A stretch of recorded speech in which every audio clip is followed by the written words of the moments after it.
Welcome to another Vixa Vaughn romance audiobook. We're excited to have you join us. Whether you're into second chance romance, enemies to lovers, fake marriage, or any other trope, Vixa Vaughn offers you the chance to escape into stories that will carry you away into heart-pounding romance and gripping characters. While we want to get you the full experience, some parts of this audiobook are abridged to stay abreast of YouTube's community guidelines. If you want the full experience, you can always head to Vixa Vaughn Romance and use code VIXA40 to get the unabridged version of this audiobook for 40% off. Now sit back and enjoy the show.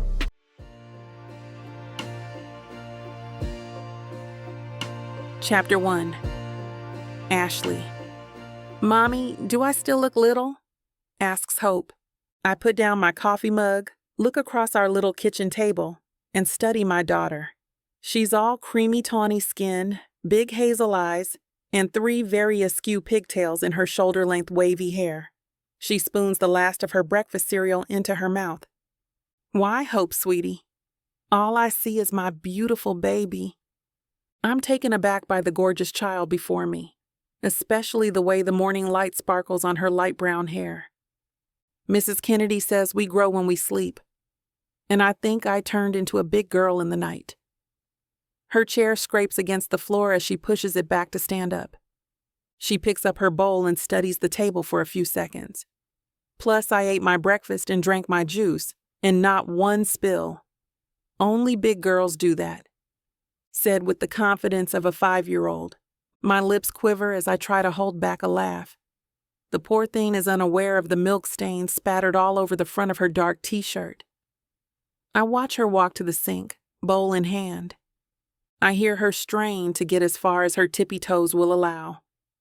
After admirable effort, the bowl tumbles into the sink with a precarious sound, and I cross my fingers that nothing is broken. Hope spins around and flashes a proud grin. The missing bottom tooth gives her a mischievous quality and pulls at my heartstrings. "See?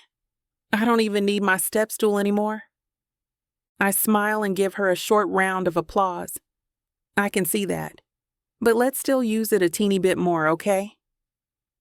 Just until I can put my bowl and spoon in gently?" "Exactly. Now let's get your hair done for camp. It's almost time to get going." I get up from the table and tighten my dressing gown around me. She frowns and lifts her little hands to feel the 3 scrunchies holding her hair together. "But my counselor at camp said my tooth fell out because I'm growing up, and that big girls do their own hair." I sigh and take a step toward her. "Well, I'm doing your hair today, so you're still a little bit little. Do you want to be little or big? Anyway, I love that you want to be independent." "Indy what?" "Yep, it's a big word.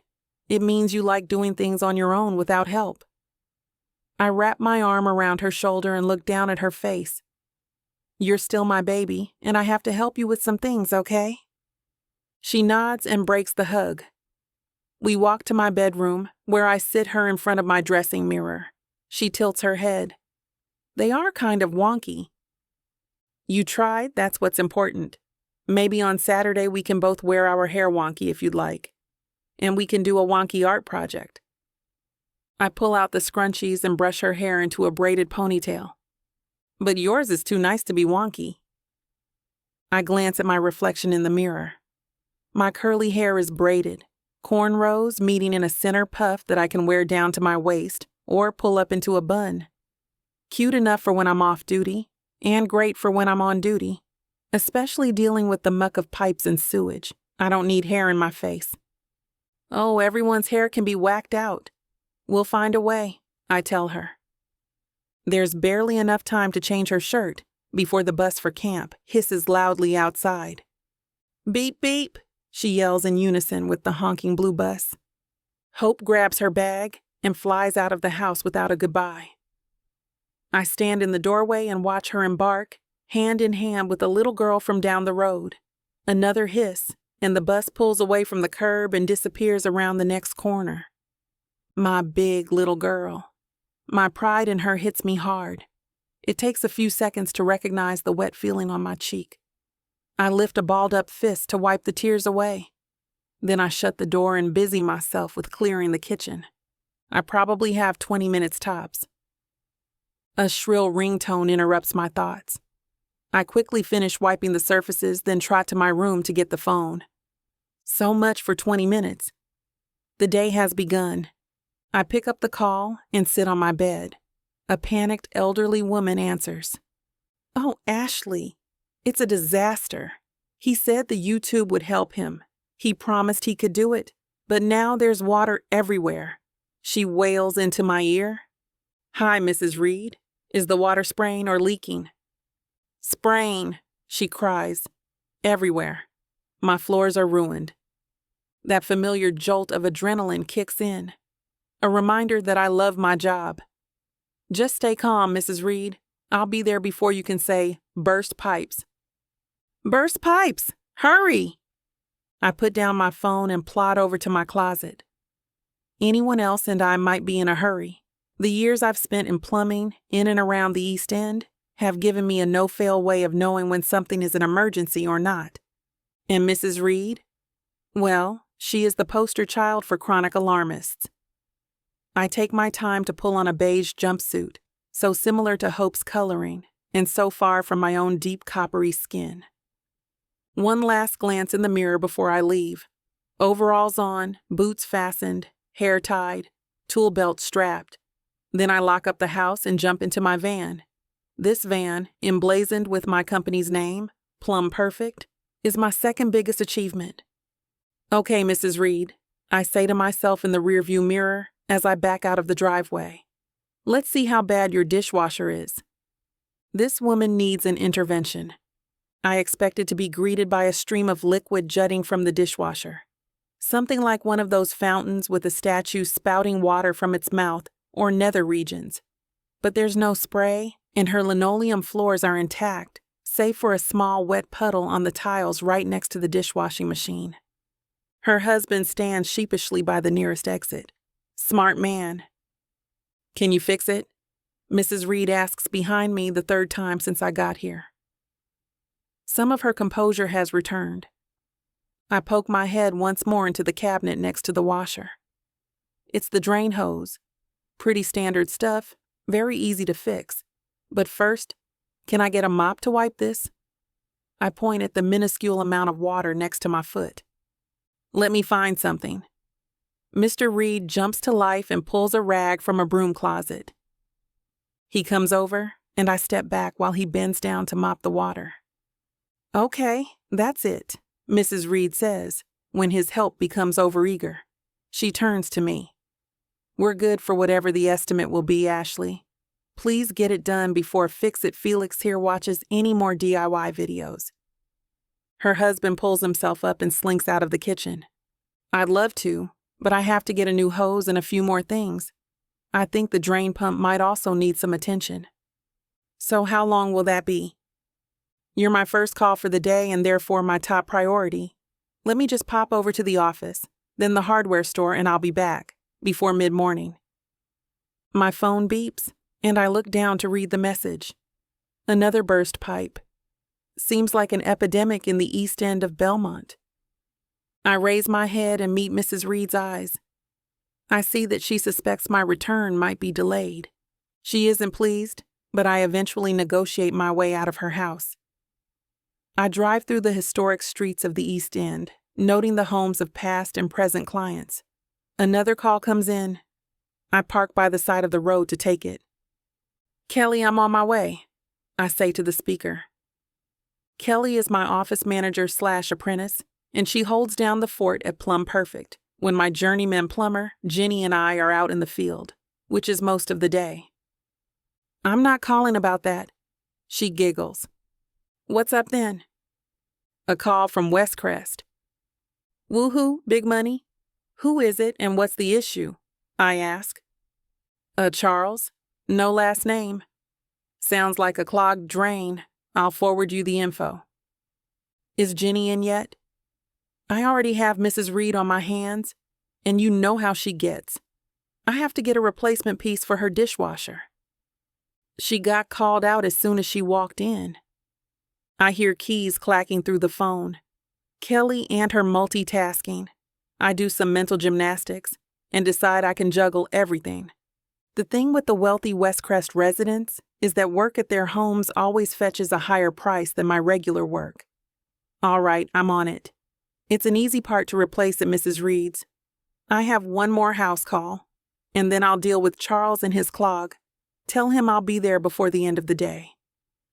I start up the engine and drive off. The other thing is that Westcrest reminds me of Luca. Beautiful, almost perfect Luca. I indulge myself with the warm feeling that bubbles in my stomach whenever I think of him. Luca Walsh, the summer fling from a few years ago, who I'll never forget. Luca, whose portrait is under the dictionary entry for tall, dark, and handsome. Falling for him thrust me into his fast world 6 years ago, but I was almost as quickly thrust out when he left. Luxury cars, champagne-filled nights, jet setting, and enough money to fix any problem in the world. More charming and generous than anyone I had ever met, and more gorgeous and more fun, too.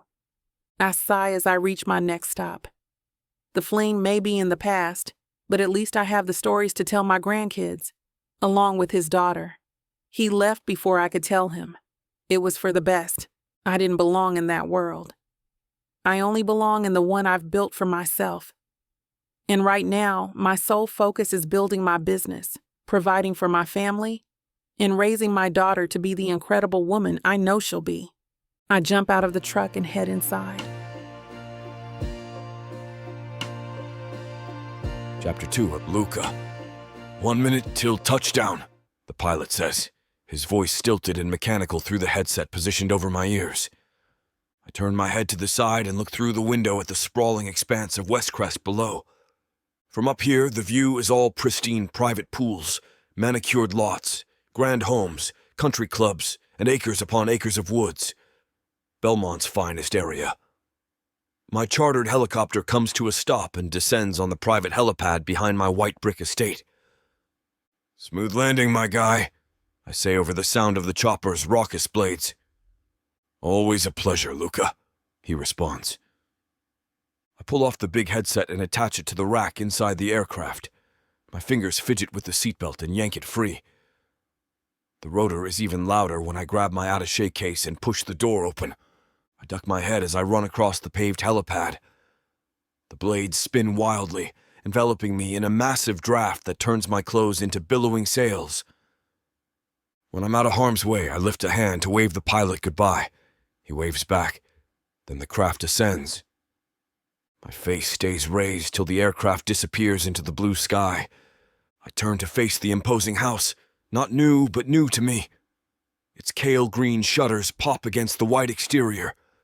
From the corner of my eye, I see my assistant, Charles, appear from thin air. He power walks over and grabs my case from me. "Good to see you again, sir," he says after a handshake. I pat him on the back. "How was your trip out here?" "Far cry from your grand entrance." "Come on, economy can't be that bad." We get into step on the wide concrete footpath flanked by cropped grass. My stride outpaces Charles's shorter cadence as we head toward the side entrance of the house. "You should try it sometime. Did you use a helicopter all the way from Raleigh?" He sounds perplexed. "Plane from Raleigh yesterday. Quick stopover in Atlanta. Helicopter from there this morning." He trots the last few steps to the door to reach it before me and opens it for me to enter ahead of him. I stride through the large, well-appointed conservatory without a second thought, even though I haven't been here since I purchased it a few weeks ago.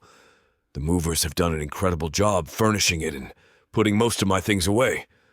My mind is focused on changing my clothes and attending to the errands I have to run. "I take it you'll get straight to work," he says. "You know me well," I say without turning around. "Shouldn't you rest first?" "Nope." I jump up the stairs 2 at a time to freshen up. All my things are already well organized, I see, opening up the drawers. Kudos, Charles, for your attention to detail. I choose a new button-down shirt and new pants, same Patek Philippe timepiece, and I'm out the front door. My eyes land on my sporty white Audi e-tron GT in the driveway. It got here a few days back. We might have a theme going, I tell myself, as my eyes flick from the car to the house and down to the white sleeves of my shirt. The door pops open, and the new car smell envelops me when I climb in. I want to hit the ground running with the expansion of the current branch and the opening of a second across town. Meet the current team, do a site visit, and generally let everyone know I'm around. Mostly I want to arrange meetings with some potential business magnates I hope to attract as clients. 2 hours later, I'm done with the preliminary work. I stop by a small rustic coffee house for a pick-me-up. It's the kind of place that's perfect for an introvert like me.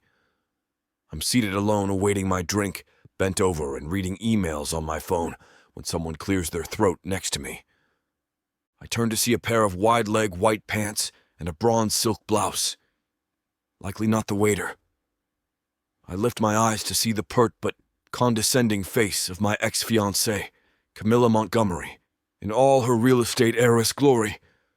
I have no idea what she's doing here in Belmont. My eyes narrow at her.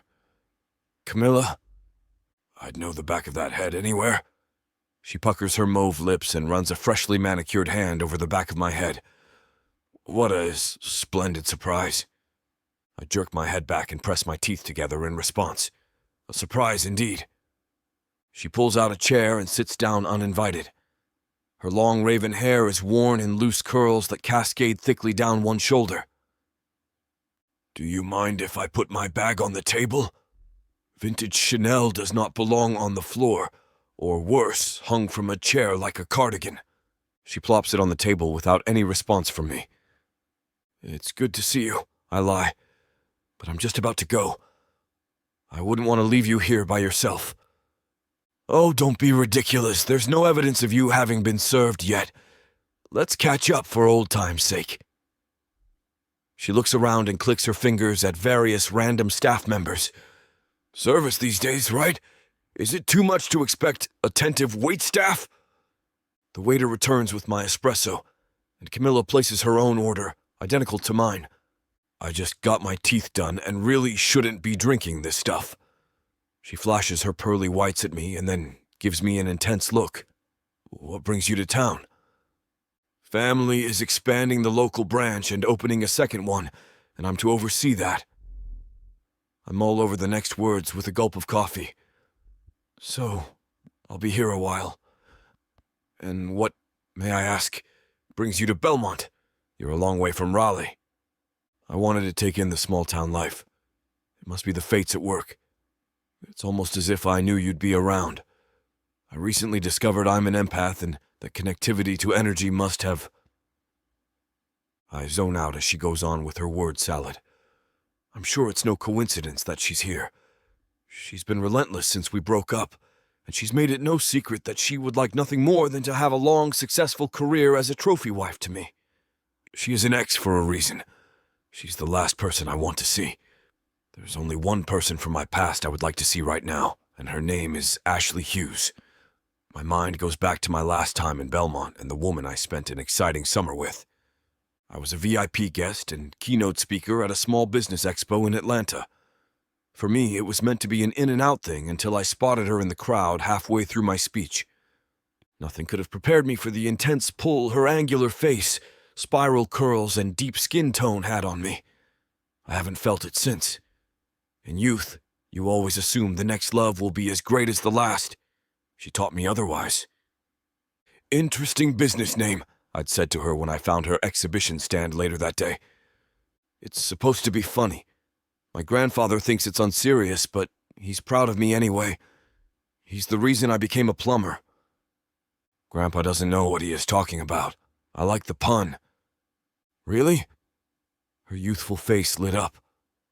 Then I watched her quickly surrender under the weight of my gaze, and the effect was mutual. I couldn't help it, and neither could she. I'd caught her staring at me throughout the expo. And by the time the day wrapped up and I offered to give her a ride home, there was so much chemistry that the only answer I expected was yes. What about my stuff? Don't worry about it. I'll organize someone to pack up and deliver your exhibition materials back to your office. Just let me know where it should go. That's so generous of you, but I can't allow you to. Sure you can. We had an impromptu dinner together that first night. It was pure happenstance that a few weeks after the expo, my family had me set up a branch of our bank, Tried and True Banking Corporation, in her hometown of Belmont, Georgia. I called her up and she showed me around, and a wild, passionate love affair ensued. I don't know how much plumbing she did in the months we were together. But she overtook my senses, and I completely forgot about work.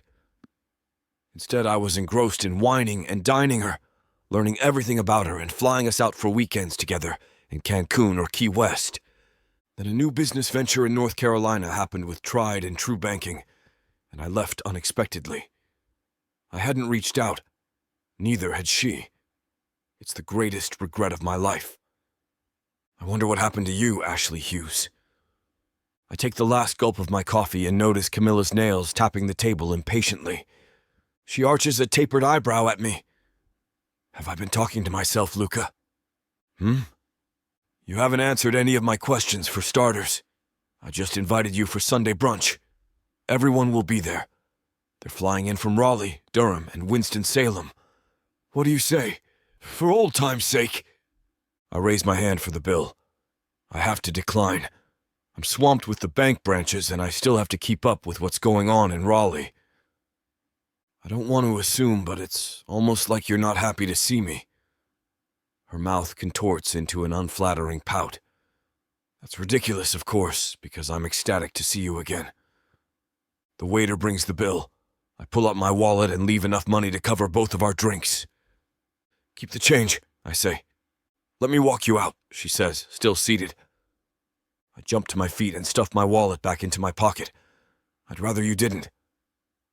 Camilla's mouth flies open and her eyebrows raise. I pick up my case and walk away from her shocked face.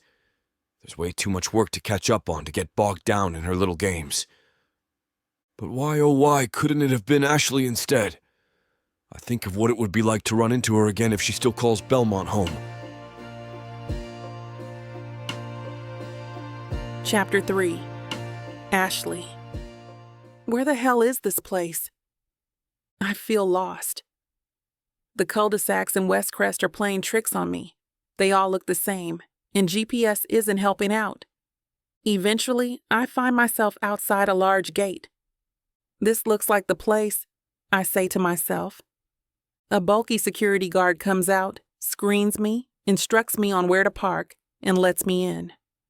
I make my way up a long driveway that leads to a very large, very nice mansion, for lack of a better word. I park the van near the front, where I was instructed to go and step out. I gawk at the surroundings all the way to the door. I'm not prepared for it to swing open before I even knock. Charles? I scope out the geeky, awkwardly smiling white guy who opens the door. He looks like an adult Boy Scout, with hair cropped near his ears. I'm the plumber. Of course. Right this way. He ushers me in through the pivot door. I try my hardest to not look as impressed as I am by the decor, which is a perfect mashup of distinctive accent pieces and mid-century modern furniture.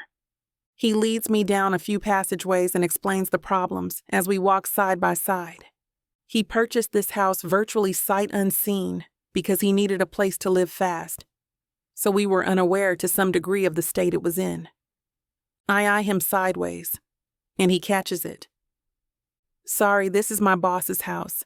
I'm his personal assistant. I nod. There's an awkward silence until we reach the airy laundry room near the back of the house. There's an open door which leads outside. The walls are flanked with shelves, cabinets, countertops, a sink, and appliances. So, what exactly happened?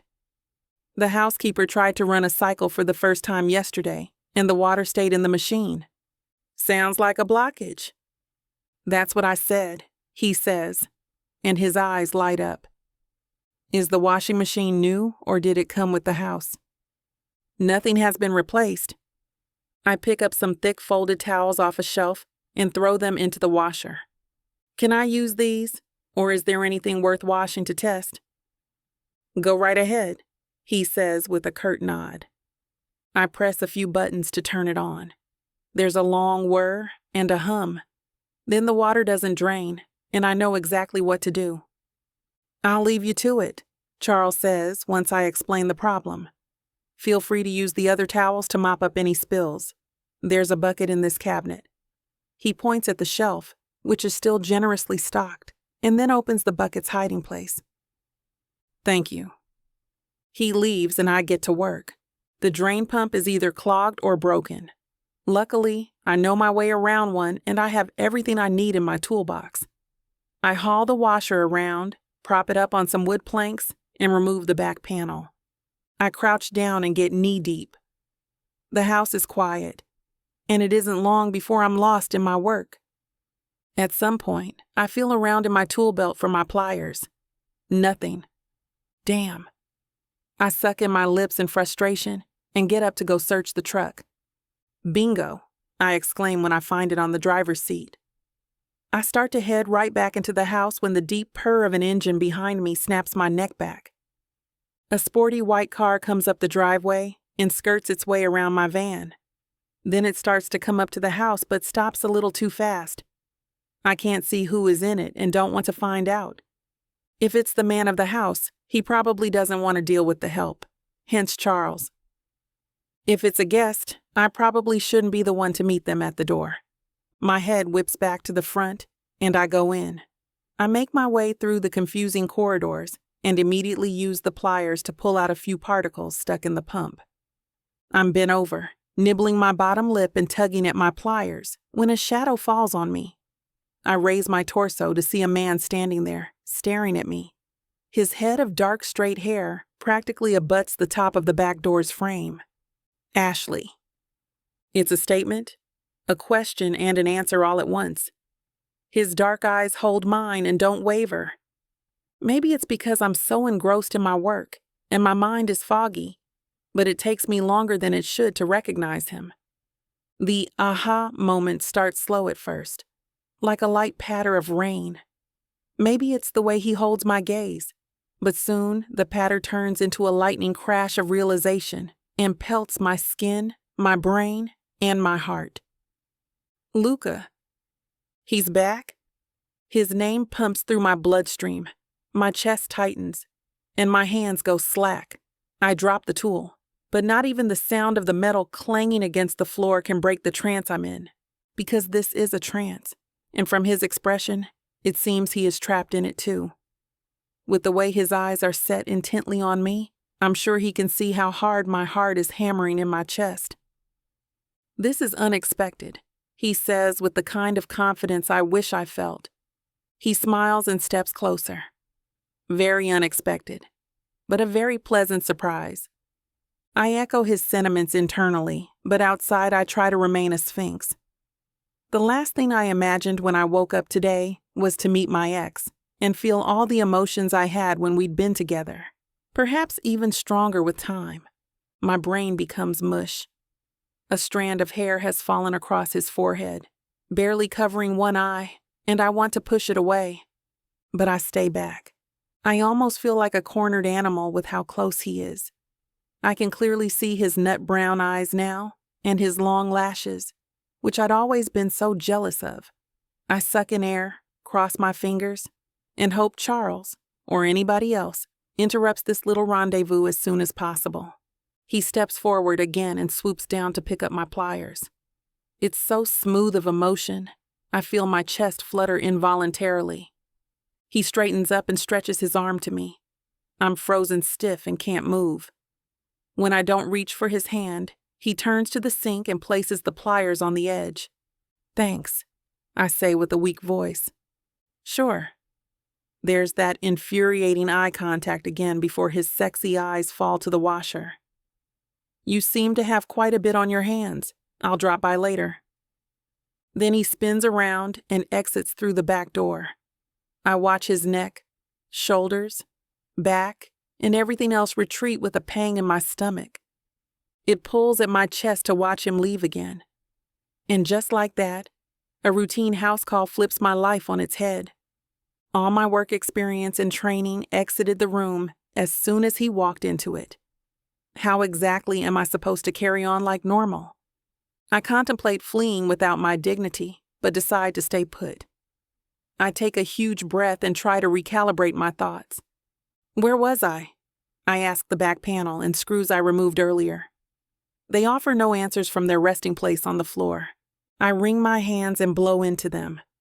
This might be easier if he looked like something the cat dragged in. He doesn't, of course. He looks better than ever. This is natural, I tell myself. You're not dead. He's a good-looking man. Of course, you'd have a gut reaction, but I hate it. I hate it even more when he returns shortly with a bottle of water, and I nearly jump out of my skin. There's a tap right there, I say and point with my fingers. But no glass, he counters, unless you were planning on drinking from the bucket. He's right. Damn it. I take the bottle and guzzle half of it. Maybe I should try moonlighting as a mind reader. I was spot on with that one, he says. One side of his mouth curls up. I don't return the smile but drink the rest of my water. Is he trying to be friendly? I'm not sure what the etiquette is in such a scenario, wherein I'm the hired help and a client's house turns out to be that of an ex-fling, especially one who abandoned me without a second thought. I start to say. I'm glad he says at the same time as me. You first, we both say like a practiced speech. My lips stay stiff as his mouth curls up and his eyes bore into mine. I'm glad you kept your passion for plumbing. You were really good at it. Still good at it, I see. Oh, thanks, I say with a lack of amusement. And I wanted to say I'd like to finish up here, if it's okay with you. I'm on the clock. Of course. He looks at me in amazement and runs a hand through his hair. I'll see you before you leave. It's a parting command as he turns around to walk out. But I hope I'll leave without that happening. Chapter 4. Luca. My mind is still reeling. Ashley Hughes. In my house? After all this time, I find myself making excuses to visit with her while she works, bringing her something to drink and then checking in on her every so often while she does her job. What are the odds that I would have my assistant call for a plumber and Ashley would be the one to take the job? I can't get over it. Okay, I'm about all done, Ashley says, appearing at the door to my office. It's just a couple of rooms down from where she's been working, so I've kept the door open and listened to her soft humming as she works. Great. I rise from my chair. My assistant should take care of the invoice. Just send it to Charles. She's still as gorgeous as ever. Though she's wearing a jumpsuit, it does nothing to disguise her generous curves. What were once soft, spiral curls, which she always used to wear down, are now braided into a high bun on her head, showing off her angular face. I'm drawn to her deep, dark eyes again, and easily lost inside them. Though our time together was brief, I've never forgotten her. I couldn't get her out of my mind even if I wanted to. And now she's here, in the flesh. Right. Ashley nods, wiping her hands on a rag. It was nice seeing you again, Luca. Before I can stop to think about it, my mouth opens and I'm speaking. Let me take you to dinner, Ashley. Her dark eyes widen and she stares up at me. Oh, you don't need... No. Let me take you to dinner. I hold my hand up against her protestations. I shouldn't have ended things how I did. I want to make it up to you. Or begin to, at least. Something brought you back into my life for a reason. Ashley stares at me for a long moment, chewing her lip. I can see a wave of thought on her face. Somehow I can read her expressions like 6 years never passed. She's working her way through reasons to refuse and reasons to say yes, and I can see her settling on an answer. Okay, she says finally. Amazing. I have a place in mind. Oh yeah? I hope it's good.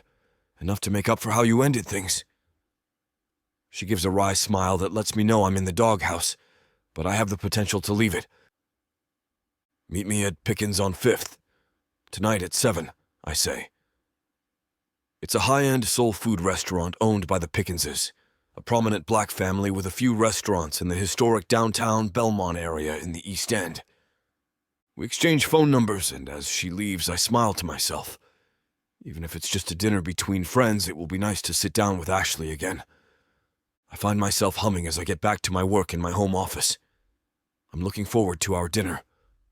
When Charles brings me my mid-morning coffee, I ask him to get me a 7 o'clock reservation at Pickens for 2. "A date?" he asks, quirking one eyebrow. "Yeah, Charles. With your mom." I'm kidding, and he seems to feel a strange elation in letting my walls down with him, when I treat him as something closer to a fraternity brother than a friend. "Didn't she tell you it's impolite to eavesdrop?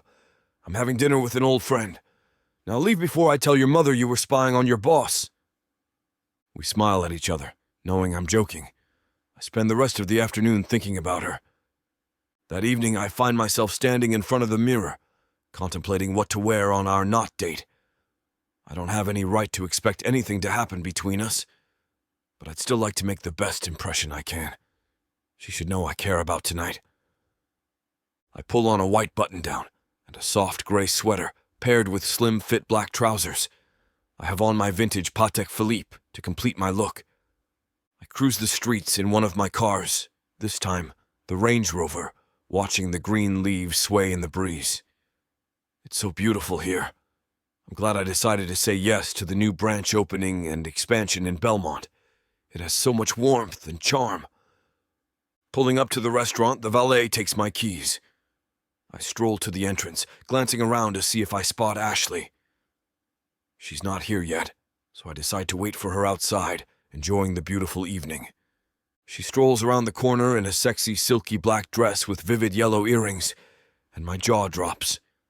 If I thought Ashley looked beautiful earlier in her plumber's uniform, she is stunning right now. "Hi, Luca," she says, clutching tightly to a small red and yellow handbag with a bold chevron pattern. I can't tear my eyes away from her. "You look amazing," I say, holding my arm out for her. "Shall we?" I turn to walk inside the host stand. "Reservations for Walsh, 7 o'clock. The hostess nods and grabs 2 menus, directing us to follow her to a quiet table in the back. "It's nice seeing you again," she says as she opens the menu as we sit. "Truly." "It's great to see you too," I say, perusing their wine selection. "I never thought I'd see you again after the way things ended." "Me neither," she says, not quite meeting my eye. There's a distance between us that I'm not sure how to bridge. The fact that she's here is a start. "So, tell me, how have you been?" I ask. "Good," she says. "Business is going well." "That's good to hear. And you're still doing business with tried and true banking, I see," I say, smiling and trying to keep things light for now. She nods, and our waitress appears, breaking up the tension for a moment. "Hi, y'all. Welcome. I'm Jean-Marie. What can I get you two to start?" she asks. "I'll have a glass of Malbec," I say. "And you, Ashley?" "Can I have this hard peach tea?" The waitress writes it down and heads off to put our order in. "I hear they use local peaches for the tea," I say, trying to make conversation. "Oh, yeah. I hear that too. I love this place. I never get to come lately, but I went to high school with one of the owner's daughters. Our class has little reunions here every so often. It's nice." Suddenly, like that, the awkwardness seems to dissipate. We start chatting and laughing like old times. And I was like, "Okay, but you're going to pay for my bicycle," Ashley says, gesticulating. And he agrees since he ran over it, but he tries to buy me a children's bike. "No," I say with a laugh. "He didn't." "He did. It's like, I may be short, but I'm tall enough for a grown-up bike." I told him if he didn't get me a replacement, I'd take the story to the papers. We're in stitches as Ashley tells me how the inebriated politician ended up paying for a new bike for her in the end, one-sized for adults. "I've missed you," I say as we settle down. "I've thought a lot over the years about my decision to leave. But seeing you again, it seems obvious that I gave up something great. I never stopped thinking about you." Ashley goes quiet, taking a few bites of her food. I don't quite know what to say. She takes a sip of her drink, and I watch as she thinks over my words. I've missed you too, she says quietly. But I don't know what you're hoping to get from this dinner. I was hoping we could start fresh. I take a sip of my wine. We were so good together, Ash. Just think about how great it could be. I reach out, grasping her hand in mine. Our hands rest on the table together. I watch as several emotions cross her face, waiting for her answer. I'm not sure about that, she says. There's probably a reason we broke up. Trying again might be a mistake. I see hesitation in her dark eyes. I stroke my thumb over her hand. Or it could be the best thing that's ever happened to either of us. We can't know unless we try, right? Ashley sighs and tilts her head. You really want to get back together? Even though you thought it was best to end it? I have regrets about that so often, I admit, letting myself be honest with her. I don't know why I thought it was the right thing. We could have made it work, even long distance. I should have moved to Belmont a long time ago. I'm sorry it took expanding the branch here to bring me back. Ashley takes another sip of wine, clearly thinking. She's always been the kind of person who carefully weighs every decision. I can't rush her or push her, or it'll have the opposite effect. We were good together, she says. We had such a good time, but I don't know. I just don't know. I smile, though my stomach drops. At least she's considering it. I can tell in her eyes there's a part of her that wants so badly to say yes. But another hesitates, for understandable reasons. I ghosted her. I'm sorry. It's because of how we broke up, isn't it? Maybe you think you can't trust me, but I've changed. I promise that I will do whatever it takes to regain your trust and win you back, Ashley. I squeeze her hand. Let's just enjoy the rest of this night together. No expectations. She releases my hand, and it feels bare without her. I know I need to give her space. The rest of dinner has a frisson of awkwardness again. I try to keep up some casual conversation, like the story of how my father's laptop fell into a lake when he tried to work on a fishing trip. I tell her some details of our plans for the new branch and expansion plans in Belmont. She's mostly quiet. After dinner, we head out and go our separate ways. As I wait for the valet to bring my car, I think about how beautiful Ashley looked tonight. And I think of how much I want to see her again. And soon. Chapter 5. Ashley. That evening, as I drive home, I find myself unable to stop smiling. Despite everything between us, I really am happy to see Luca again. And he's still just as handsome as ever, still so sexy and intriguing. He's just as fun as I remember. Seeing him again was such a shock. I still don't know why I agreed to dinner, but I'm glad I did. All of that old chemistry is there. It was like the years didn't pass. When I get home, my mom tells me that Hope is in bed. I try to slip her some money, but she refuses to take it, like always. This is our song and dance, and it's the same every time she stays with my daughter. Thanks for looking after her tonight, I say. My mom doesn't know I went to see Luca, and I probably won't tell her, at least not yet. I don't want her to know that Luca is back in my life. I don't want her asking questions. I'll see you this weekend for dinner, Mom asks. I hug her, promising we'll be over for family dinner on Sunday, like we are every week. When she leaves, I check in on Hope, who's fast asleep. I head to bed myself, suddenly exhausted. I put Luca and his questions about us in the back of my mind. There's a part of me that's thrilled he wants to try again, as if all of my prayers from so many years ago have finally been answered. But I'm still so angry, and I have so many questions. I'm not ready to deal with it all quite yet. And then there's the issue of when or how or if I should tell him about Hope. The next day, Friday, is my day off. It started when Hope was a baby, to give us an extra day together, just us. My 2 employees know my Fridays are sacred, and I leave the business in their capable hands. I'm all ready, Mommy, Hope says, sticking her hands on her hips as she shows off her outfit. It's creative. She's wearing a pair of flowery blue leggings under a rainbow-striped dress, completing the look with a yellow cardigan and pink jelly sandals. "How do I look?" she asks, twirling around. "Very colorful," I tell her, a grin on my face. "Are you sure you want to wear that to the park?" "Yes," she says, nodding hard. "I want to show off my style." I stifle my laughter and grab a light sweater, just in case it drizzles. "Okay, my little Claude Monet, let's go." We head out, walking to the nearby park. Hope runs up to some of her neighborhood friends and shows off her clothes. They ooh and ah appropriately, and Hope puffs out her chest with pride. She's so special, full of energy and creative passion. Her confidence astounds me. I don't remember being that confident at her age.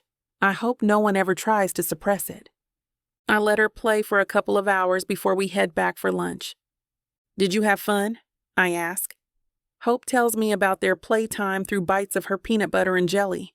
She was the mermaid princess, the others were her loyal subjects, and they ran a jellyfish empire together. I shake my head, stunned at her imagination. "That's amazing, baby. How did you become the mermaid princess?" "I won the running race." Hope gives me a look, as though it's obvious that's how that works. "Of course you did." I take a bite of my own sandwich and nod. "So, what activity do you want to do after your nap?" Hope is a little too old for naps, but she still loves them, and I don't mind the small break. She licks jelly off her finger and thinks it over. "How about making paper mermaid princess crowns?"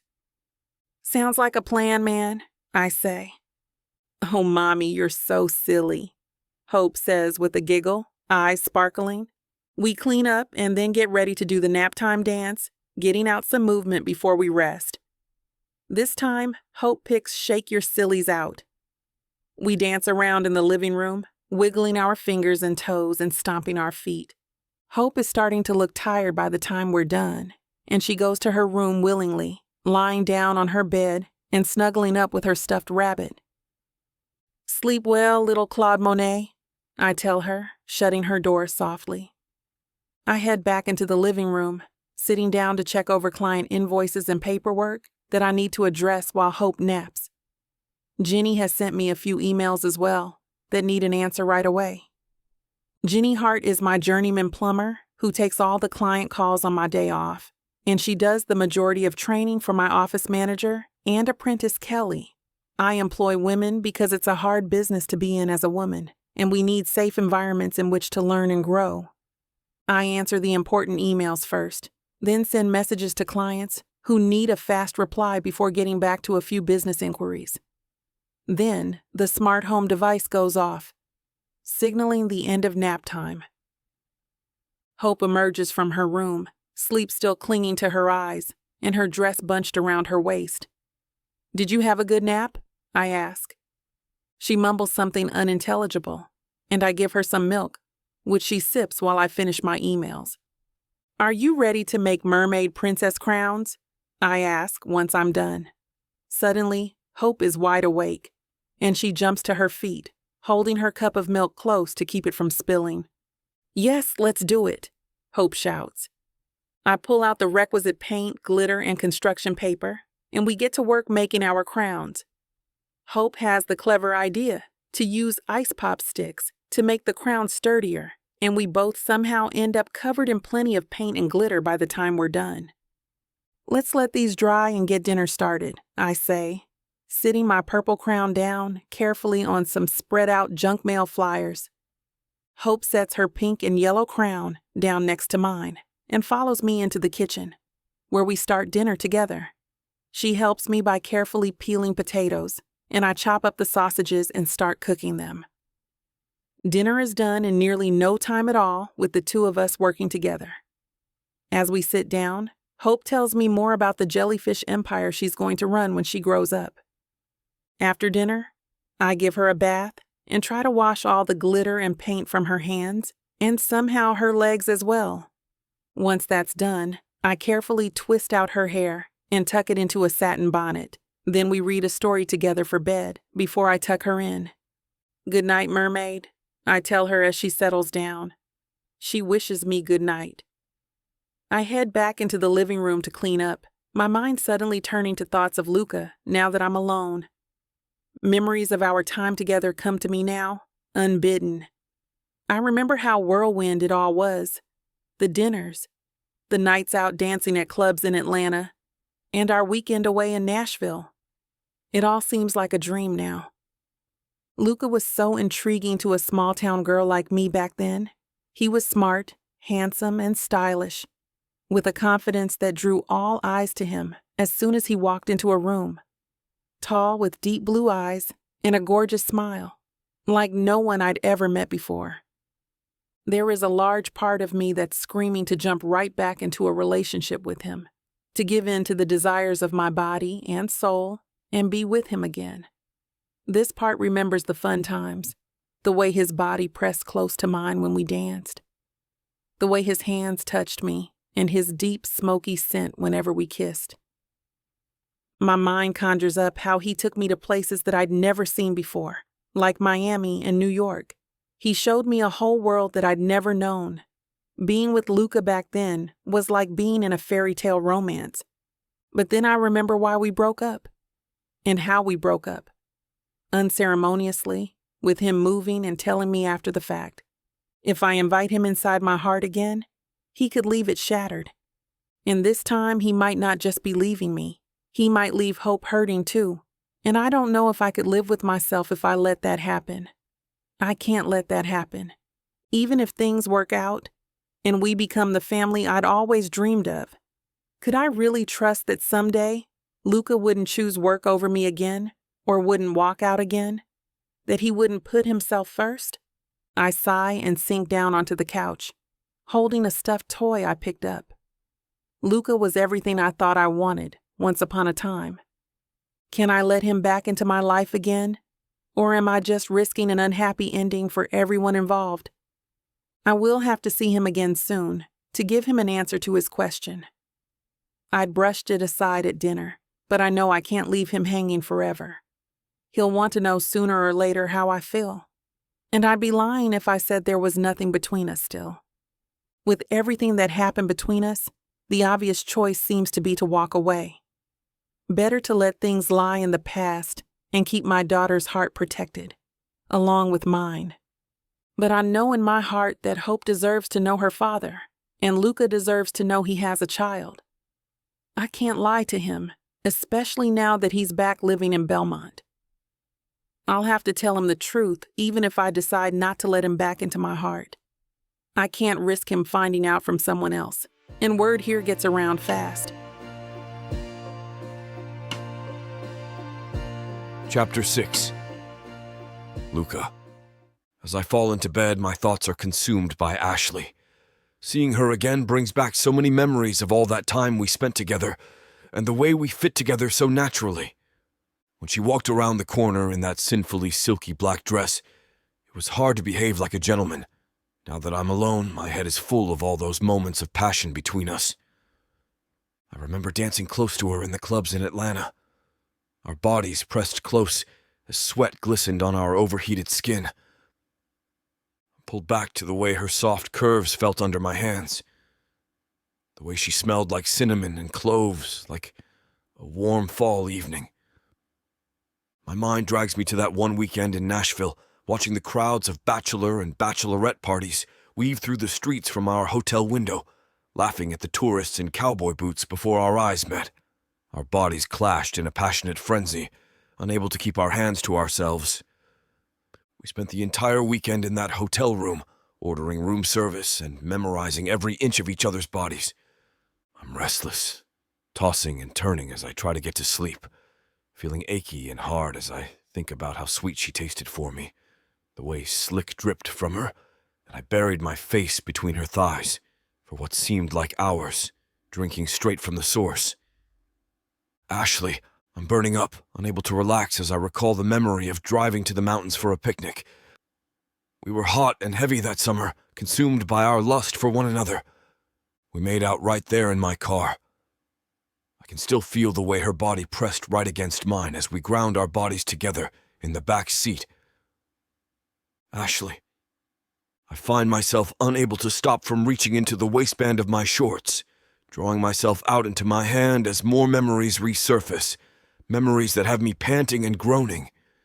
Sweet, beautiful release comes more swiftly than I expect. Even after I clean myself up and fall back into bed, my thoughts revolve around her. Ashley's soft, warm scent is still wrapped around my skin, a memory that won't let go. I fall asleep finally, exhaustion kicking in somewhere around 3 a.m. Even sleep brings no respite. My dreams are filled with tantalizing glimpses of her luscious curves and touches of smooth skin. I chase after her through dark rooms and corridors flickering with candlelight, but I can never seem to catch up. She always seems one step ahead, her gentle laughter a frustrating tease as I search high and low. "Ashley!" I call out. "Where are you?" But the answer never comes. In the morning, I wake up sticky and aching with desire all over again. I head for the pressurized jets of my shower, hoping that a warm massage will help me relax. It's clear that despite all the time that's passed, I've never really gotten over her. I may have spent time since then in the embrace of other women, but even that felt hollow and empty in comparison. Like I was simply going through the motions. My engagement to Camilla feels like a farce. With Ashley, there was a deep connection between us that only served to heighten the passion. It was never boring or dull between us. Every moment was heady, every kiss like a fire scorching my skin. While my mind replays passionate memories in the dark, during the morning light, I'm reminded of all the fun we had together, laughing and joking and teasing, going on day trips to Savannah and Tallahassee, taking her for a dinner ride on the Chattanooga train, or just spending nights in Belmont, walking through the historic downtown and weaving in and out of the little shops on Main Street. I don't know why I let her go back then. I guess I wanted to make sure my feelings for Ashley were real. I dove headfirst into our relationship, but I exited with equal abandon. I was afraid that I would settle down and it would mean the end of my youth. I was arrogant and foolish then. Doubt settled in, not so much about her, but about whether it was the right time to settle down. So I made the short-sighted decision to end things after my time in Belmont was up. What I wouldn't give to go back in time and knock some sense into the younger version of me, to tell him that he was about to give up on the best thing that would ever happen to him.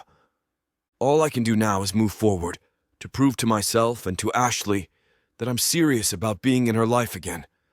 Even if it takes time, I'm going to prove to her that I've changed, and that I'm not going anywhere this time. After my shower, I feel a little better and sit down at the dining room table to catch up on the morning news. I eat the breakfast my chef has prepared. Charles and I have a conference call to coordinate my schedule for the day. I'm working at home and he's holding down the fort in the office. "You have a few meetings today," he says, and I go through the tablet with my schedule. As I sip my coffee, I make sure that I'm ready for all the meetings for the branch expansion and take note of tasks Charles should do in preparation. There's a lot that goes into expanding a bank branch and planning an additional one, and I'm here to oversee all of it. "Can we move this Lockhart appointment to later in the day?" I ask. "Councilman Martinez wants to play around at 11. Sometimes it's necessary to have a good relationship with the local community leaders, and outings like golf or tennis can be easier than sitting in an office." "I'll call and have that meeting moved, sir," Charles says. I take another sip of my coffee and scroll through the news apps, trying to make sure I haven't missed anything important I need to know for my meetings.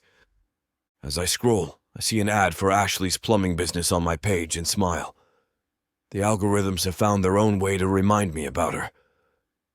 "That reminds me," I say, looking up at Charles's eager face on the computer screen. "Did Miss Hughes send you her invoice yesterday?" I ask, glancing up at Charles on the monitor. He's busy taking notes. "Oh, yes, sir," he says. "It's all taken care of in your personal account. I included a tip as you instructed as well." "Good. I hope she understands that it wasn't just me being friendly either. That tip was for a job done above and beyond. She's very good at what she does, and everyone should know it." Maybe I ought to recommend her to do the plumbing work for the branches here, although it might put us in a sticky spot with the current contract. Either way, I'm going to find a reason to see Ashley again. I can invite her for dinner, maybe at my house this time. I'll have to take things slow. She's like an easily frightened bunny. If I move too fast, I might scare her off. I have a lot of past mistakes to atone for, but I'm willing to do the work to fix this. Ashley is worth every effort. Charles, I want you to order flowers to be delivered to this address, I say, and I text him the address of Ashley's shop. From my bank account, not the company's. It's a personal expense. The plumber, sir? Charles asks. Yes, I don't know what made you pick this one, but it turns out she's someone from my past. The person I had dinner with last night. I want to thank her for going to dinner with me, I say, waiting for any judgment or comment. But Charles maintains his professionalism and nods. Right away, he says. If I'm going to get back into Ashley's good graces, it will take a lot more than flowers, but I'm ready. I'm going to convince her to give me another shot. To give us another shot. With a spring in my step, I hop into my car to get to the first meeting of the day. The radio is playing, and it's one of the first songs we danced to when we went out for drinks the first time. It feels like a sign. I find myself singing along, caught up in the moment as I recall the smell of the cocktail in her hand, and the sound of her laugh as we kept bumping into each other that night 6 years ago, both of us slightly tipsy from deciding to try half the bar menu for fun. Ashley's dark eyes captured me. The way we stared at each other was electric.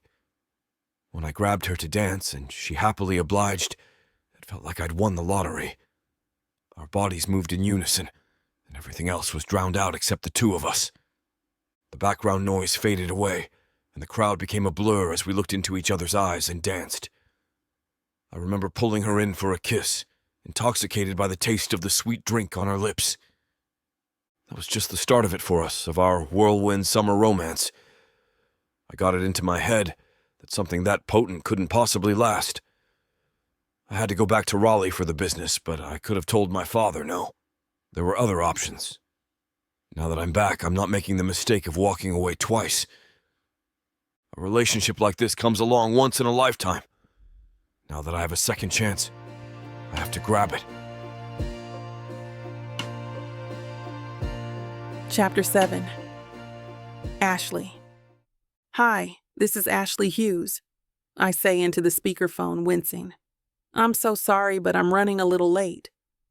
Leanne Marsden is a West Crest resident, but fortunately one on the less snobby end of the spectrum. All right, dear, I'm just waiting for the manicurist. That's all I have today. Oh, and tennis, but he's a house call too. She can probably hear my sigh of relief. Great, I'll see you soon. It's been a crazy morning. First, Hope spilled milk on herself 5 minutes before we had to leave for summer camp. She had to change her outfit. Then I had to console her because she insisted she could only wear her pink check dress. My offer to put pink barrettes in her hair placated her, miraculously. Now I have to get down to the shop to get a particular pipe bender and a few other tools that aren't in the van. I run in, then run out as fast as I can with 30 pounds of tools in my arms.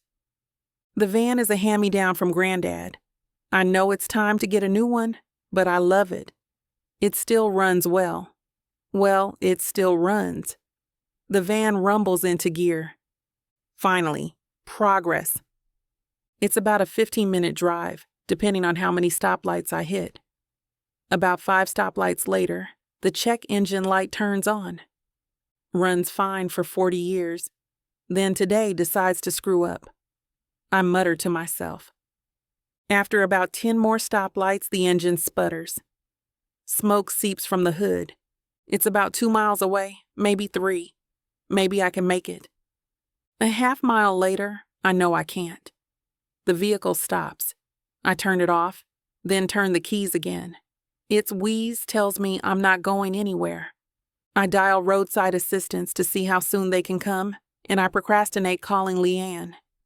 I pride myself on bucking the stereotype of a plumber making people wait all day in an indefinite window. But today I fear I'll have to be a cliché. I'd walk, but I have about 200 pounds of tools that I need for the work on her kitchen remodel. There's a 5-minute wait for a representative, the automated voice tells me. I pace by the roadway, marooned with my smoking vehicle. I'd be tempted to stick out my thumb, but that would first require a car to actually come by on this tiny 2-lane road. I hear honking in the distance, getting closer. I put my hand over the phone, then turn and yell, "I can't move it." The honking continues. Now I'm pissed. "I can't do anything, jerk." I recognize the large luxury SUV that's slowing down and turning on its hazards. I last saw it as we left the restaurant, and I didn't want to say goodbye. It's Luca. 2 call-waiting tones interrupt the hold music, and Legan's name flashes. I don't want to ignore it, but I don't want to answer. I end the roadside assistance call and pick up. I raise my index finger to Luca to wait a minute. "Hi, Leanne. I was just about to call you. I'm having car trouble. I don't know when roadside assistance will get here." "You don't need it," Luca interrupts. Instinctively, I want to wave him away. Then I process his words.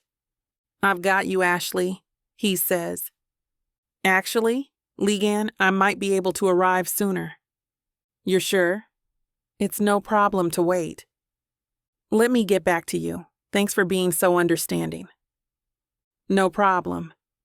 I know what it's like to have a beater." "You do?" I hang up. No wonder she's nice. She can remember what it's like to be poor, or at least she pretends well. "Luca, oh my God, you're a lifesaver." "Thank you." He smiles and folds his arms confidently. "It's my pleasure. But I'm not a lifesaver yet. Let me take a look." He opens the driver's side door and pries open the hood lever, locating it as if by radar. "You're sure you can help with this? It's super old." "I'm a man of many talents, and you already have tools with you. Although I have some automotive tools back here too." He gestures to his Audi. "Can you really fix it in time? I'm so late for this job." "Tell you what, you borrow my car, and I'll work on this. Where's your next gig?" "Lehan Marsden, 14 Cypress." "Oh, Leanne, she and her husband are VIP accounts." "Anyway, yes, take the car. Let's transfer your tools." "Really? You're sure?" "If I can't fix it, I'll walk to Leanne's, or I'll call you to pick me up later. But I should be able to get it running. Then once I'm done," he smacks his palm affectionately on the hood, "I'll drive this over to meet you, then off to a real mechanic." I shake my head in disbelief. What are the odds? "Thank you so much.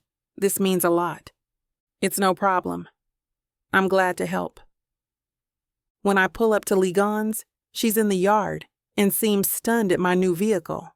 "Wow, quite the upgrade." "It's my friend's. He's letting me borrow it." "Nice friend." "You might know him, Luca Walsh." "Oh, Luca is a peach. Come in, have some sweet tea." "Thank you." While sipping tea, I text my mom, letting her know to pick up Hope from camp and warning her I might be late. Then I get to work on the kitchen.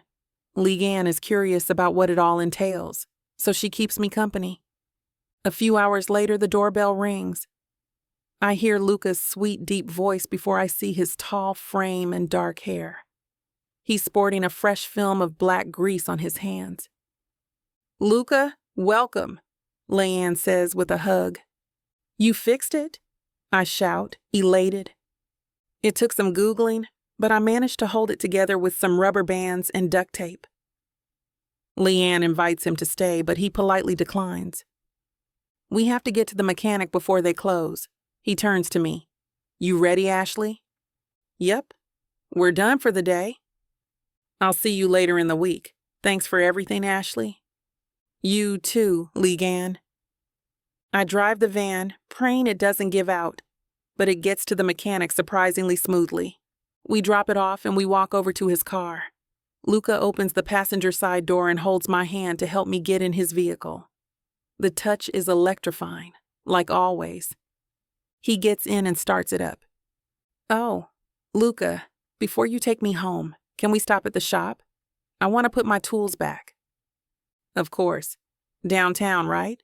Main and Sweet Gum? Yep, good memory. Only when it comes to you. Our hands just barely touch during the entire trip. The tension is palpable. I can barely breathe. So, you're an expert with cars? I'd never expect that. Most people don't. Banking doesn't have many automotive opportunities, so I don't do it often. I should thank you. You let me rediscover an old love. Working on cars, I mean. He clears his throat and I plow through the awkwardness. How did you start? My dad was really into vintage cars, even raced a little. On weekends, we'd get out his MG or his Jaguar. He even had a Model T. I'm not kidding. And we'd fix up the engines together. It was great. Sounds a lot like me and my grandfather. I used to follow him on plumbing jobs. I wanted to know everything. He gave me a real wrench set, all labeled with my name. My dad did too. That's so cute. Once he pulls up to the back parking lot of the shop, we stop and gaze at each other. As different as our upbringings were, him coming from a patrician family and me coming from a single mom, we're so similar. We both grab an armful of tools. Where do I put them? He asks. We'll put them in the loading area for tonight. When we're done, we rest on a large bin in the back. When our hands touch, we grasp our fingers together without thinking. We slide closer, knees touching. This is the man I fell in love with all those years ago. Maybe our love can last this time. Maybe there's a future. If I want a shot at one, I know I need to tell him. I want to show you something, Luca. I'd love to see. I'm not sure he does. I was terrified when I found out I was pregnant, and that was just a fertilized egg. A surprise flesh and blood 5-year-old is another thing entirely. He might be furious. I deserve for him to be. I felt guilty for not telling him, but I was so distraught by the way he left. He told me he moved after the fact, as if I meant nothing. Better to let him live his life, and I'd live mine. I take him by the hand to a closed-off nook that's part of my office, between the back shop and front reception area. There are kid-sized couches and chairs and a ton of books. The main attraction is Hope's custom-made toy kitchen, with real pipes she can work on, along with tiny tools engraved with her name. Little coveralls with Hope embroidered on the chest hang from a hook. That's so cute. For when kids visit. For when one kid visits. Oh, are you a mom? I am. He's nervous, but I'm more terrified than I've ever been in my life. Oh, that's nice. How old? She's 5. Her name is Hope. I'm praying he reads on my face the words I'm having trouble saying. So, kindergarten? In just a couple weeks. I see him doing the math in his head. He lets out a barely audible gasp. Does that mean... Am I her? Yes, Luca. You're her father. I'm so sorry I didn't tell you. Just the way things ended, I didn't want to trap you with a baby, and I knew you had to leave. Oh my gosh, Ashley. I'm bracing myself for what's next. This is wonderful. I'm a dad. Oh, thank God. He takes me in his arms and squeezes me. I feel so much relief. I want to know everything about her. Does she know that I shake my head. She doesn't know much about her dad, just that he's a lovely man who couldn't be around. A rim of tears rises in his eyes. Well, that's about to change. Can you show me a picture? Can I meet her? On my phone, I bring up a selfie of us having a picnic in the park. I just want to talk to her first, Luca.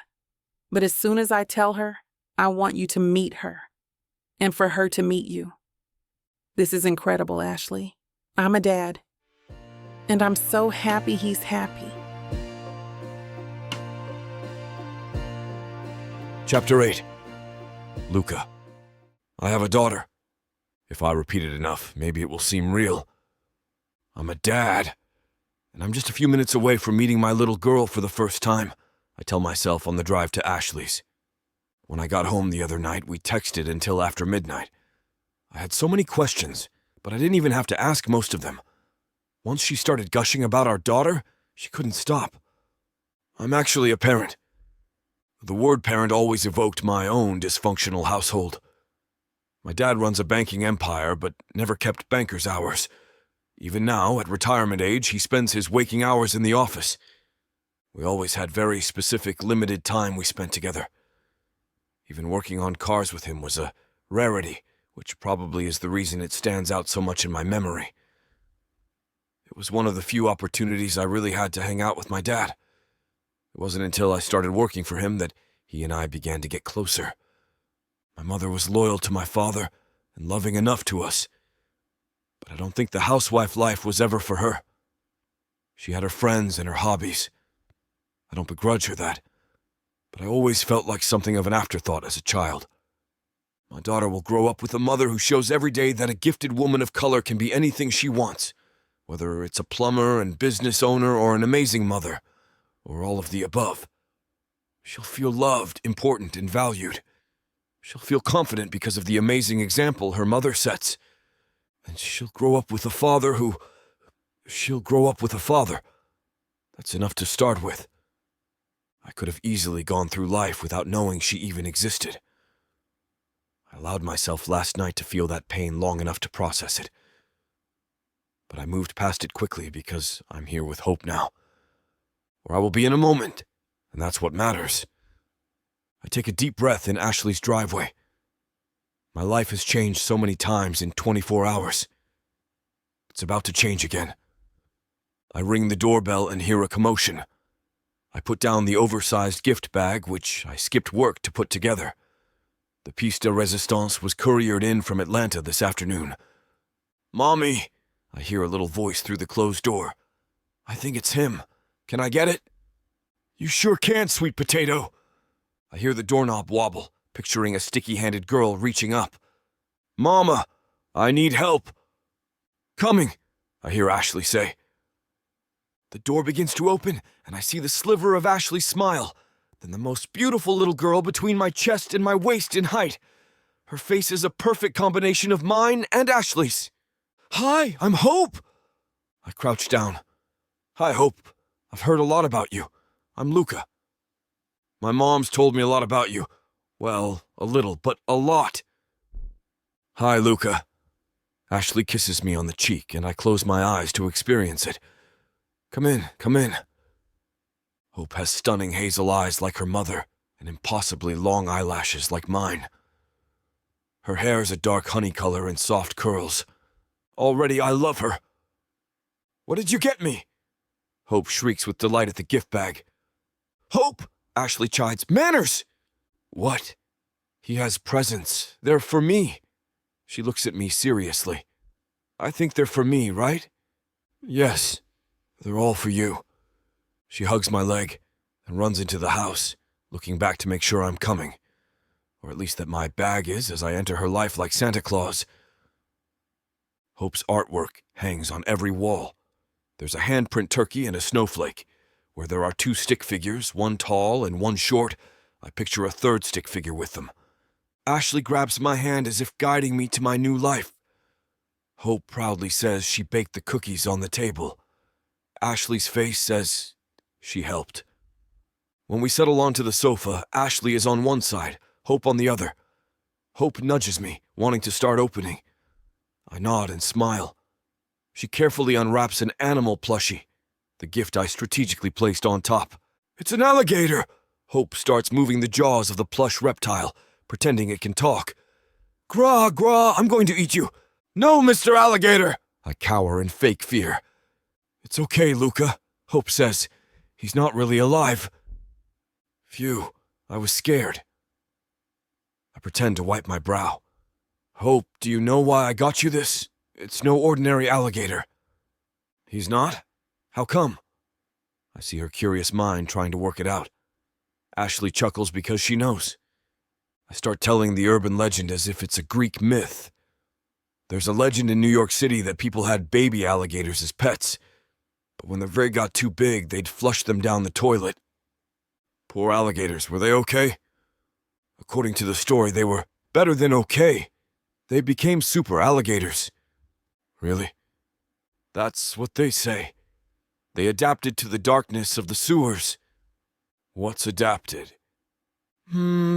It's when a living thing gets certain things that help it survive. And then their genes. Blue jeans? Ashley puts her hand on my leg and laughs, then looks at us adoringly. No, sweetie, not blue jeans, I say. It's like a set of instructions in your body passed down from your relatives. It makes you who you are.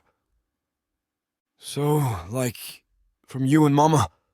My heart goes into my throat. Ashley squeezes my hand and Hope climbs over me to sit on her mom's lap and give me a hug. I continue the story knowing that if I don't, a throat clearing won't be enough to keep my eyes dry. So, the alligators, they turned bright white to adjust to living in the sewers with no light. And I got you a bright white alligator because they're in the same pipes that your mommy works on. The same ones? Mama, have you ever seen one? She laughs. No, baby, but if I do, you'll be the first to know. I share an idea.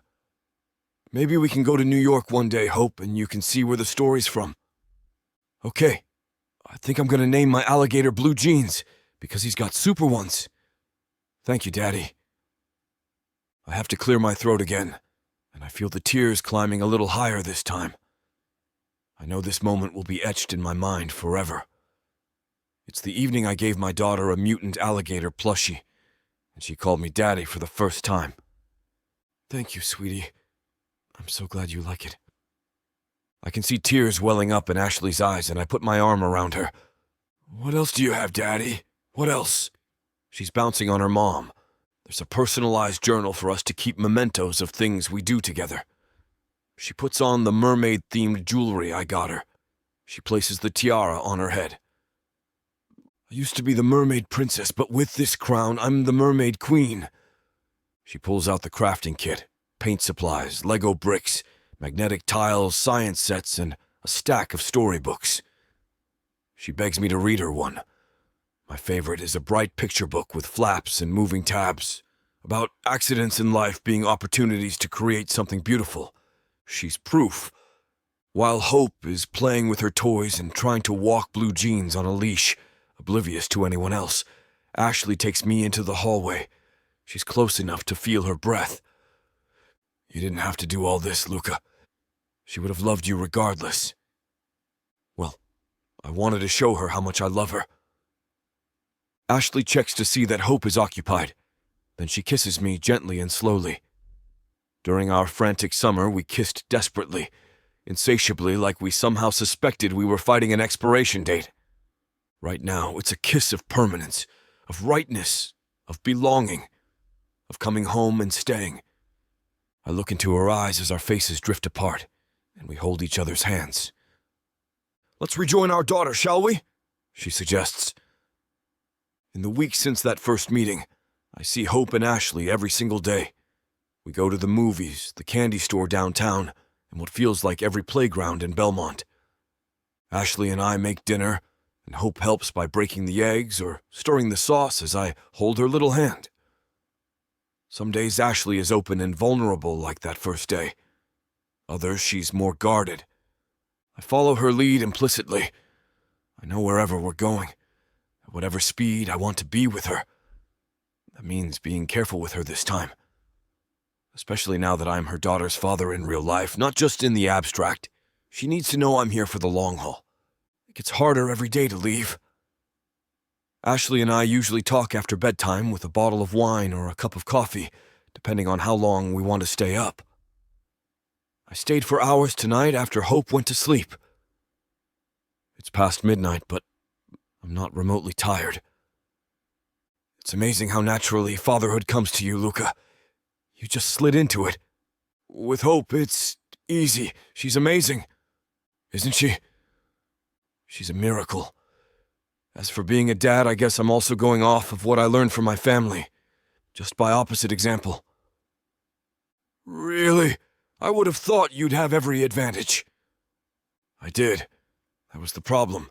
I had tennis lessons, horses, cars, caretakers, tutors, the best of everything. Every video game system. But I didn't have parents, not in the way it mattered. They weren't around much, and when they were preoccupied with their own nonsense. Yeah. I remember you said they were a little standoffish about me being so working class when we were together, a plumber. When we were together, it stings to remember we're not. I didn't fulfill their expectations myself, even though I work for them. With them, that's probably a point of pride. They'd probably be unhappy even if I married an heiress. I mean, I almost did with my ex-fiancée. You were engaged? Her eyes widen. It was a huge mistake. I broke it off about 6 months ago. It wasn't love. I was going to tell you yesterday, actually. But once I found out about Hope, I couldn't think about anything else, just her and you. Ashley scoffs at that. No, seriously. That summer with you was the happiest I've ever been, but it can't compare to now. Because you have a child? Because I have a child with you, Ashley. I got engaged figuring I'd never have something like what you and I had, so I may as well be with someone rather than no one. Camilla was never for me, and... I sigh, dreading the next part. She just moved here. But I want nothing to do with her. Thank you for telling me that, Luca. It's a lot to process all at once, although less to process than the surprise of a lifetime I gave you. Congratulations, it's a girl, and she's 5. We both laugh at that. Thank God she can have a sense of humor about even uncomfortable things. Thank God you did. I don't know what my life would be without the two of you already. For what it's worth, I've never seen Hope bond like this with anyone. It's like she knows in her bones. I feel the same with her. You know what it's like? Your own child staring back at you. I'll be here for Hope forever. I look into Ashley's hazel eyes, the same as our daughter's. I'll be here for you, Ashley. I put my hand over hers. She doesn't move closer to me, but she doesn't pull back. That's more than enough for me right now. I have everything I need. My 2 girls. Chapter 9. Ashley. I'm gonna getcha. No, don't eat me, Mr. Monster. And with that, Hope takes off running. Watching Luca play on the playground with Hope is nothing like I imagined it would be. I half expected he would politely sit and watch, but he's fully engaged. He chases her around the play structure, making monster noises while she shrieks, giggles, and then chases him in turn. It's astonishing, really. Luca has fully stepped into his role as Hope's father.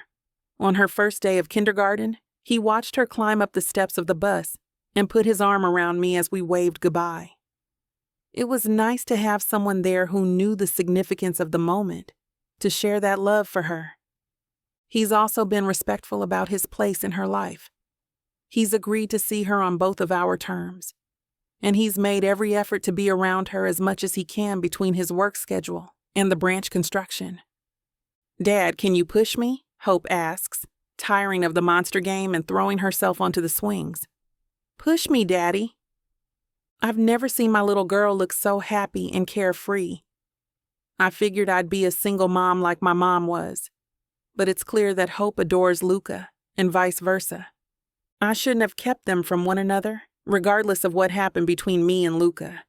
It's just that the longer I waited, the harder it was to try to reach out and tell him.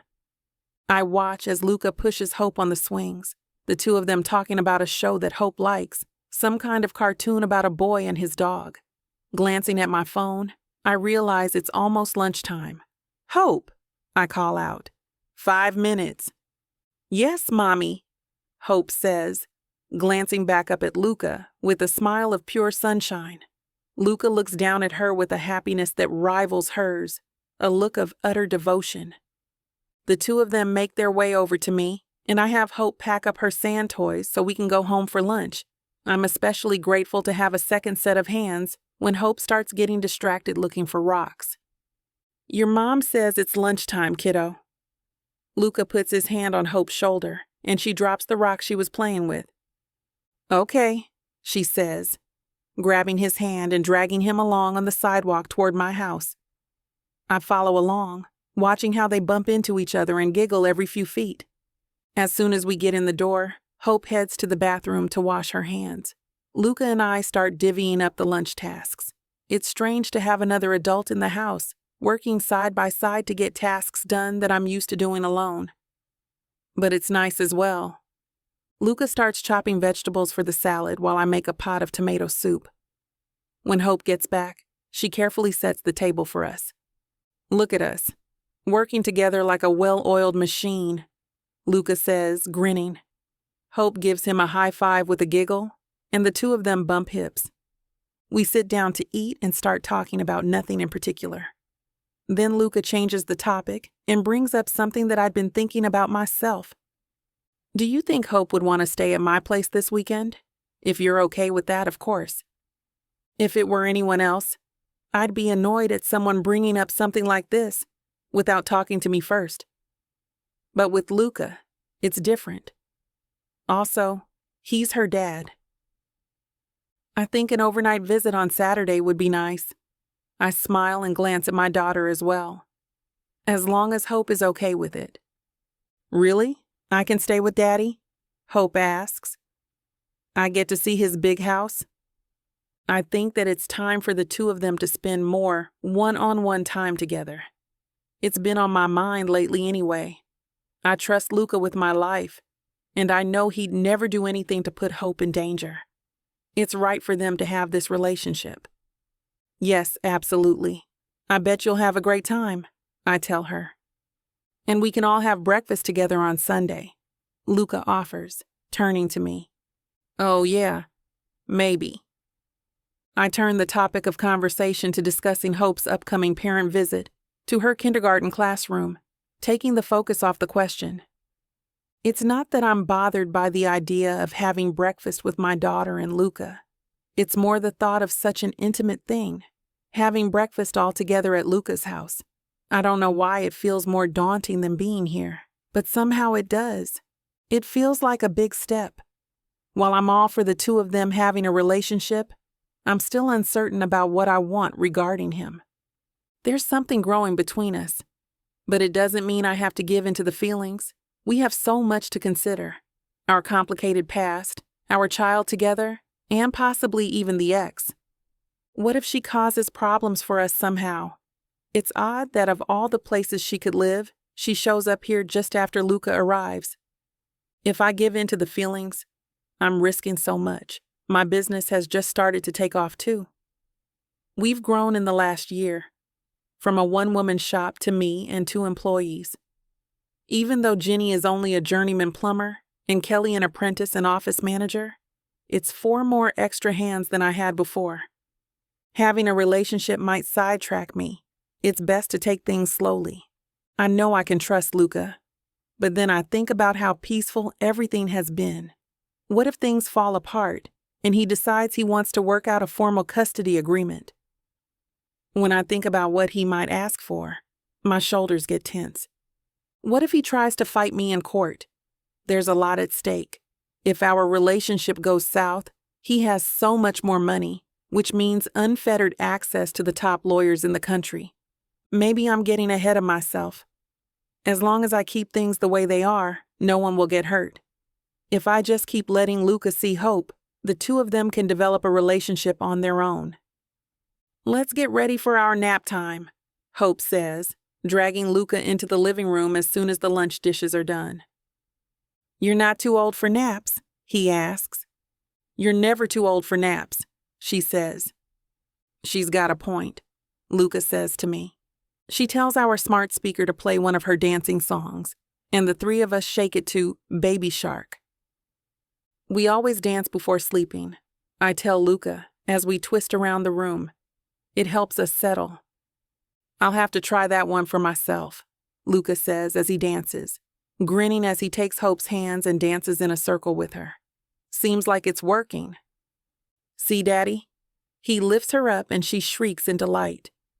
As soon as the dance party is over, Hope winds down. Luca offers to tuck her in after promising he'll still be here when she wakes up. I head to my desk to check invoices and respond to emails while Luca and Hope head up. After a few minutes, Hope is asleep. Luca comes out to the couch. I had no idea little kids were so full of energy. I'm amazed at how well you handled doing it by yourself for so long. You're truly amazing, Ashley. I turn to look at him. He's clutching one of the throw pillows. I'm beat. Do you mind if I nap while she naps? He asks. Go ahead. I've just got to get a little work done. I'll wake you in an hour. Better make it 20 minutes. If I sleep longer than that, I won't be able to sleep tonight. It's cute seeing how much he throws himself into being a dad. He's worn himself out trying to keep up with her. Okay, 20 minutes? He leans his head back and closes his eyes, and I study his face for a moment. How did he get even more handsome? His 5 o'clock shadow makes him look rugged and sexy, not rumpled. His hair is swept back from his forehead, which makes me want to run my fingers through it. While he was always handsome, he's got a little age on him now that takes him to a whole new level.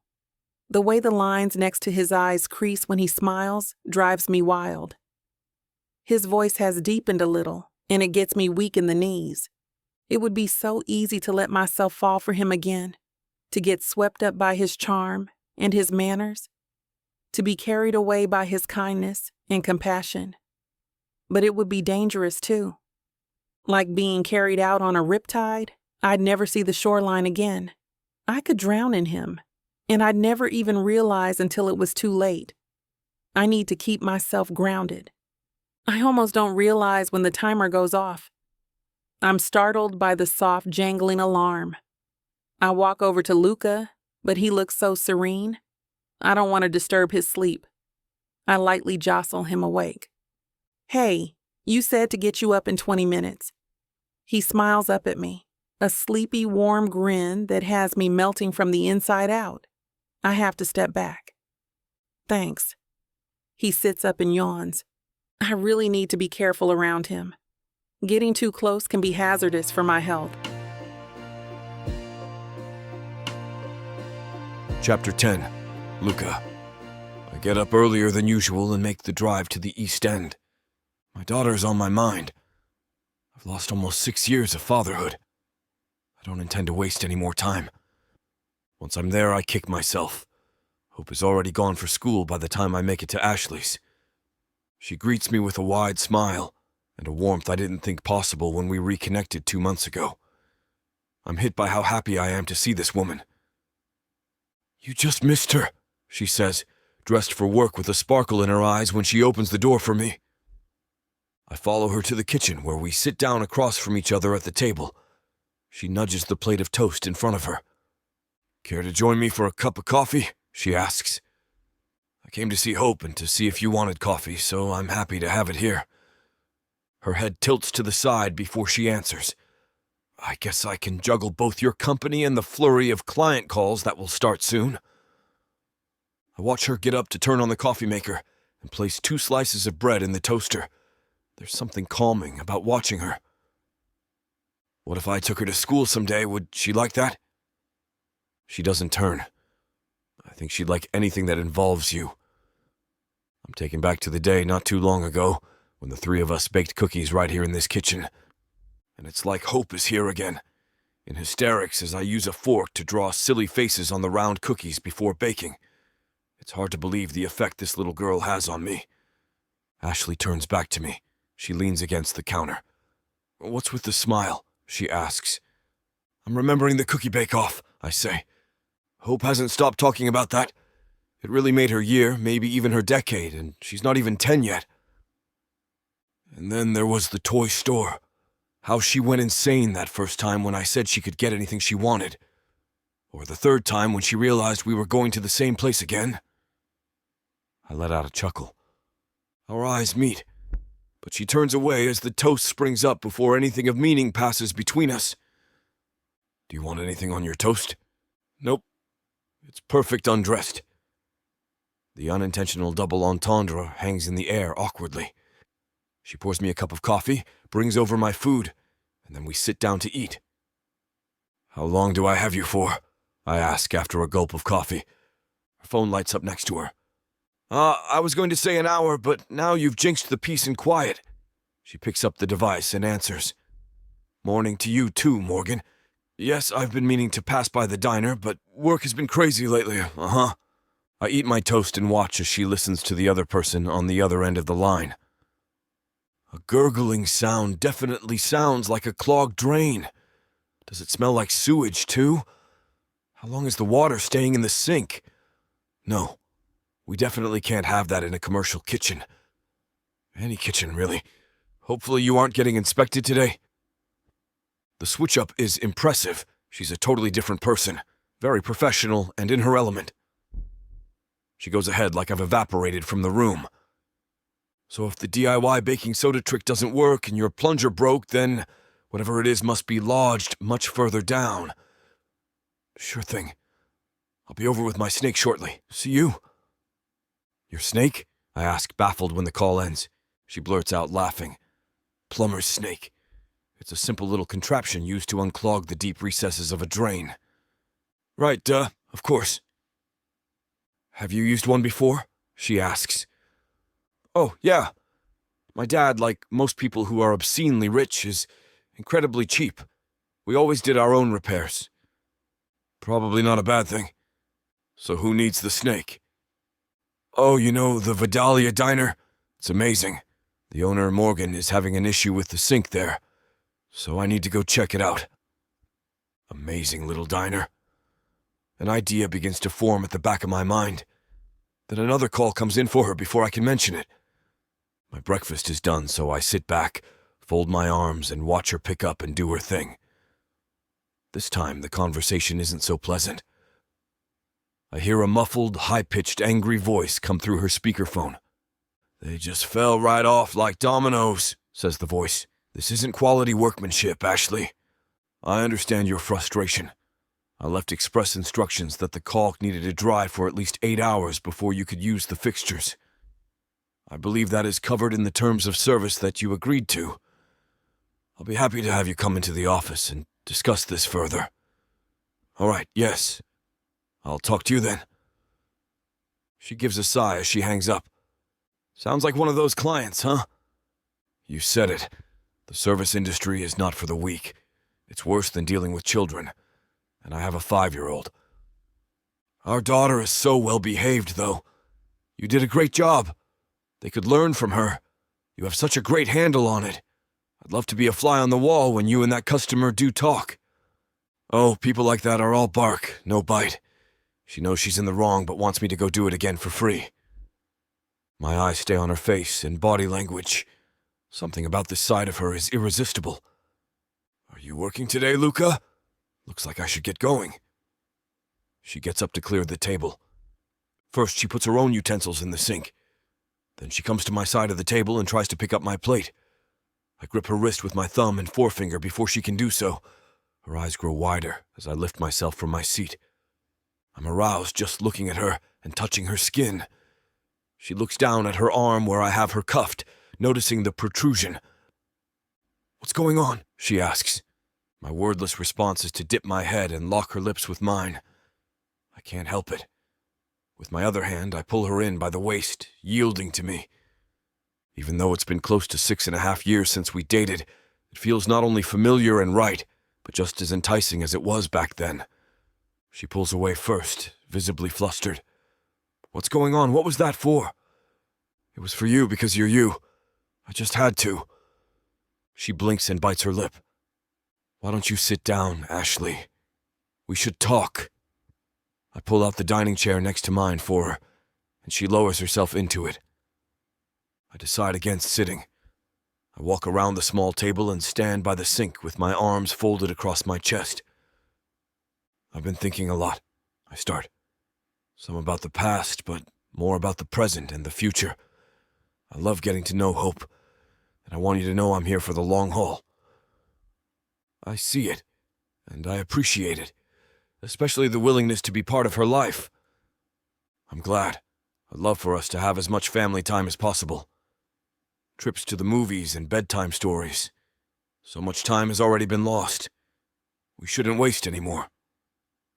She nods. I agree. But it isn't just her that I want in my life. I want you too, Ashley.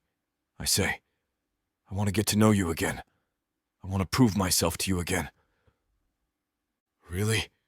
Her lips tremble. So first I'm taking you on a real date since we haven't officially had one yet. We haven't? We had dinner and it was lovely, but I want to woo you. I approach her and sit next to her. My arms fold together on the table and turn to her. She mirrors me. We stay like that for a bit before she speaks. I see indecision on her face, and I hope she says yes. Everything I've ever wanted is on the line, depending on this answer. I love that. And my heart soars. Part of me wishes I could whisk her off right now, but we both have work, and I know she can't just renege on all of those clients she talked to, and all the other ones waiting for her. So where exactly are you taking me? She asks. I cup her cheek and give her one more kiss. You'll have to show up to find out. I have a few ideas floating around, though. She giggles. I need at least one clue so that I can dress appropriately. You wouldn't want me to wear a bikini to the museum, would you? With you wearing it. I look down at her body and smile playfully. But I guess you're right. I'll give you that. So here's just one clue. Yes? Dress to impress. Chapter 11. Ashley.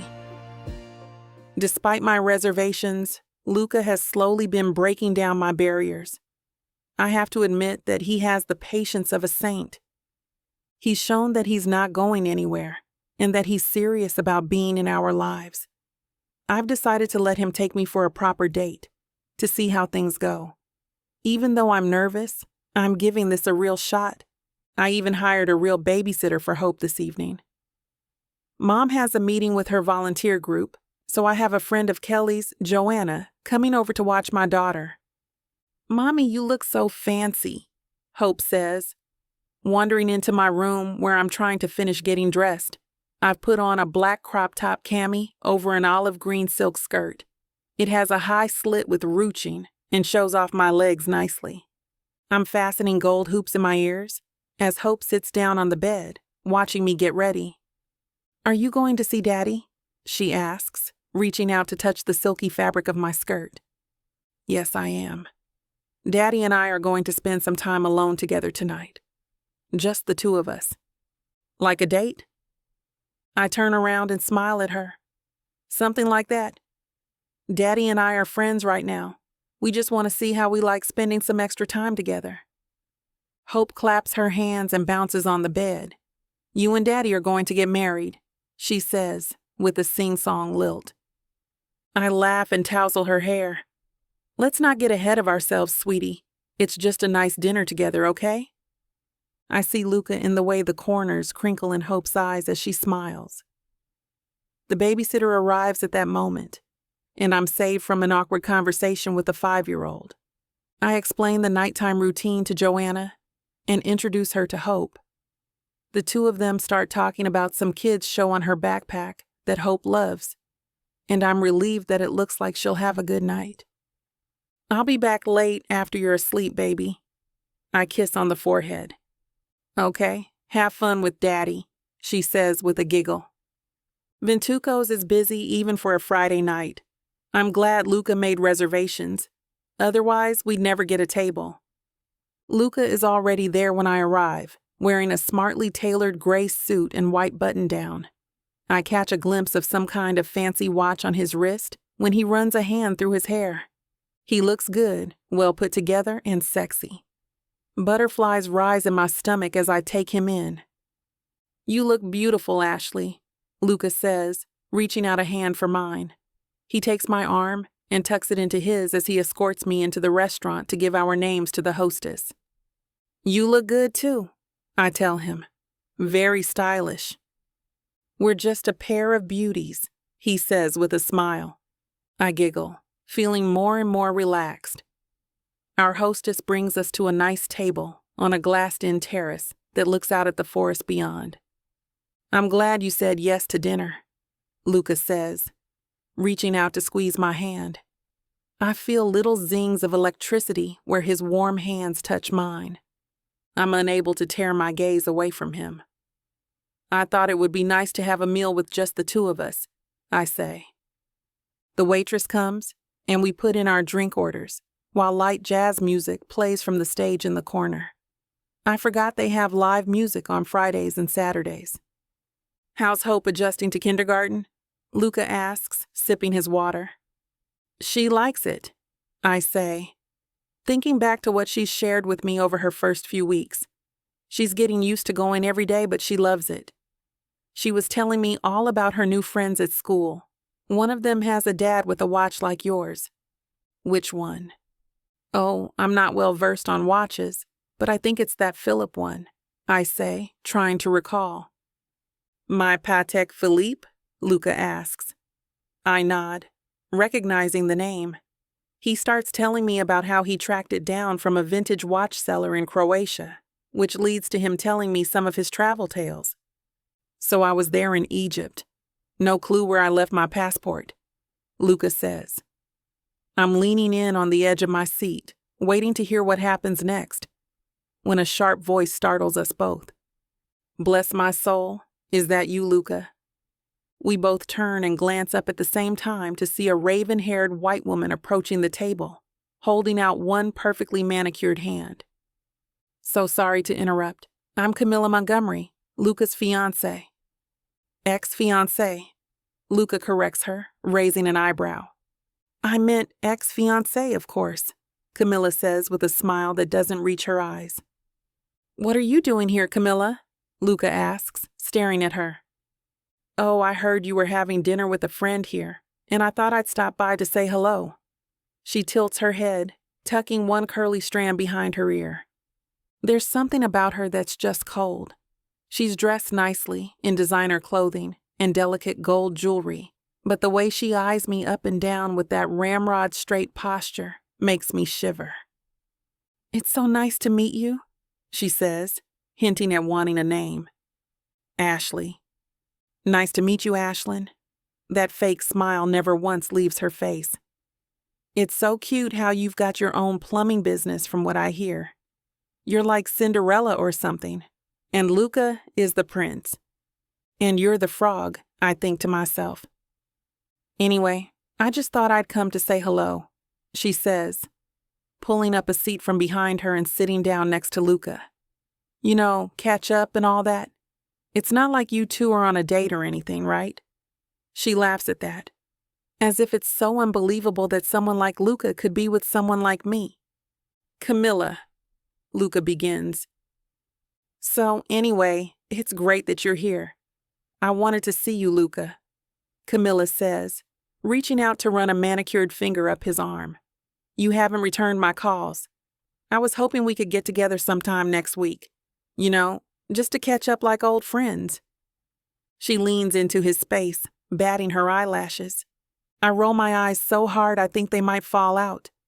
Luca's brows narrow, but he doesn't fling her hand away like I expect. Camilla, I'm busy next week, he says, gently removing her hand from his shoulder. Oh, you can't make some time in your schedule for itty-bitty old me?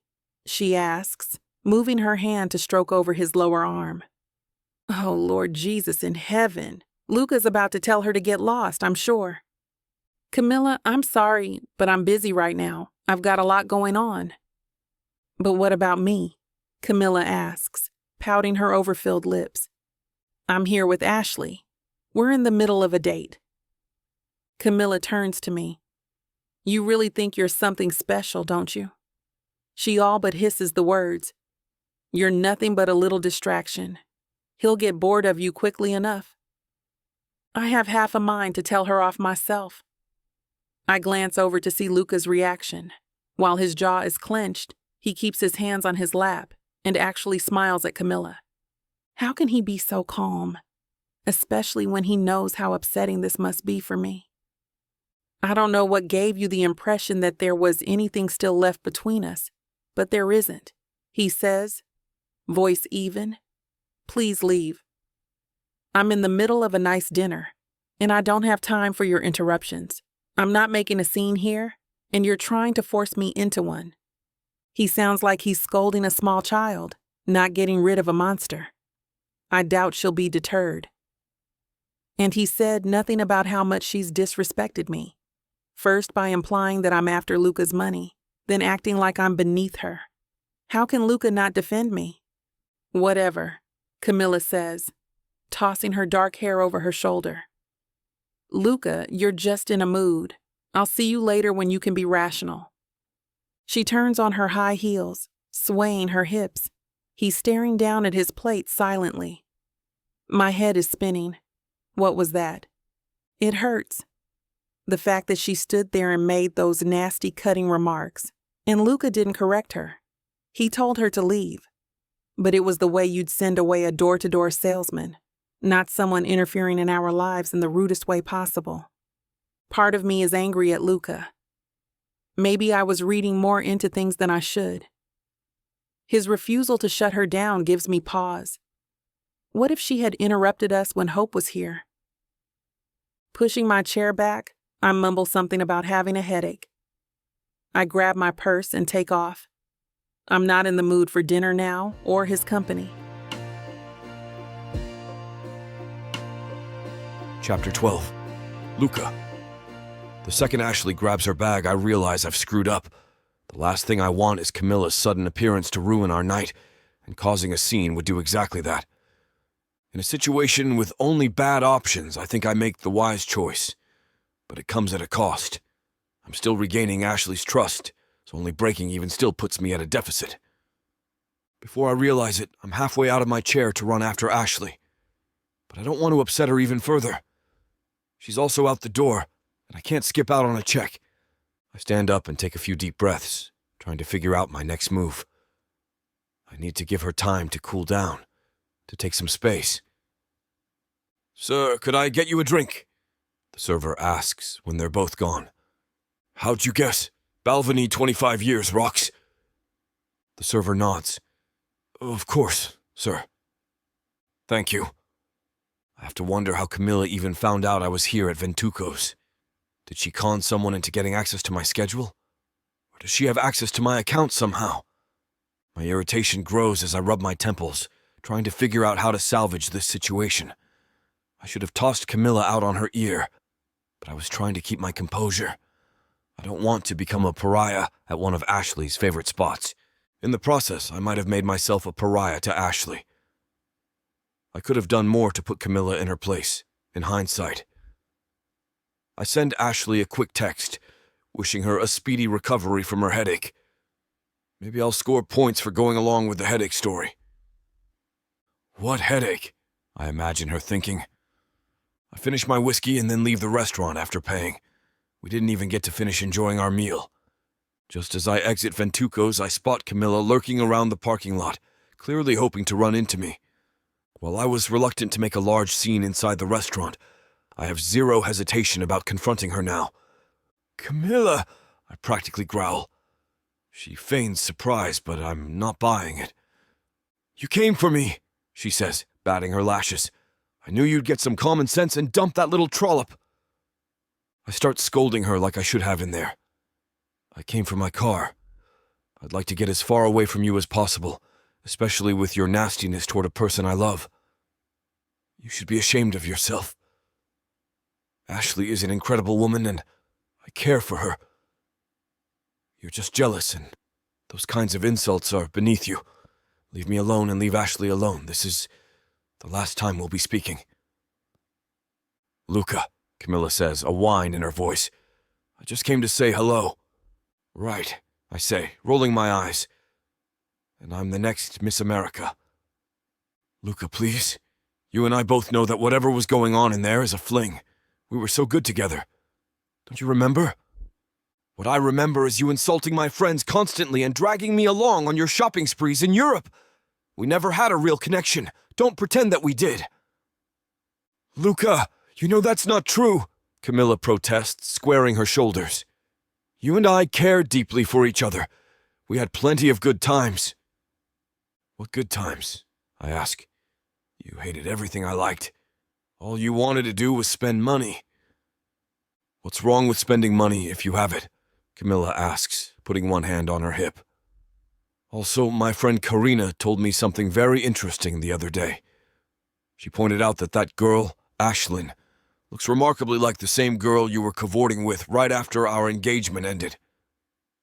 Ashley, I correct her. Our relationship ended months before Ashley and I even met each other again. What do you mean, again? So, you were seeing her before we broke up? Yes, Camilla. About 6 years before we broke up. Ashley and I dated many years ago when I lived in Belmont for a summer. We broke up, and a few years later I met you, to my great dismay. I shouldn't have broken up with her then, but you and I still wouldn't be together. Maybe being with her will make you realize I'm the one.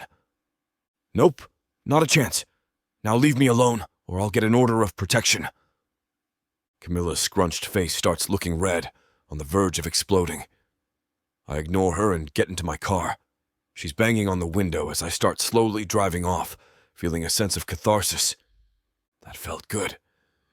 It's what I would have said inside if I knew it didn't result in a bigger scene. I'll go over tomorrow and explain myself to Ashley. Hopefully she'll understand. My entire body is shaking as I drive home. I need to take a long, hot shower to relax before I climb into bed. The next day, I wake up and rush through my early morning routine in hopes of seeing Ashley before she leaves for work. I stand on her welcome mat, holding a bouquet of roses and a box of chocolates. I need her to understand how sorry I am about how last night went down. She practically slams the door in my face. I block it at the last moment. I'm sorry, I say, holding out both gifts. She's got her coveralls undone at her waist, so I know I don't have long to convince her to listen to me before she leaves for work. Hope has already left for school. You should leave, she says, putting one hand on her hip as she stares me down. Please, can I come in? I ask. I just need you to hear me out, okay? What could you possibly say? Your ex-fiancée is stalking us, and you politely told her that you were a tad busy at the moment. Last night didn't work out the way I wanted. Please, let me just come in and explain. Ashley sighs and holds the door open, letting me follow her into the house. I put the chocolates on the table and the flowers in a vase, then I sit down at her kitchen table. I didn't shoo her away as well as I could have last night. I didn't want us to permanently get blacklisted from a restaurant you love. What Camilla did was completely out of line, and what she said about you was disgusting. She was really hurtful, Ashley says, wrapping her arms around herself. I know. She's a cold, calculating woman. It's one of the reasons I broke things off with her. How could you be with someone like her, Luca? We're so different. It was one of those stupid decisions that you don't know you're making. When I agreed to a first date, I didn't know I was essentially signing up for that. And of course, at first she presented her best side. Why's she bothering us? Just jealousy? She heard some rumors about us, apparently. Since it was a few months after our engagement ended, it sounds like she got it in her head that you were the cause. Which is not true, I say, emphasizing that part. We broke up around 6 months ago. Why would she think that then? I don't know. I shrug. It was months after my relationship with her ended before I even met you again. But I assure you I never want to see her again. You're the only one I want to be with, Ashley. She stands closer to me, leaning against the counter. Why didn't you tell her off? I was trying to get her to leave without making a scene, I say. She approached me in the parking lot. I told her off right then and there like I wanted to in the restaurant. You did? Ashley asks, turning to properly look at me for the first time since I arrived. Her eyes are puffy. I did. I reach out to hold her hand. I told her I was really happy with you and that I wanted nothing to do with her. I told her that what she said about you was unacceptable. I told her to leave us alone for good. That's all I need to hear, Ashley says softly. I just want to know that you'll stand up for me. That you'll protect me. I'll always protect you. I pull her into my arms and plant kisses on her cheeks. And I'll always have your back. I promise. She snuggles into my neck and plants kisses on my cheek as well, the tension shifting between us from earnest to playful. "I know she put you in a tough spot," she says.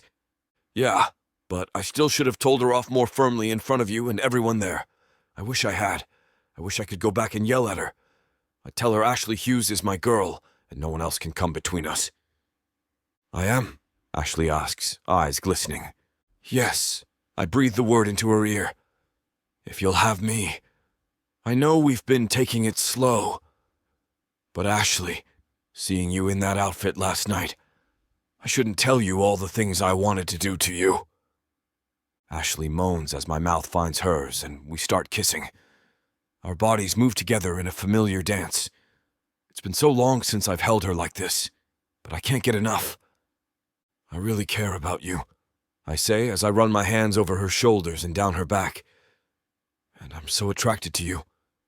I hope you know that." "Yes," she whispers, kissing down the side of my neck. "I can see that." The tension shifts again from playful to steamy, and I have a feeling I know what's about to happen.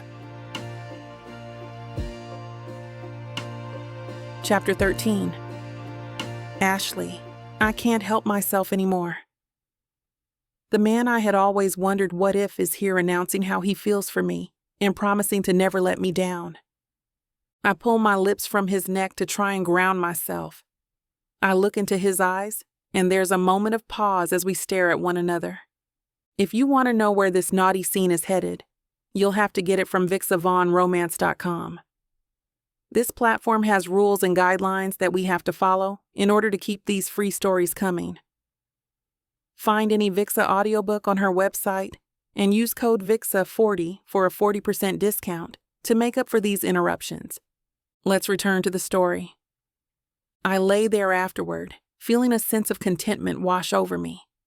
Our bodies are entwined, and our hearts beat in perfect harmony. I smile, feeling alive, and knowing that there's nowhere else I'd rather be than here in Luca's arms. I can feel my walls crumbling down. I've been so guarded for so long, but with him, I feel safe and loved. I realize I have been lying to myself. As I lay there, panting and sweaty, he pulls me close and holds me tight. I can feel his heart beating in perfect rhythm with mine, and I know that I never want this moment to end. I look over at Luca, whose eyes are closed and whose breathing has slowed. As my body relaxes and the sexual needs fade, nervousness starts to creep its way back into my thoughts. It felt perfect like this the first time around, too, and then he left with no warning. Now if he leaves, it's not just me he'll hurt. I close my eyes, realizing that I have already given in to satiate my needs, but can I keep letting myself take risks like this with him? I flutter my eyes open and look again at the snoozing Luca. I nuzzle into his neck and let myself believe that I can actually have the love with him and the complete family I dream of. I let the fears subside for now. I hope you're enjoying this audiobook by Vixa Vaughn. If you want to keep hearing more audiobooks, then please hit that subscribe button and like the video. It may seem insignificant, but the more people that subscribe, the easier it is to produce more audiobooks in the future. So please help us out and subscribe to our channel. Thank you for listening, and now back to your book.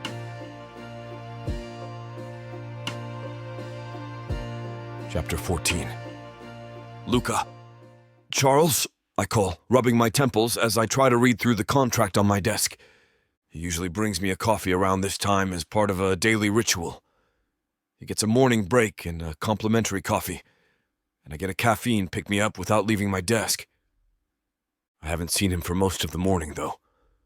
I call for him again, needing something to get through this slog. It's a dreary September morning with storms rolling through every few hours, and I'm prone to headaches when the weather changes like this. I could use the pick-me-up. "Charles." "Right here, sir," Charles says, hurrying into my office and handing me a steaming paper cup. "I haven't seen you around." "Busy morning?" I ask, raising an eyebrow.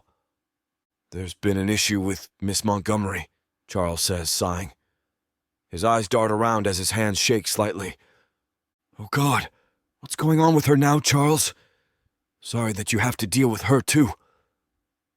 Her real estate company filed some paperwork against the one we use, claiming impingement on their business based on some expired contracts. It's nothing, the lawyers say. She came in and I sent her away, and I was just coming to tell you. I blow out a breath of air, running a hand through my hair. Good man. Thanks, Charles. She has no leg to stand on. We'll let the lawyers handle it.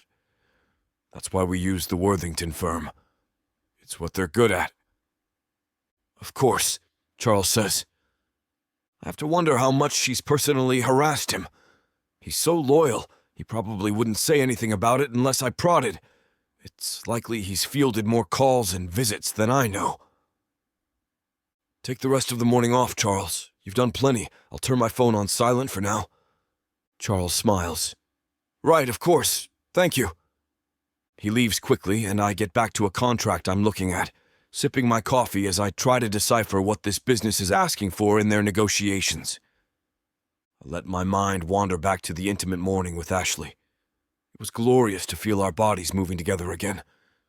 The way we touched each other. The way we kissed. It was electric from start to finish. I sent her a text telling her I can't wait to see her again, even though I know she's busy right now and can't respond. I smile to imagine her grinning at an unexpected text from me once she gets the chance to look at her phone. I should send her flowers to let her know I'm thinking of her. I put in an order through the local florist and go back to work happy. The next day when I wake up, I realize I haven't heard from Ashley since I texted her the day before. I decide to try again. Hey, you busy today? Want to get lunch? I could use a break from endless contract negotiations, and I'd love to take her out again. When no response comes by the time lunch rolls around, I decide to give her a call. Hi, I smile, leaning against my desk. It's Luca. I know. What can I do for you, Luca? Ashley asks, sounding a bit irritated.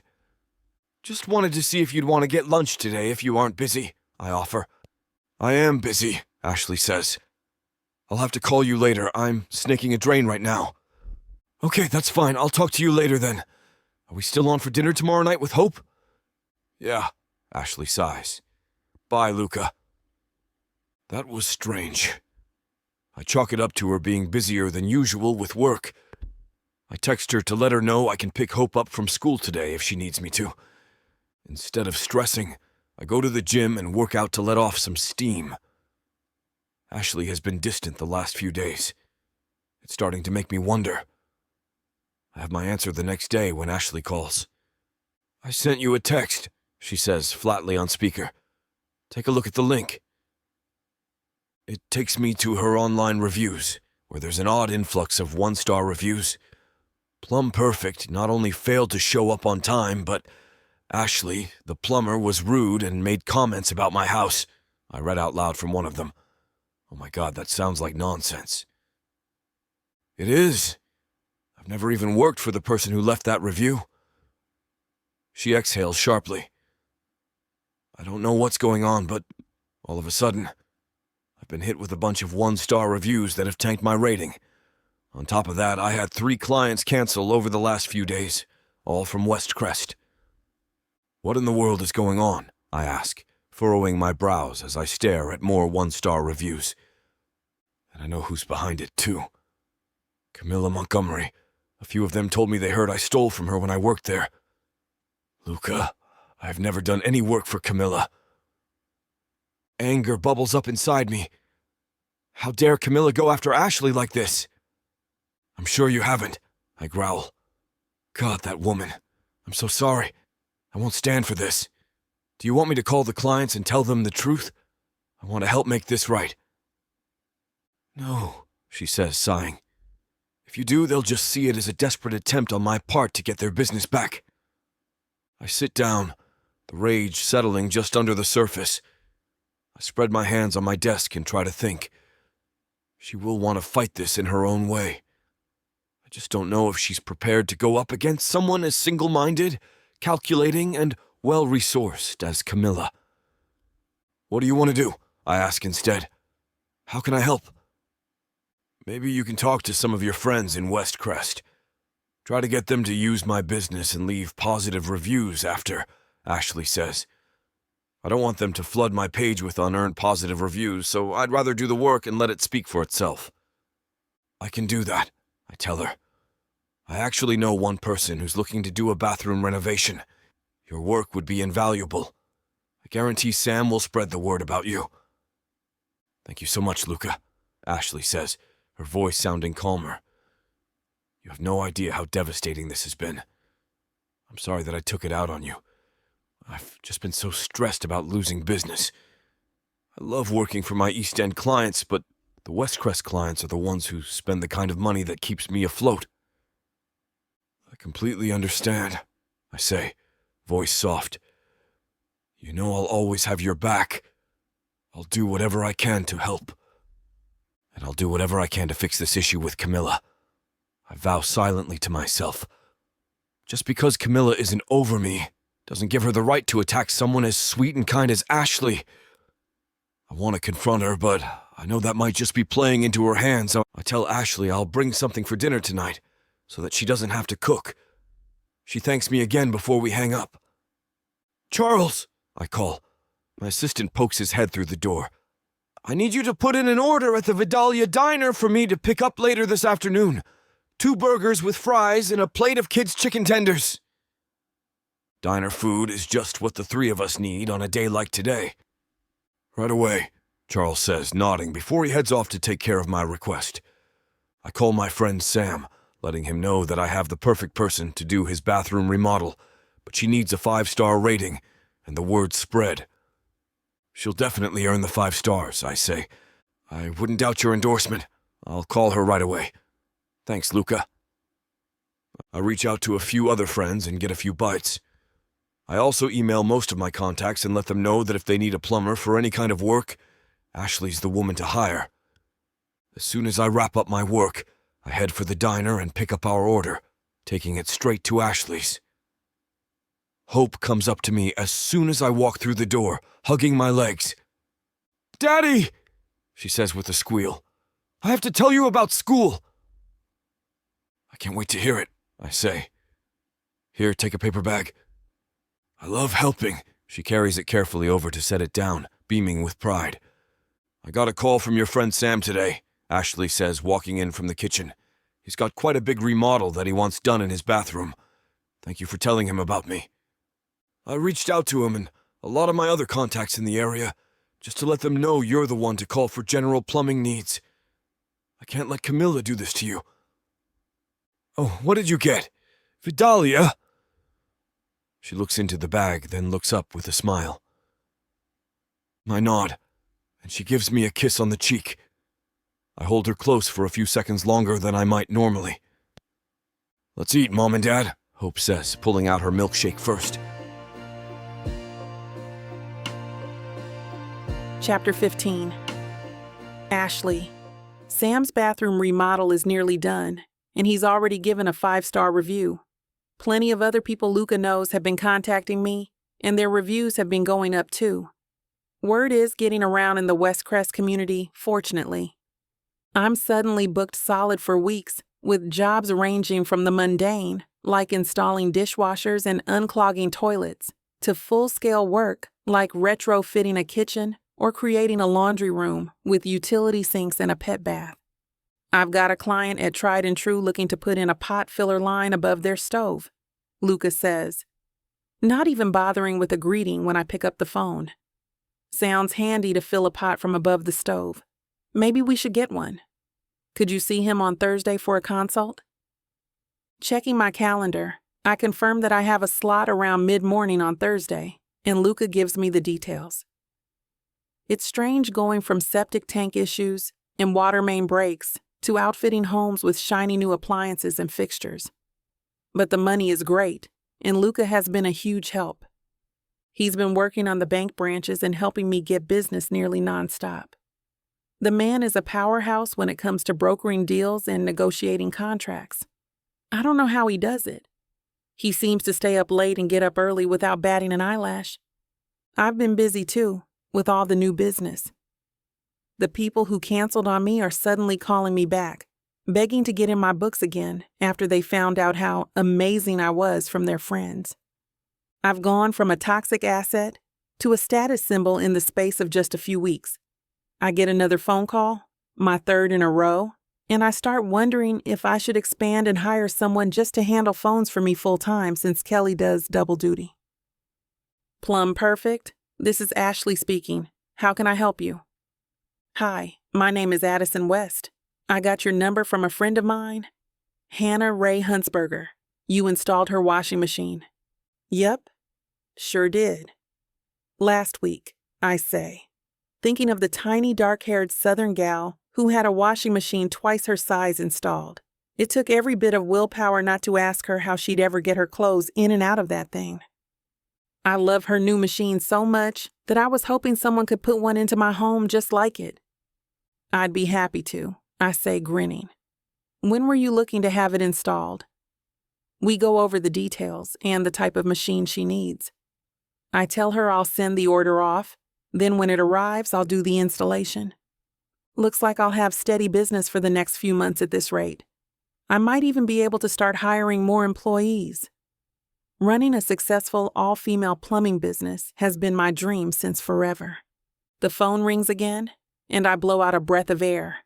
This time, it's a call for an emergency repair to fix a leaking toilet.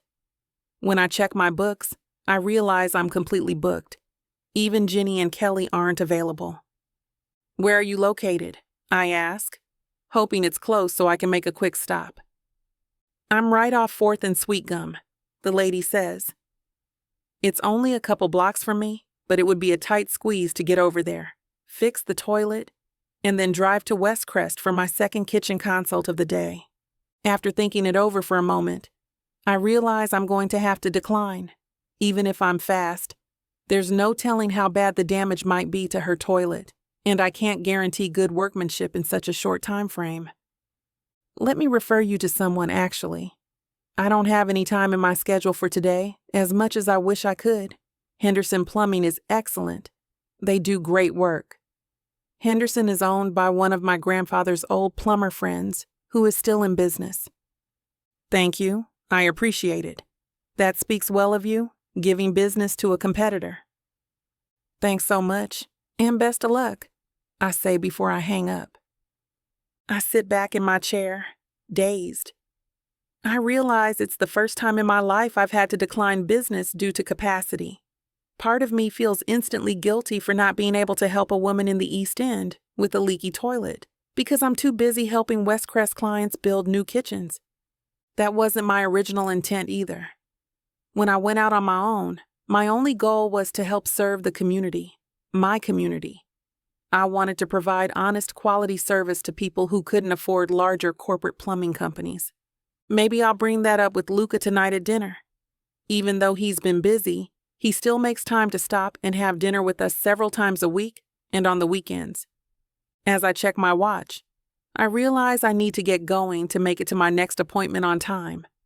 I jump up, heading for the door. By the time I pick up Hope from school, I'm exhausted. Working with such demanding clients is a chore unto itself. People in West Crest really want the impossible sometimes. Trying to explain that it's not physically possible to have the city change the water system just for them can be trying. Hope chats my ear off about school as we head home. I'm thankful Luca is bringing dinner tonight because I'm almost too tired to cook. He calls a half hour after we arrive, letting me know he's on his way with deli sandwiches. I sit Hope down to color while I clean up the breakfast dishes. Once he arrives, Hope jumps up to help him get the table set. I've been on the phone with your clients all day, Luca says once we're all gathered at the table. People keep calling me, wanting your expertise. What about the bank? I ask, tilting my head to look at him. Don't you have a banquet coming up? What's a banquet? Hope asks. Tried and true. Banking, my family's company, where I work, is hosting a big party for people to give money to the Georgia Children's Network, he explains before turning to me. To answer your question, Ashley, with the new branch nearly open and the expansion well underway, My subordinates are doing most of the work at this point. I have plenty of time to help you with the business. You and Mommy work together? Hope asks, taking a bite of her sandwich. We do, in a way, Luca says, smiling and ruffling her hair. Right now, I'm helping Mommy get plumb perfect more business because everyone should know how amazing she is. Yeah, Hope agrees, then breaks into cheering. You and Mommy are the best team. We are, aren't we? Luca asks, reaching out to take my hand in his. And as soon as the branch is opened, we can expand the business together. Though it's been amazing to have Luca's help getting my business back from near sabotage, there's still a knot in my stomach at the idea of Luca having more involvement. His vision seems to be focused on higher-end work in West Crest, like remodels and renovations. But that's not a goal I've ever had. Are you sure I should be spending so much time in West Crest? I ask. I had to turn down an emergency call in the East End today because I was so booked. I know that this community needs my help. Oh, don't worry, Luca says, patting my hand. You'll have clients all over Belmont, east to west. Word will spread from West Crest to the East End and back again. I take another bite of my food and think that over. It's true that the expansion of business in West Crest means I've had more calls in the East End too. But the projects I've been getting in West Crest have been more time-consuming, and the volume is hard to manage. It leaves little room for the run-of-the-mill jobs like leaky faucets, broken toilets, and faulty pipes that I do in the East End. And if I keep getting jobs like the big-time renovations in West Crest, I won't have time to take jobs in the East End at all. I find myself quiet during dinner, letting Luca and Hope dominate the conversation. They chat about the big party that the bank has coming up, to use Hope's phrasing. Hope wants to come, but Luca tells her that it's grown-ups only. It would be past your bedtime, Angel. She pouts until Luca promises to have a fancy tea party with her this weekend. My mind is a million miles away. I realize that I'm feeling resentful of the way that Luca is involving himself in the business. And I'm not sure if that's unfair or if I'm entitled to feel put out. He swoops in and decides he can run it better than me.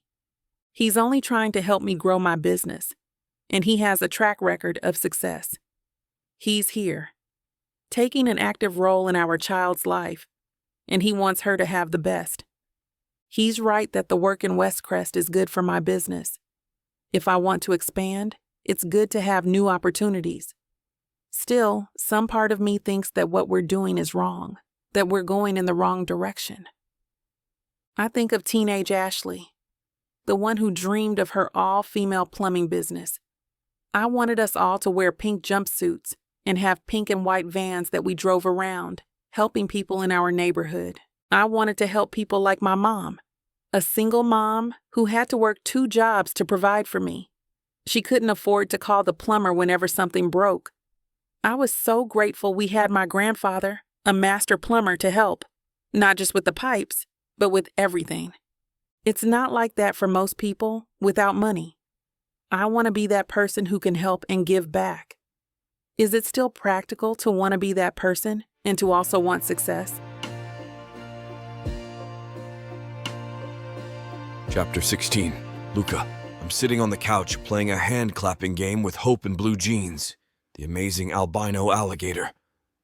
The banquet tonight is the first time in weeks since Ashley's business picked up that we'll have a real evening to ourselves. When Ashley comes out of her bedroom, ready to go in her ball gown, my jaw drops. I stand in stunned silence as I look her up and down. Ashley is wearing a stunning off-the-shoulder satin dress in emerald green with a high slit that shows off one leg as she moves. It fits her like a glove, and she looks regal in it, resplendent with matching emerald drop earrings and a delicate gold bolo chain around her neck. "You look like a mermaid princess, Mommy," Hope says, grinning as she jumps off the couch. "She looks like a queen, sweetie." Hope pouts, "But I'm the mermaid queen." "Then Mommy's the mermaid empress. Either way, Ashley, you look ravishing." I reach out to take her hand and I kiss it. Ashley does a curtsy. Ashley's mother, Barbara, pulls into the driveway at that moment, and we start getting ready to head out. Grandma will stay with you tonight, Ashley says to Hope. Be good for her. I will, Mom and Dad. You kids have fun. We both laugh at her precociousness, and I open the door for Barbara. Luca, it's so nice to see you, she says. Don't you look dashing? Nothing compared to your daughter, ma'am, I say. She kisses me on the cheek. Isn't he a nice one? She says to Ashley, who looks up and laughs. Now you two go, I have it from here. Cinderella shouldn't be late. She winks at Ashley, and we both hug Barbara and Hope goodbye. I escort Ashley to the car and help her inside before we take off in my Audi. You think they'll like me? Ashley asks as we get closer to the event. They'll love you. She can charm the pants off a snake, so I know she can handle my friends. As we pull up, a valet meets us at the entrance, and then takes our car after I escort Ashley out. I'm technically one of the VIP guests, so we're whisked to our table up front, where several of my friends and work associates are already seated. I start introducing her to everyone. Bill, this is my partner, Ashley Hughes. Ashley, this is Bill Madison. He's the president of the Southern Gospel Association. Nice to meet you, Ashley, Bill says, extending a hand. And this is Grace Ann Whitaker, I say, gesturing to an older woman with a platinum blonde bouffant. She's the CEO of Brighton Foods, the frozen food brand. Nice to meet you, Grace Ann, Ashley says. I love your vegetables. We use them all the time. That's lovely to hear, Grace Ann drawls with a practiced smile. This is Grace Ann's granddaughter, Catherine, I say, introducing her to a young blonde woman wearing a deep blue ball gown. Catherine takes Ashley's hand and gives it a little shake. Catherine turns to me. I'm looking forward to golfing with you next week, Luca. You're still playing with us on Tuesday, right? Am I? I try to recall if I had actually agreed with Catherine about golfing. Oh, come now, Luca. You simply must come. Bradford is going to be so disappointed if you don't. I whisper to fill Ashley in. Bradford Rushworth is Catherine's fiancé. He's the chief operating officer of Engadget Tech, I tell Ashley. Her eyes widen since Engadget Tech is a well-known name. Where is Bradford, anyway? I ask. I'd like him to meet Ashley. I think he would be interested in hearing about Ashley's business, as an entrepreneur himself. Oh, you know how Bradford is, Catherine says, waving a hand. He's over at the bar having a drink, probably talking everyone's ear off about his latest trip to Monaco. I laugh politely, but internally I roll my eyes. Bradford and Catherine are good to do business with, but they seem fairly dull outside of that. Bradford probably spent the entire time in Monaco in his hotel room working. Shall we go get a drink? Ashley suggests, looking up at me. At the bar, I introduce Ashley to some friends we run into. They're all polite, but I can't help noticing that they're considerably less lively than Ashley's East End friends. I'm starting to wonder why I'm friends with a lot of these people to begin with than I remember. Because my parents pushed me to cultivate friendships like these for my own benefit. And theirs. We make a few more rounds before we head back to the table, where Bradford and Catherine are seated next to us. Bradford, this is my partner, Ashley, I say, introducing her. She runs a plumbing business. I think she's just the person you ought to talk with about the new Engadget facility in West Crest. Oh, it's nice to meet you, Ashley, Bradford says, flashing a perfectly white smile. We're taking bids next month if you want to put together a proposal. Ashley leans into me, squeezing my hand. Thank you, I'll get back to you about it. Dinner is served, and we all talk and chat as we eat. It's no different from similar gatherings I've attended, but now, after spending so much time with Ashley and Hope, it just feels more hollow than I remember, regardless of the good cause. At her street's block party last week, every neighbor knew everyone else's name. On my street, I don't know if I've even talked to all my neighbors. After dinner, the dancing begins. I'm about to lead Ashley onto the dance floor when she pulls me down to whisper in my ear, asking if we can talk in private. I let her lead me to a quiet hallway in the venue, and she looks around for a moment, chewing her lip. I didn't want to say anything in front of your friend, but I'm not sure I want to submit for a job like the Engadget headquarters. I'm really not a contractor, not the kind it seems like he's looking for. It's one thing to talk me up. It's another to embellish. I reach out to take hold of her hands as she continues. My business has always been about the clogged drains and leaky faucets, the everyday sort of issues. I like the work I've done for the Westcrest clients, but I can't help feeling it's at the expense of my own community. I didn't realize she felt like I was pushing her toward a different kind of work than she wanted. I'm sorry, Ashley, I didn't realize. I thought you were interested in doing more of the contracting side of things and expanding. I'll stop pushing, I just like being your booster. I like it too. Thanks, Luca. Maybe I've been inserting myself into her business too much. She's gotten this far without my involvement. But I'm also good at seeing the big picture, including how taking on clients from Westcrest could help her in the long run.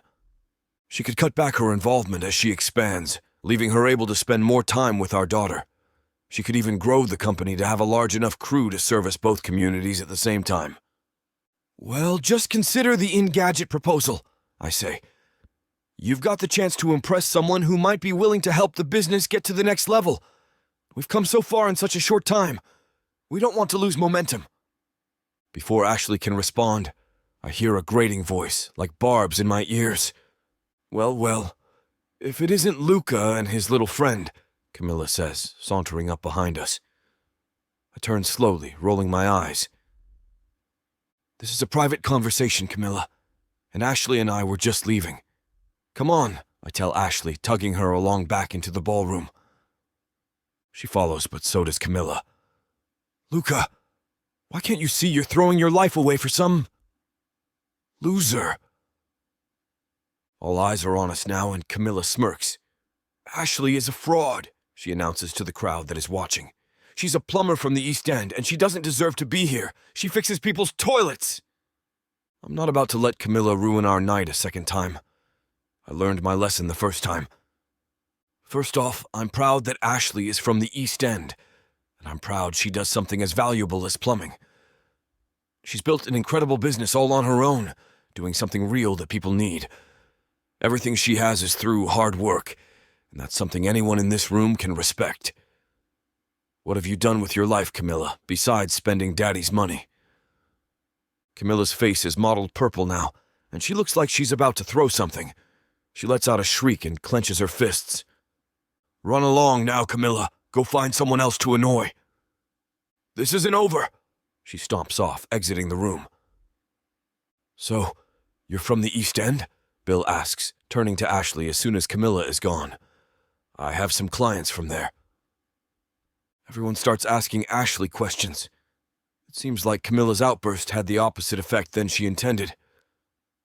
Even Grace Ann drops a bit of her stuffy facade and tells stories about growing up in the mountains of Appalachia. She came to Atlanta with nothing but the clothes on her back to make her fortune. I haven't been back in a long time, but I try to give back.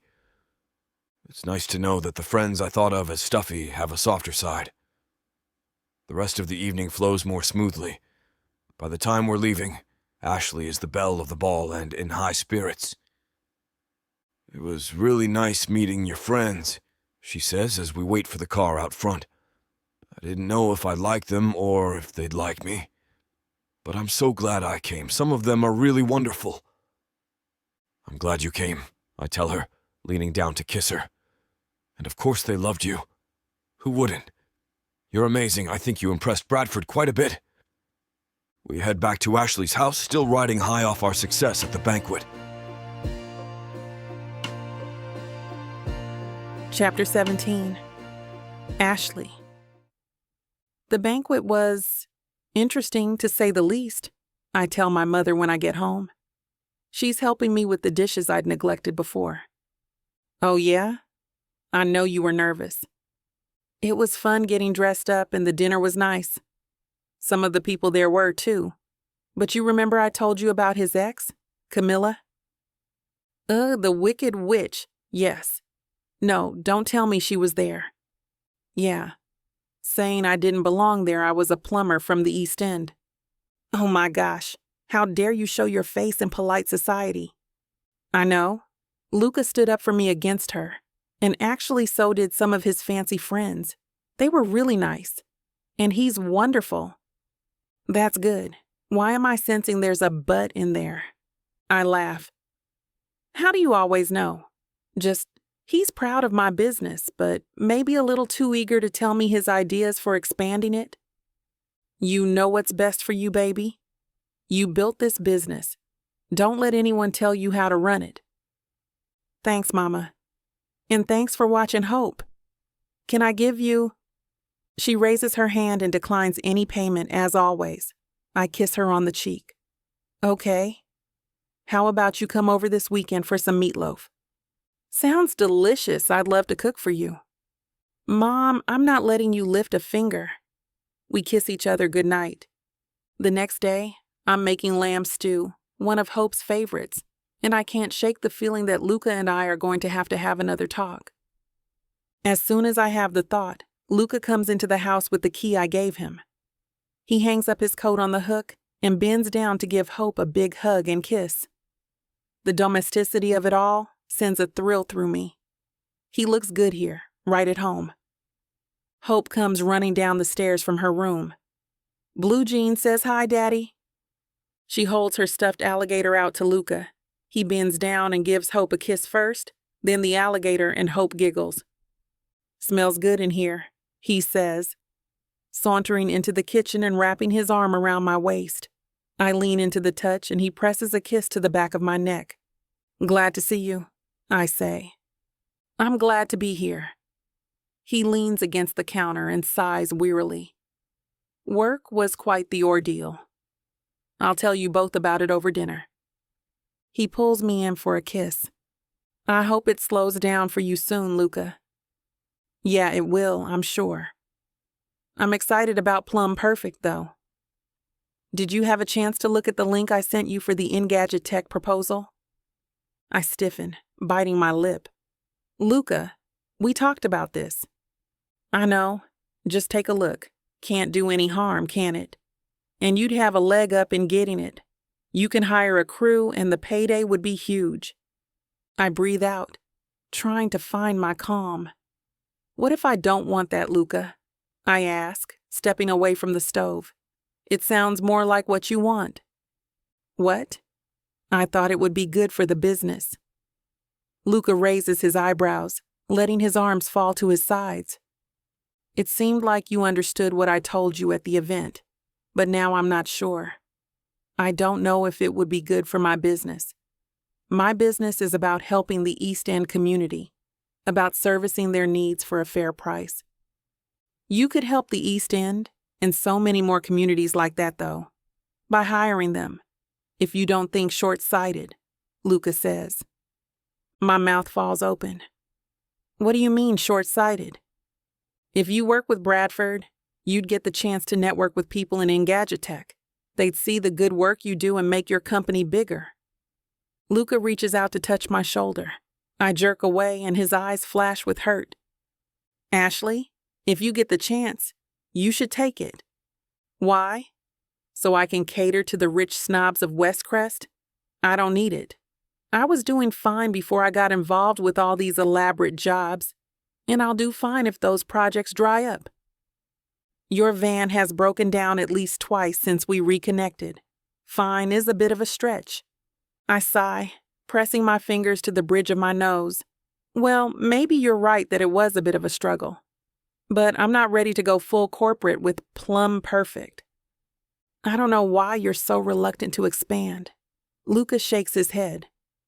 If you go bigger, you have the opportunity to serve the East End, since you'll be bigger, in thousands of communities just like the East End around the state. Our country. Wouldn't it be amazing to travel all over and give Hope a chance to see the world? To do projects like providing clean water even? Even though his vision for my company seems good on paper, there's just something about it that doesn't sit right with me. I don't want to be corporate. Big businesses are the ones that ultimately screw over small businesses and small communities like mine. You don't understand, I say, sighing as I sit down.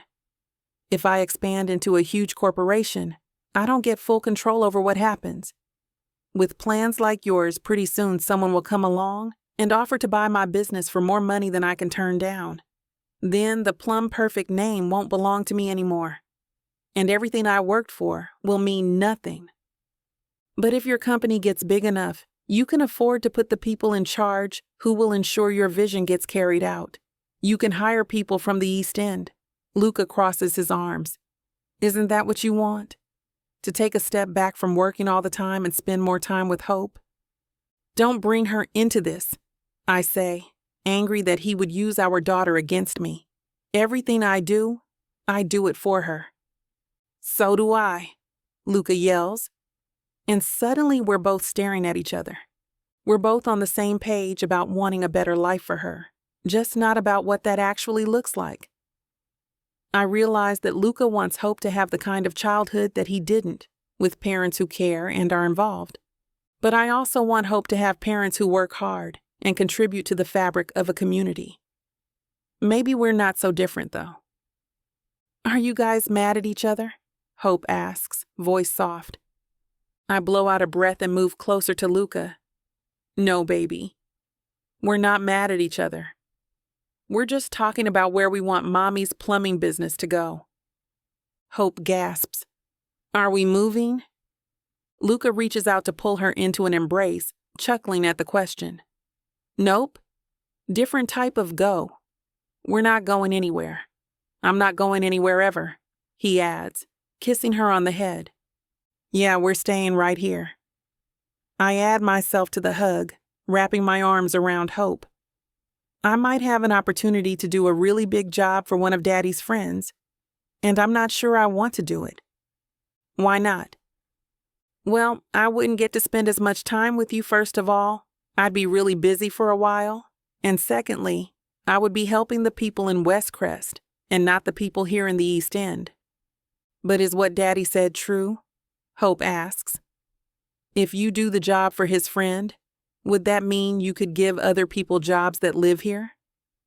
Even though she's only 5, I forget how perceptive my daughter can be. Maybe. It's a lot to think about. Okay. Hope seems to understand I don't want to talk about it anymore. She asks to have a dance party. I get the feeling she's trying something she learned from her teacher to calm everyone down. We put on some upbeat music in the living room, and I leave the stew to simmer as we shake our blues away. Luca and I dance holding hands, egged on by our daughter. He spins me around and dips me. I laugh, the argument all but forgotten. I'm sorry, Luca says, kissing my forehead. I am too, I say. No more arguing, okay? At least not right now. The timer beeps, and I head into the kitchen while Luca and Hope start setting the table. Later that night, after we've tucked Hope into bed and Luca heads out to go home, my mind goes back to our discussion. Both Hope and Luca pointed out something that has me thinking. I may not want to expand my business according to Luca's vision, but there may be a way to expand while honoring the vision I've always had. But I'm going to have to think it over on my own. Luca is a wonderful man, but he's been raised to be single-minded in his pursuit of success. For his parents, success meant money. I can't change that about him. Plum perfect means the world to me, and my ambitions are different from his. But the business doesn't mean more than Hope, and it would be nice to be home with her more often. I'm not going to be able to decide everything in one evening, so I put my thoughts on the back burner for now. With that, I climb into bed and lie down, falling asleep almost as soon as my head hits the pillow. Chapter 18, Luca. Sir, there's a call for you on your other line, Charles says, calling out to me from his office. I've got it. I pick up my office phone. I've officially moved into the new branch, occupying a large corner office on the 2nd floor as of this past week. This is Luca. I'm tense, wondering who's trying to talk to me now. Hello, Luca, this is Clayton. I sit back in my chair. Clayton Forrest is one of the few people I feel like I can truly trust in my friendship circle. He wasn't able to attend the banquet, or I'd have introduced him to Ashley that night. What can I do for you, Clayton? Listen, you mentioned that your partner has a business looking for enterprise clients. I was intrigued, but when I looked into her, I found something out that I thought you ought to know. What? I asked, raising an eyebrow. I don't know if you know this, but she's massively in debt, my man. Like 100,000 in debt. Did you know that? I blink a few times. What? How did you get that information? A trusted friend helped me look into it. And I'm guessing you never ran a credit check on her? Why would I do that? It's just smart business, man, Clayton says. When you have money like we do, it's prudent to look into the people you associate with. I'm sure she's not that much in debt. That's not possible. She would have told me. Unless you think she's covering it up for some reason, Clayton lowers his voice. I really care about you. You're my friend. I just wanted you to know this and warn you to be careful. I tap on my desk with my pen, trying to calm my anxiety. If I were you, I'd be taking a long, hard look at the relationship. Has she been secretive about her phone or her computer? Has she hidden anything from you that she doesn't want you to know about? My mind is whirling. Ashley is in debt? Serious debt? But she's always been so careful about money. It doesn't make sense. Unless she's careful about money because she's struggling to pay it all back. But how could she be in that much debt without me knowing? She's always been really open with me about her life. There's nothing that she's been secretive about, other than the existence of our daughter. That's a pretty big thing. But she explained that it was because of how we broke up. And she's been completely honest with me since then, as far as I know at least. Although she has been adamant about not having me overly involved in her business. Is it because she doesn't want me to get entangled in the business and find out about her debts? Is she trying to hide the money from me, to avoid me being able to look at her books? I just don't see how someone in that much debt wouldn't jump at the chance to erase it by taking on high-paying jobs. Unless they were trying to get someone else to pick up the slack. Someone like a wealthy bank scion boyfriend. What could she have possibly spent that much money on? The house was her grandfather's. The vehicle is so old it's struggling to survive. She's got a lease on a second work truck, but that isn't a $100,000 truck. Where would this supposed debt have even gone? Something about this doesn't sit right with me. I could just call her to clear it up. I realize that Clayton is still speaking to me, but I only catch the last part of what he's saying. Possible that she's with you long enough to get the money to get rid of the debt. Get rid of the debt? My mind is going in a million directions right now trying to process this information. She knows I'm serious about her, and I would have willingly helped her pay off that much debt without a second thought if she'd asked. She's the mother of my child, for God's sake. Even if I didn't love Ashley, I'd do it just so that my daughter could have the best life possible. But I do love her. Is she really only with me to help her clear those debts? It didn't seem possible. That isn't like Ashley. Thanks, pal. I'll look into it. I appreciate it. No problem. I appreciate you, too. I'm sending you the PDF in a minute. I stare at the ceiling for a long time after we hang up. I can't wrap my head around the things he's told me. I have no reason to distrust Clayton. I know he only gave me the information because he's my friend, but it's just so hard to believe. What will I do if this information proves true? Can I stay with someone who would lie to me like this, if that's what she's doing? The hurt is a physical ache inside me, my head spinning, my stomach nauseated. There has to be some other explanation. Where did Clayton even get his information from? Is there a clearinghouse that lists debts online somewhere? My email dings and he sends me a few documents at once. On the first page is a credit score with the number 580. Oh, that's not good. It has her correct address and everything. The next page is a continuation from one of the credit reporting agencies, and it lists several delinquent accounts and unpaid debts totaling $113,587.51. Wow, I feel like I've been kicked in the stomach. As I sit here pondering the situation, I realize that there's only one person who can give me the answers I need. If I want to understand what's going on, I need to talk to Ashley directly. Breathing in and out, I calm myself before I punch in her number. It's the longest 3 rings of my life. "Hey, honey," she says when she picks up. "What's up? You don't usually call this early in the day." "I have a question for you," I say, skipping the small talk. Okay.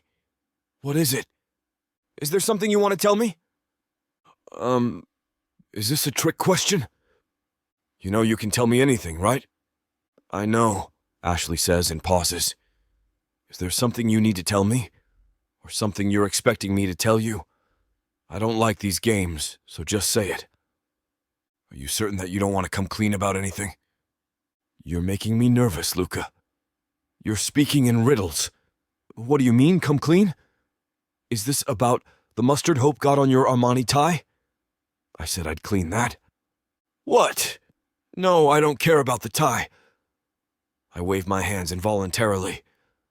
I'm talking about the 100,000 in debt that you're hiding. 113,000 to be more precise. What are you even talking about? You sound crazy. Do I ask. Because if you're in debt, that's okay. I can take care of it. What I don't understand is if you're in debt and hiding it, are you? Okay, I don't know what you're smoking, but I'm not in debt, Luca. I mean, I am, but I've only put down like 10,000 between the toolkits and the van lease. Who the heck told you I'm 100,000 in debt?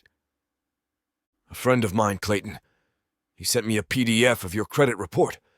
He was interested in your business, so he looked into your background. What? That's sick, Luca. I would have told you if I were in debt like that, but also, it's hardly your business, much less your friend, who I don't know at all. You seriously don't trust me? After everything? Damn you if you think that. Damn you. The line goes dead. The words are still echoing in my head as something scratches at the back of my mind.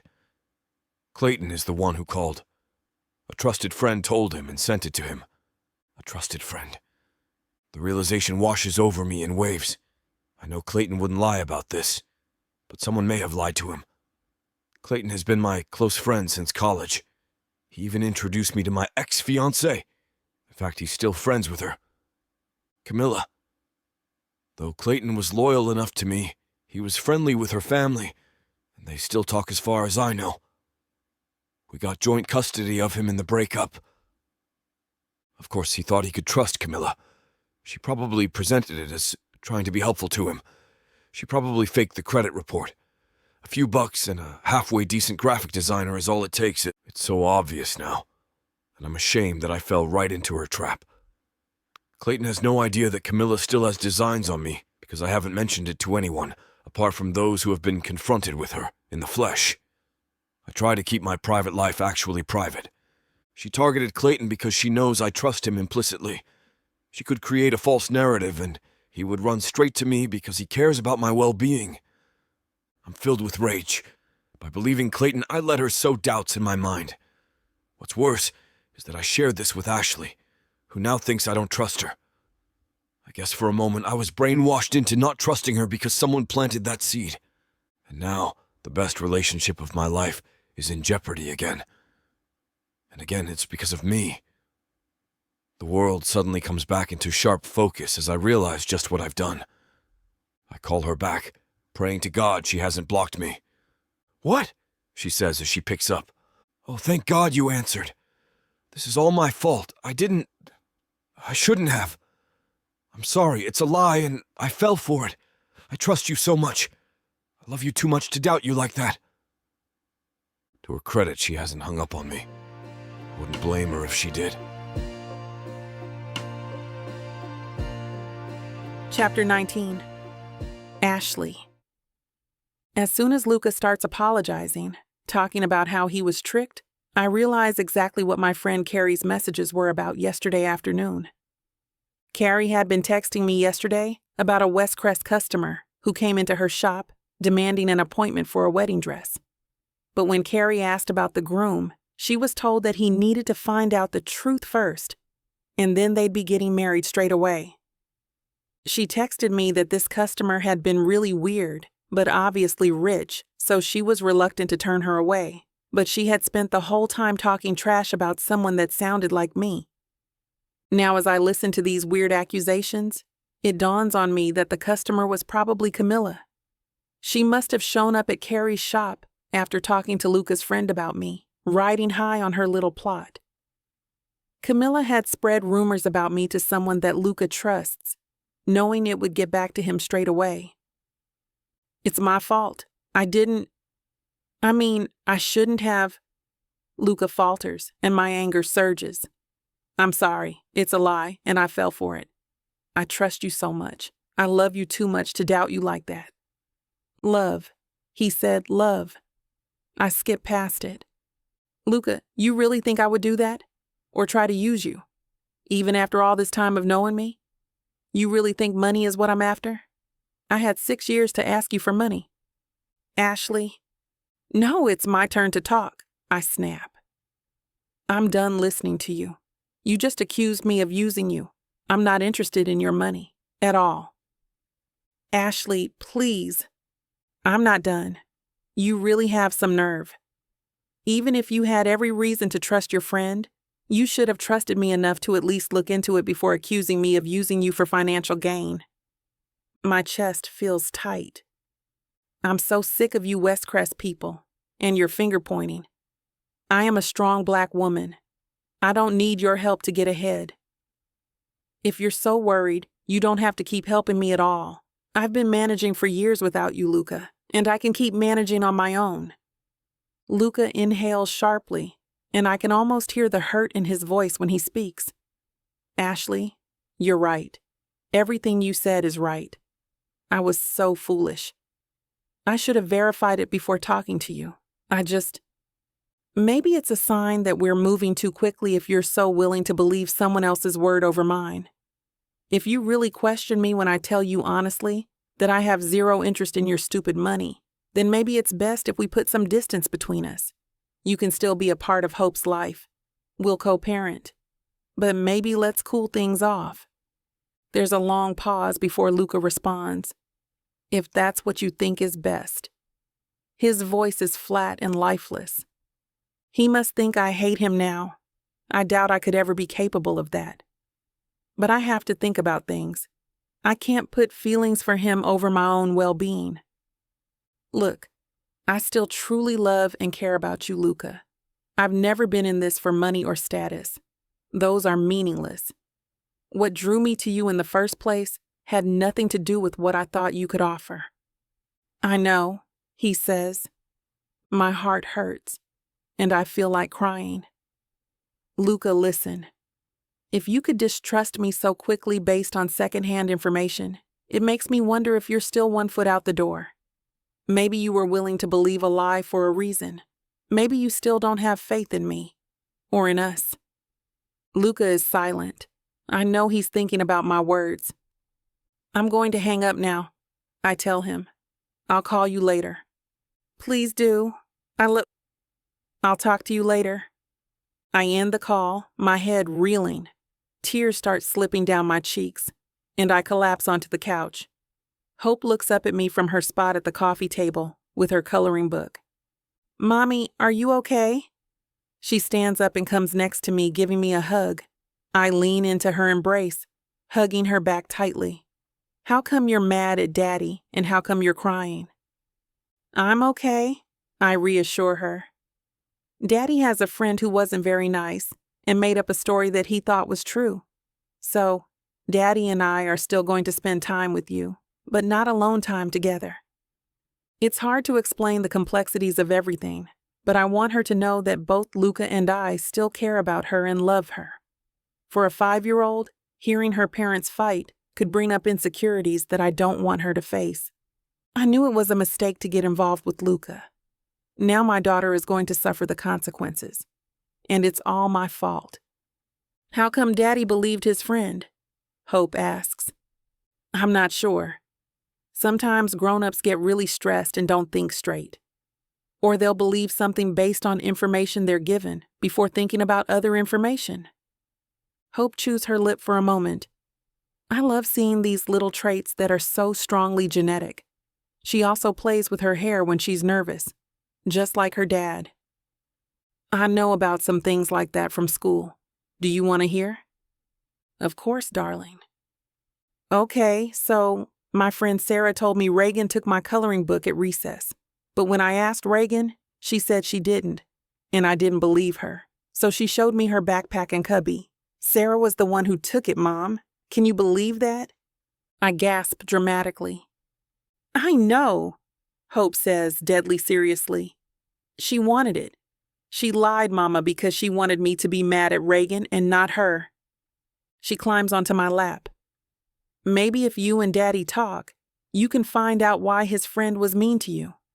That's what our teacher says, that we should talk to our friends when we're upset. I let out a weak laugh, hugging Hope tightly. You're right. Friends should talk when they're upset. I'll talk to your daddy later. Right now, I need to spend some time with my best girl, though. When I'm sad, sometimes I color or draw. Do you want to draw with me? Definitely, thank you, baby. It's just what I need. Can we get out the special paints? Hope asks. Hope has an acrylic paint set I got her for Christmas that she's only allowed to use with supervision. Yeah, of course. I stand up, wiping away my tears as I get out some brushes and flat canvases for the paint. We set up at the dining table with plenty of aluminum foil to keep the table from getting paint on it and get started with our paintings. What are you going to paint? I ask. Maybe a cat or a dog? Hope strokes her chin as she examines the canvas. I feel like painting something uplifting.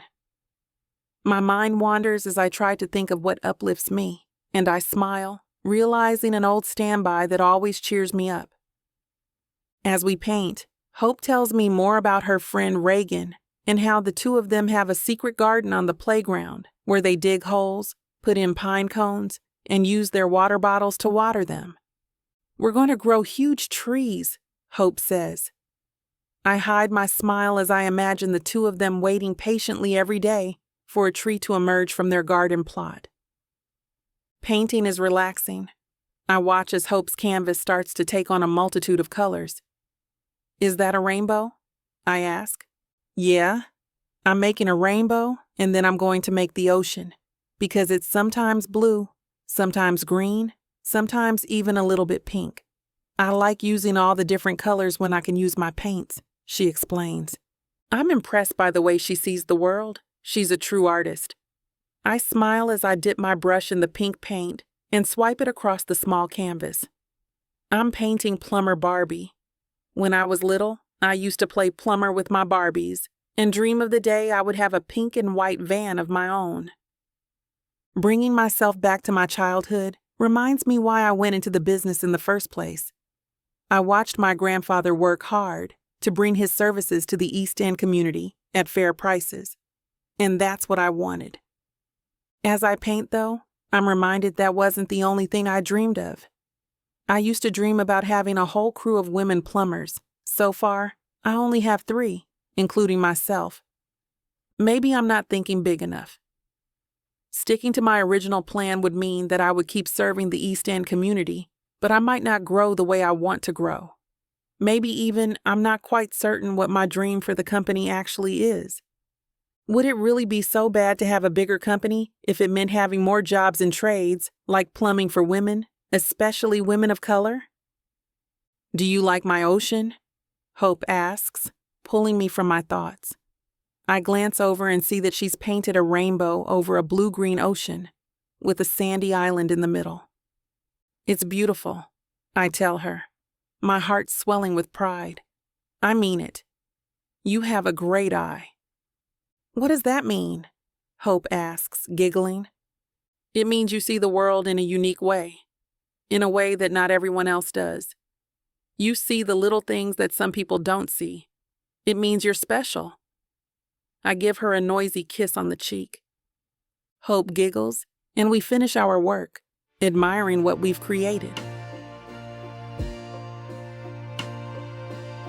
Chapter 20. Luca. I stare at the phone in my hands long after Ashley hangs up on me. I deserved everything she said and more.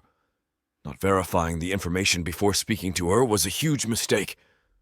What's more, I should have known that this was all Camilla. I'd never once thought that Ashley was with me for money. I'm not sure why I didn't see this for the fabrication that it obviously was.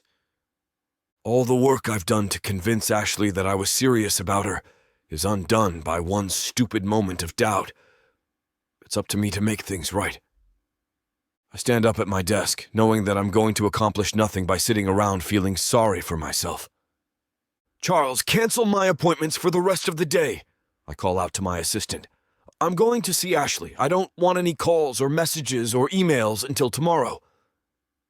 "Yes, sir," Charles calls out. I reach for my coat and pull it on, heading out the door in long strides. This isn't going to be easily fixed with flowers or chocolates this time. No, I need to do something to show her I care. Something big. Something that will prove that I'm in this for the long haul. 1 hour later, I'm finally on my way to Ashley's house. I pull into the driveway and tuck my goodwill gesture in my pocket. I could use the key she's given me, but I have the feeling that might not go over well. I settle for knocking. "Daddy's here," Hope yells to Ashley, flinging the door open for me. I glance across the living room to see Ashley kneeling on the floor, putting things into Hope's backpack. Were they about to go somewhere? My stomach knots up, and I hope they're not leaving just because I'm here. The gift sits heavy in my jacket pocket. I step into the house, cautiously trying to pretend like nothing is wrong. "Hi, Daddy," Hope says, hugging me and pulling me further into the house. "I'm going to Reagan's house to play with her." All at once, the tension leaves me as I realize I was overreacting. "Sounds like you're going to have fun," I say, bending down to give her a kiss on the head. "Are you having dinner with Reagan's family?" Hope nods, hopping up and down. "We're having paschetti." "Spaghetti, honey," Ashley corrects, a tiny smile on her face. "It's spaghetti, baby." "Do you need me to take you?" I ask. "Nope. Reagan just lives 3 houses away." "Ah, so she's just going to a neighbor's house." I feel silly for worrying. Ashley hands Hope her backpack, who puts it on and grabs me for a noisy kiss on the cheek. "Bye, Daddy. Have fun with Mommy." "Okay. Bye, sweetheart." I glance at Ashley, who looks less upset than I expected. Hope leaves with a wave, and we watch her walk down to her friend's house until we see Reagan and her mom greet her. "Why are you here, Luca?" Ashley asks as soon as we're alone. She crosses her arms, tilting her head to wait for an answer. "I'm sorry," I say, stepping toward her. "I'm here to apologize." Ashley reluctantly lets me in the house, throwing her hands to her sides. I follow. "You have some nerve showing up after I told you I'd call," Ashley says. "I'm still upset, and you have every right to be, but I want to clear something up first." "Go ahead." "When I called to talk to you about what I'd heard, it had nothing to do with thinking that you were after me for my money. Even if you were, I don't care. I'll always take care of you and Hope. I was more worried that you were in some kind of trouble, and you didn't think you could share it with me." Ashley sighs, uncrossing her arms and letting them fall to the side before sinking down onto the couch. I sit next to her, taking this as a good sign. "You have every right to be upset, Ashley. I shouldn't have believed it. You should know, though, that I wasn't quick to believe Clayton, and I even told him it wasn't possible. Then he sent me the PDF, and my mind just went squiggly. I've known him a long time, so I know he'd have no reason to lie to me or give me bad information. Still, it hurts, knowing that you'd trust a random friend over me," Ashley says softly. "I don't." I reach out and grab her hand, squeezing it. "I trust you so much that my first instinct was to talk to you about it. I overreacted with all of the different fears swirling in my mind. I lost you once. I don't want to lose you again. I think there's a part of me that feared maybe it's too good to be true, but it's not. It's good, and it's true. So you don't think I'm hiding anything from you? Even if you were, I trust that you have a good reason. But no, Even when I thought the debt was a possibility, I wasn't mad about that at all. I was more upset at the idea of hiding something. "I'm not hiding anything from you," she says, toying with the couch cushion. "I have nothing to hide. I trust you more than you know, and I care about you so much that I wanted to do something to prove it." I take a deep breath and reach into my jacket pocket. "Here, this is for you." I hand her the envelope. "What is this?" Ashley asks. "Open it." I watch as she slides a finger under the seal to pull open the flap and reaches in, pulling out a packet of papers. She looks at it, brows furrowing. "Is this the lease for the new van?" "Yes. Paid in full. It's entirely in your name now. You don't owe the bank anything. Just to say that I know you're with me for no other reason than the same reasons I am, because I love you." Ashley gapes at me, staring back and forth between me and the piece of paper as tears form in the corners of her eyes. "You really paid off my van lease. You did this." "I did. Because I want you to know that I'll always take care of you. You and Hope are my world, Ashley. I trust you with my life." "You're impossible to stay angry with," Ashley shakes her head. "You really paid off the van lease so I could leave you if I really needed the money. That's crazy. And I'd do it again in a heartbeat. I'll do anything you need. I'd pay your debts. I'd buy you a house. I'd pay for private schooling for Hope. Whatever the two of you want or need. You're the only things in my life that matter." The tears are flowing freely down Ashley's cheeks now. She reaches out, pulling me into a tight embrace. "You are so crazy, Luca Walsh. You know, I was ready to write this relationship off, but you've really proven yourself to me. I'm sorry I doubted you. I love you too." I wipe away her tears with the gentle fingers and soothe her. "You had every reason to be upset. I had a moment of doubt. But it's over now. I'm fully dedicated to you and to our daughter.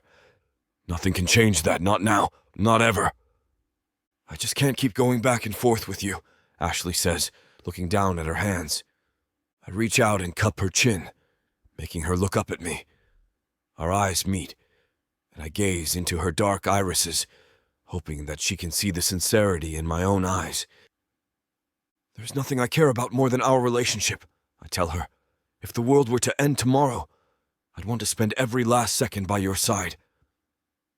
"Luca," Ashley breathes out the word in a sigh. "Why are you so impossible to resist?" "It's part of my charm," I say, pulling her close. "I always get what I want. I thought you knew that about me." "What is it you want right now?" Ashley raises an eyebrow. Well, I can think of one thing," I murmur, leaning down to press our lips together.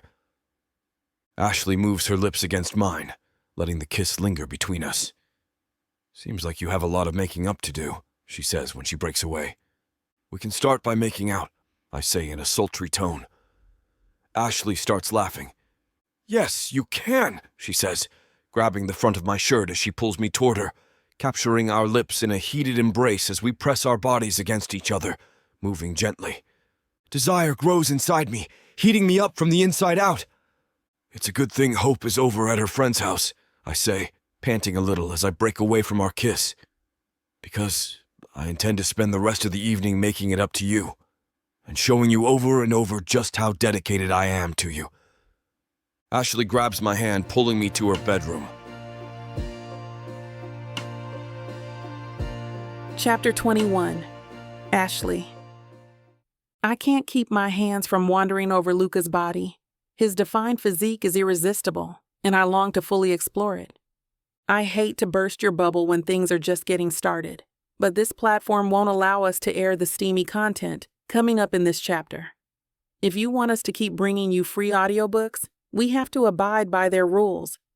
Luckily for you, the unabridged version of every Vic Savon audiobook is available at VicSavonRomance.com. And with promo code VICSA40, you can get 40% off any digital product. I turn my head and admire Luca as his body glistens in sweat. He is already looking at me with a lazy, satisfied euphoria, and I can't help but smile back. His eyes are soft and playful, full of love. We lie together like this for a while, content to just bask in each other's presence without needing to say anything. The silence between us amplifies the intensity of our connection. It demands us to acknowledge the power of what we have found together. He breaks the silence by softly brushing my hair away from my face and tracing my lips with his finger. "I love you," he whispers again. I melt into him as I hear those words once more. Still gazing into each other's eyes, Luca kisses me slowly and deeply. I hope you're enjoying this audiobook by Vic Savon. If you want to keep hearing more audiobooks, then please hit that subscribe button and like the video. It may seem insignificant, but the more people that subscribe, the easier it is to produce more audiobooks in the future. So please help us out and subscribe to our channel. Thank you for listening, and now back to your book.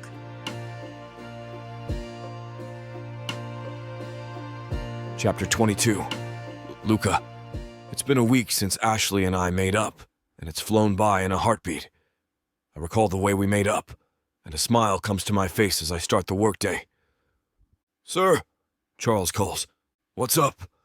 "Just your meeting with Susan from the city council. It's in 10 minutes. Yes. Right. I'm ready for the meeting whenever she arrives. Just send her on in." I tidy up my desk and close the email I've been drafting to the Tried and True Banking Corporation Board of Directors. I've needed to talk with the city council about additional permits for the existing Belmont branch expansion, and I finally have a meeting scheduled to go over it. The door opens and I glance up, but instead of Susan Beauchamp, Camilla Montgomery walks through the door. "What are you doing here?" "Not happy to see me?" Camilla says. She saunters over with a smirk on her face to sit down in the plush armchair facing me. "You're not Susan from the city council. I have a meeting with her. You need to leave."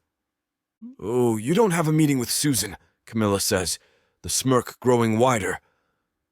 "I knew you'd never agree to see me if I just showed up, so I called and pretended to be her secretary to get a meeting with you." "You can leave then." I stand up and point to the door. "We have nothing to discuss." "Sit down," Camilla says. "You'll want to hear what I have to say." "Unless it's, I'm sorry and I'll stay out of your life forever." "No, thank you." Camilla sighs, rolling her eyes. "Luca, please. Just listen, all right?" Against my better judgment, I sink back down into my chair and lean back, tapping a pen on the desk as I glance at my watch. "You have 2 minutes to say whatever it is you need to say, before I call security to escort you out." "Luca, you were right." I sit up, leaning my arms against my desk. "Go on. You were absolutely right. I was vain and selfish when we were together, but I've changed and you never gave me the chance to prove it. You said at the banquet that I've never worked a day in my life, but that's not true. I have a real estate business now." "Your father's real estate business," I point out. "That's not true. Daddy helped me get established, but all my clients have been a result of my own hard work. I know how to work hard, I swear. I can be an equal partner." I pinch the bridge of my nose as I close my eyes. "That doesn't matter. You could be the CEO of Tried and True, working 20 hours a day, and it wouldn't matter. I don't love you. We're not right for each other. I know I was selfish before, but that's only because I was afraid to show you the real me. I thought you would expect a trophy wife. I didn't want to be arm candy, but I put on a show because that's what I thought I should do. I'm sorry you thought you couldn't be real with me, but I'm not sure how that changes things." Camilla sniffles, a few tears squeezing out of her eyes. "We're meant to be together, Luca. You and I have the same goals in life and the same values. We both understand hard work, and we both want to leave our mark. That's not what's important to me. Camilla is wrong about that.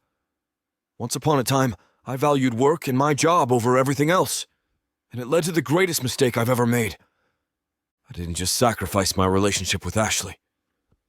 I lost out on the first few years of my daughter's life." "You're wrong," I say, steepling my fingers. "What I want now is a life with Ashley, with our child." "I can give you children," Camilla bursts out. "I'd be okay with being a stepmother. I'd make sure she got a good education. and I'd treat her like my own. No, I don't want to be with you. I don't love you, Camilla. What is love, anyway? It's not just a fleeting emotion. It's a lifelong commitment.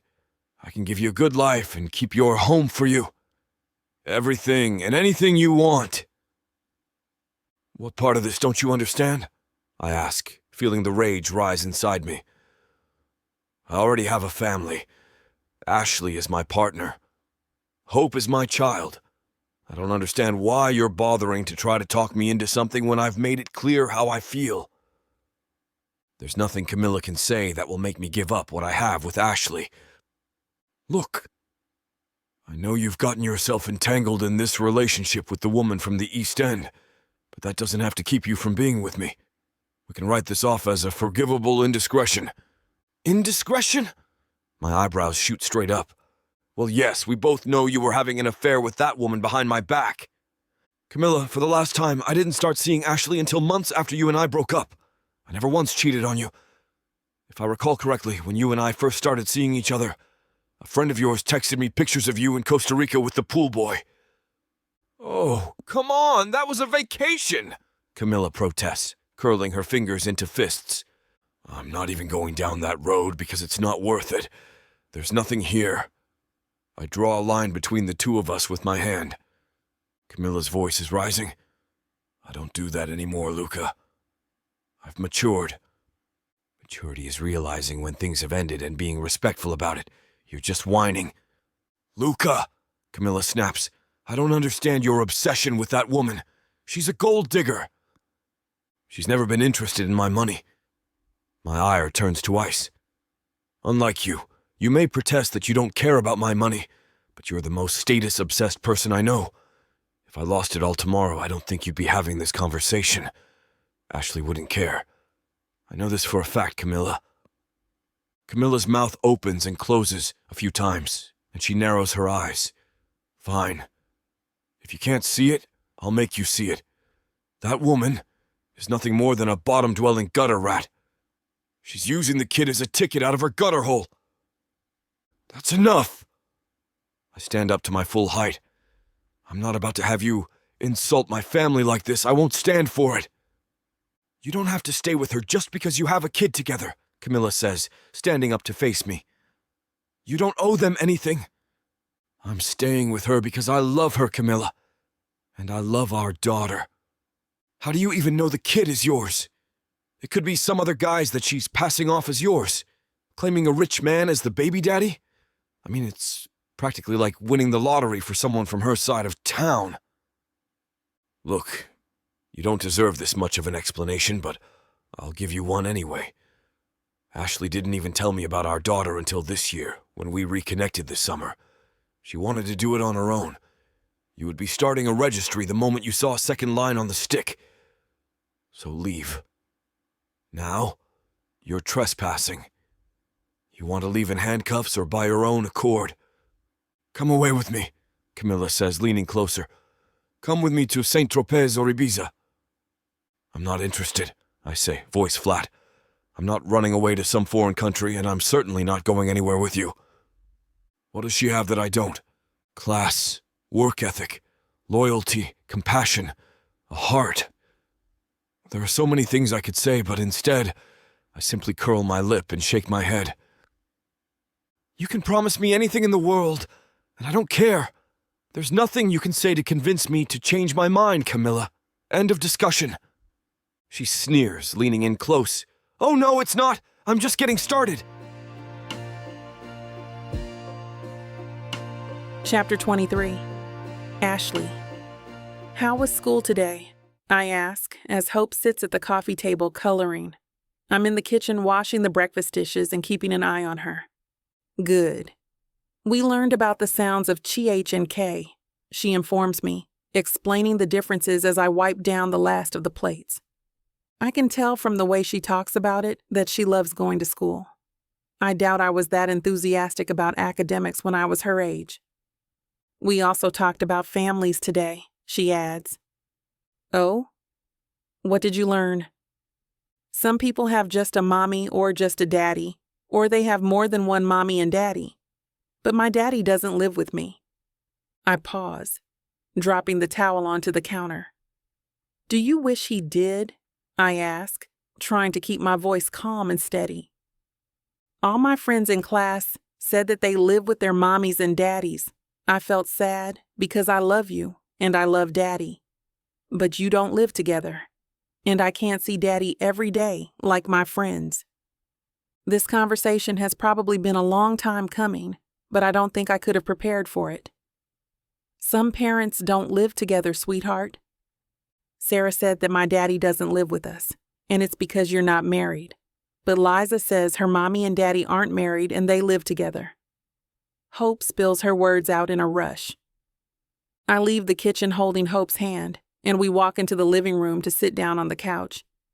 Well, all families look different, I tell her. Hope purses her lips as she looks down at the drawing she's making. I realize that my daughter is trying to tell me something that I don't feel ready to hear. I've done my best to give her absolutely everything she could want in life. But growing up without her father has probably had more of an impact than I realize. I think hard, trying to find the words to reassure her that not living with Luca doesn't mean he isn't her father in every way that matters. Growing up without a dad was hard for me too, as much as I love and appreciate my mother. I didn't plan on doing the same thing, but here we are. There's some small part of me that feels shame, although I know I shouldn't. The world holds such a negative view of single mothers, especially single Black women, but I thought that if I loved Hope hard enough, it would be enough. But it's not. Maybe if I'd tried harder to reach out to Luca, we wouldn't be in this predicament. Maybe she would have had a dad from the beginning. Then again, life isn't lived through what-ifs. I could have married Luca and ended up a bored stay-at-home mother, never having the courage to follow my dream of owning my own plumbing business. Maybe Hope would have been spoiled. Things work out the way they're supposed to. That's something my mother taught me. Do you think that you and Daddy might live together sometime? Hope finally asks, looking up from her drawing with a sad smile on her face. I don't know how to explain the complexities of our relationship to her. We've only just started to patch things up, and I'm certainly not ready to move in together yet. I have to be careful to be honest without upsetting her, while at the same time not getting her hopes up either. It's always possible, but it's not something that's happening right now. But you can spend time at Daddy's, and he can spend time here. I watch her smile disappear, and she turns back to her picture, nose scrunched up as she finishes coloring. She looks so much like Luca sometimes. I can see him in her crooked smile and the way she holds herself. Her confidence is directly from him. Even if he hasn't been in her life until recently, he's always been part of her. I wish she could understand that. Hope holds the drawing out to me. Here, Mama, look. I take it from her, careful not to tear it, and I hold it up. It's 3 stick figures standing together and holding hands. They're posed in front of what looks like our house, and I realize that it's the 3 of us. Hope is in the middle, with Luca and me holding each of her hands. Tears blur my eyes and I blink, trying to clear my vision. It's lovely. My voice quivers slightly as I examine the drawing. My hair is in braids and I'm in my uniform. Luca is wearing his business suit. Hope, of course, is a mermaid queen. Daddy and Mommy are wearing their work clothes. Why are we dressed for work? Because you 2 have important jobs, but you're always there for me. I love it, Hope. I'll hang it from the fridge right now, and later we'll frame it with the others. I stand up, carrying the drawing to the fridge, replacing an older picture of her and me that she drew in preschool, before Luca. It's hard to imagine life before him now. It strikes me that the smile on the little girl in the middle is so much bigger in this new picture. I feel the tears well in my eyes again. Even if Hope was happy before, it's clear she's so much happier with Luca around. We have our problems, like all families, but we work through them when they're hard. I didn't just deny her a chance to know her father. I also denied myself from being happy, because I thought that Luca would pick his job over me. I never even gave him a chance to step up.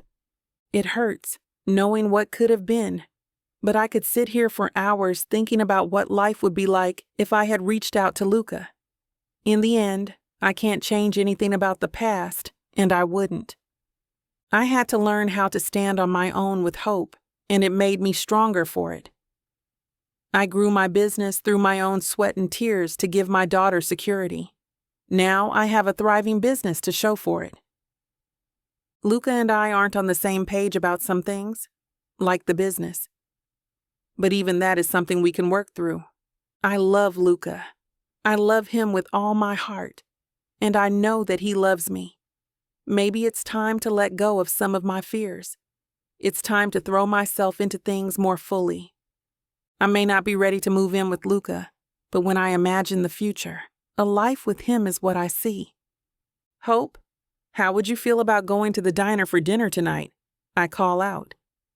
Yes, I want to go to the diner, Hope says, rushing into the kitchen in her socked feet, sliding on the linoleum. I want a cheeseburger and a milkshake. I chuckle. We'll see. Maybe the two of us can split a strawberry milkshake for dessert.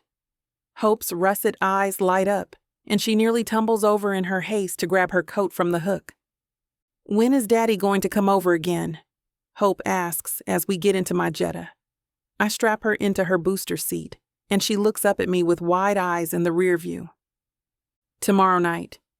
He had meetings at the bank all day today, so he couldn't come over, but he's going to spend all afternoon with us tomorrow.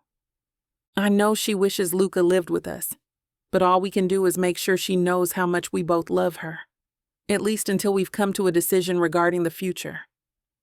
We take the interstate to bypass the heavy traffic on Main Street and loop around to the diner the back way, pulling into the parking lot.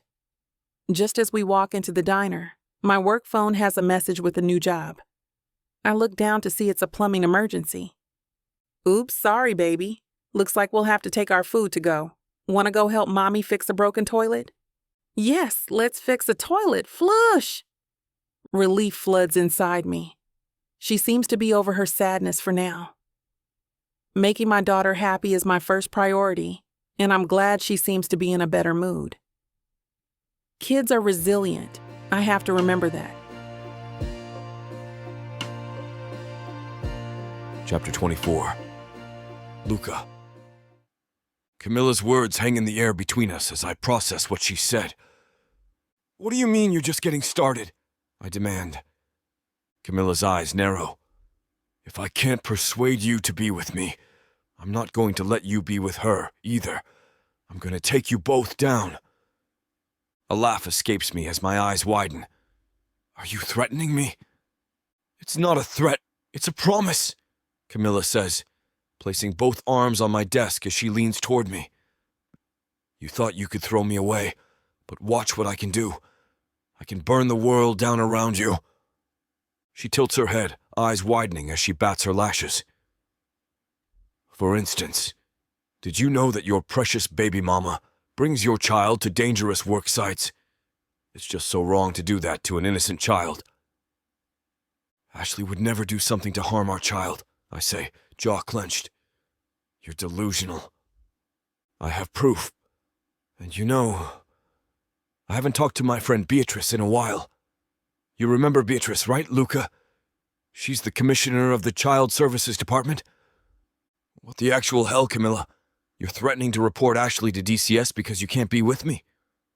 I'm not interested in being with you because you don't see what you're giving up. I gave you one last chance and you blew it. I've been nice. I carefully pull my phone out of my pocket, pressing a few buttons as Camilla talks. You're going to rue the day you rejected me, Luca Walsh. I need to keep her talking. Just what are you planning? Oh, nothing major. By the way, did you know that Adam in the IT department is just so charming? She smiles at me, a sickly sweet grin that unsettles me. He couldn't wait to show me around the office the other day when I came here. It was all too easy to get access to his server room pass in the end. She waves it in front of me. That's illegal. Or maybe it's proof that your security is lax. I bet your customers would love to know how weak the security is at the bank they're using. Why, anyone could go into the server room right now and gain access to all sorts of confidential information that the right buyer would pay just gobs for. Now you're threatening to sell my customers' information? How much lower can you go, Camilla? Whatever it takes to bring you down. So you're going to steal my kidneys while I sleep as well? I drawl, laying on the sarcasm. God, you're so petulant, Luca. She shakes her head and I roll my eyes internally. Tell me why I shouldn't have you arrested on the spot. You can't prove anything. I was never even here today. Charles, I call out. Yes, sir? Charles comes in, glancing back and forth between us. His eyes narrow as he takes her in. Camilla. How did you get here, sir? I would have stopped her if I knew.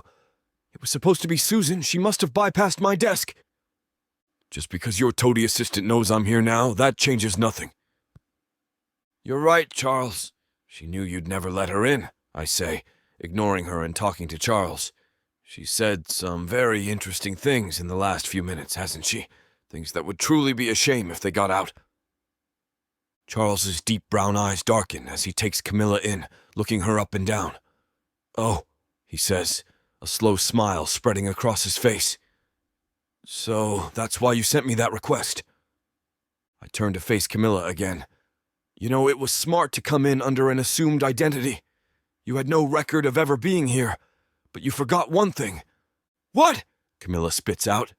Tried and True takes the protection of its customers very seriously. There are protocols in place to record everything happening in my office at the touch of a button. And Charles is an excellent assistant. Does whatever I ask without question, such as starting the recording feed. Charles presses play on the remote and the television in my office turns on, showing a live feed of everything happening. You really think that someone in my position wouldn't have their office monitored at all times?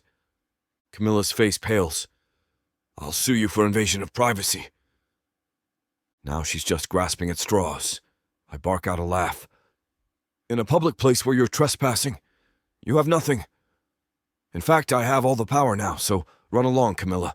Run along before I turn this over to not only the police but the news as well.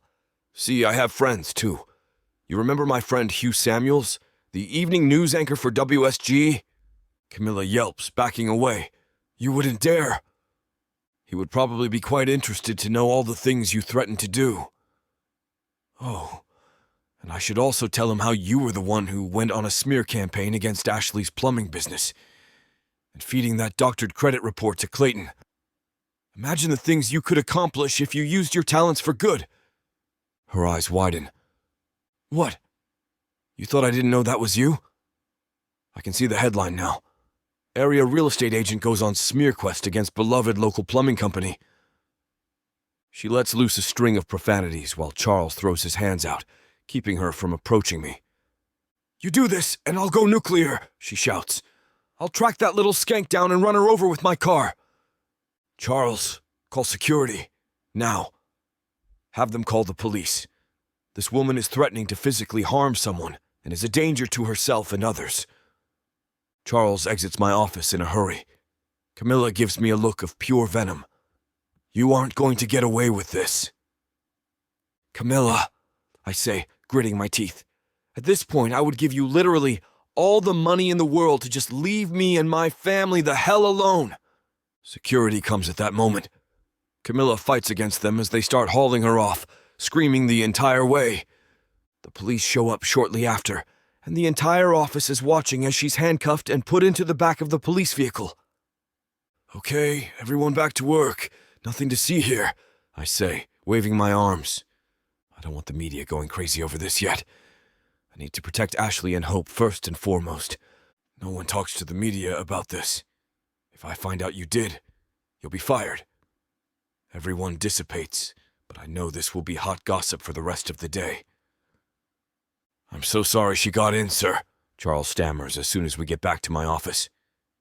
I should have. Don't worry about it. I wave a hand, interrupting his apologies. Camilla is a manipulative witch. She would have found her way in eventually. I think we both ought to take the rest of the day off. I won't be able to work after all that nonsense anyway. What about your meetings? After what just happened, I need to get out of here and clear my head. We'll regroup fresh tomorrow. Reschedule with everyone, and then you're free to go. Thank you, sir. Charles all but bows in his haste to show his appreciation. I blow out a breath. Camilla would have confronted me in the end, one way or another. You just sped up the inevitable. Charles gets to his rescheduling, and I head out. My head hurts from dealing with that utter lunatic. I pull out and head onto the interstate, letting the windows down to feel the breeze. I contemplate still giving Hugh the tape from my office. If Camilla tries to follow through with any of her threats, I'm handing it over without hesitation. Either way, I'm definitely handing the tape over to the police. I don't trust Camilla to stay away from my family. She's better off where she can't hurt anyone. As I drive the familiar roads to Ashley's, I think about the ways my life has changed. A few months ago, I had no idea I even had a daughter. Now I have a partner and a child. I have people I care about and who care about me. There's nothing that compares to having Hope crawl on my lap and have me read her a story, with Ashley peeking in as she prepares dinner. Maybe we'll live together at some point. There's so many things I want to do with them, and I'm confident we're just getting started. Chapter 25. Ashley. Luca looks ragged by the time he arrives, and when I find out why, I realize he looks better than anyone should be expected to look. When I find out what happened with Camilla at the bank, I'm shocked. I can't believe she showed up and tried to win him back and then threatened him when he refused. He reassures me that it's all taken care of now and that Camilla is in police custody. What's more, he protected me and he protected Hope. That's all that matters. I used to have a strict policy of not allowing anyone I date to stay over, but for Luca, I've been relaxing it. That policy was from before I started dating Hope's father anyway. Hope's exhibit is tonight, I remind Luca as he takes a sip of his coffee in the morning after staying over. Can you pick her up after school and meet us at the East End Library? Absolutely, Luca says, kissing me on the cheek. I'll be off early. Then afterward, we can get some ice cream. He's over most mornings to have breakfast with us, even when he doesn't spend the night. Almost every evening, he comes over for dinner. After Hope catches the bus, I head to my shop for a morning meeting with Kelly, Jenny, and the new plumber we hired, Allie. Okay, we've got our big presentation next week, and we need to make sure we can absolutely do great on it. Allie, have you gotten the land specs? On it, Allie says. And Jenny, do you have the blueprints? Right here, Jenny holds them up. I think we're going to blow Mr. Rushworth's mind.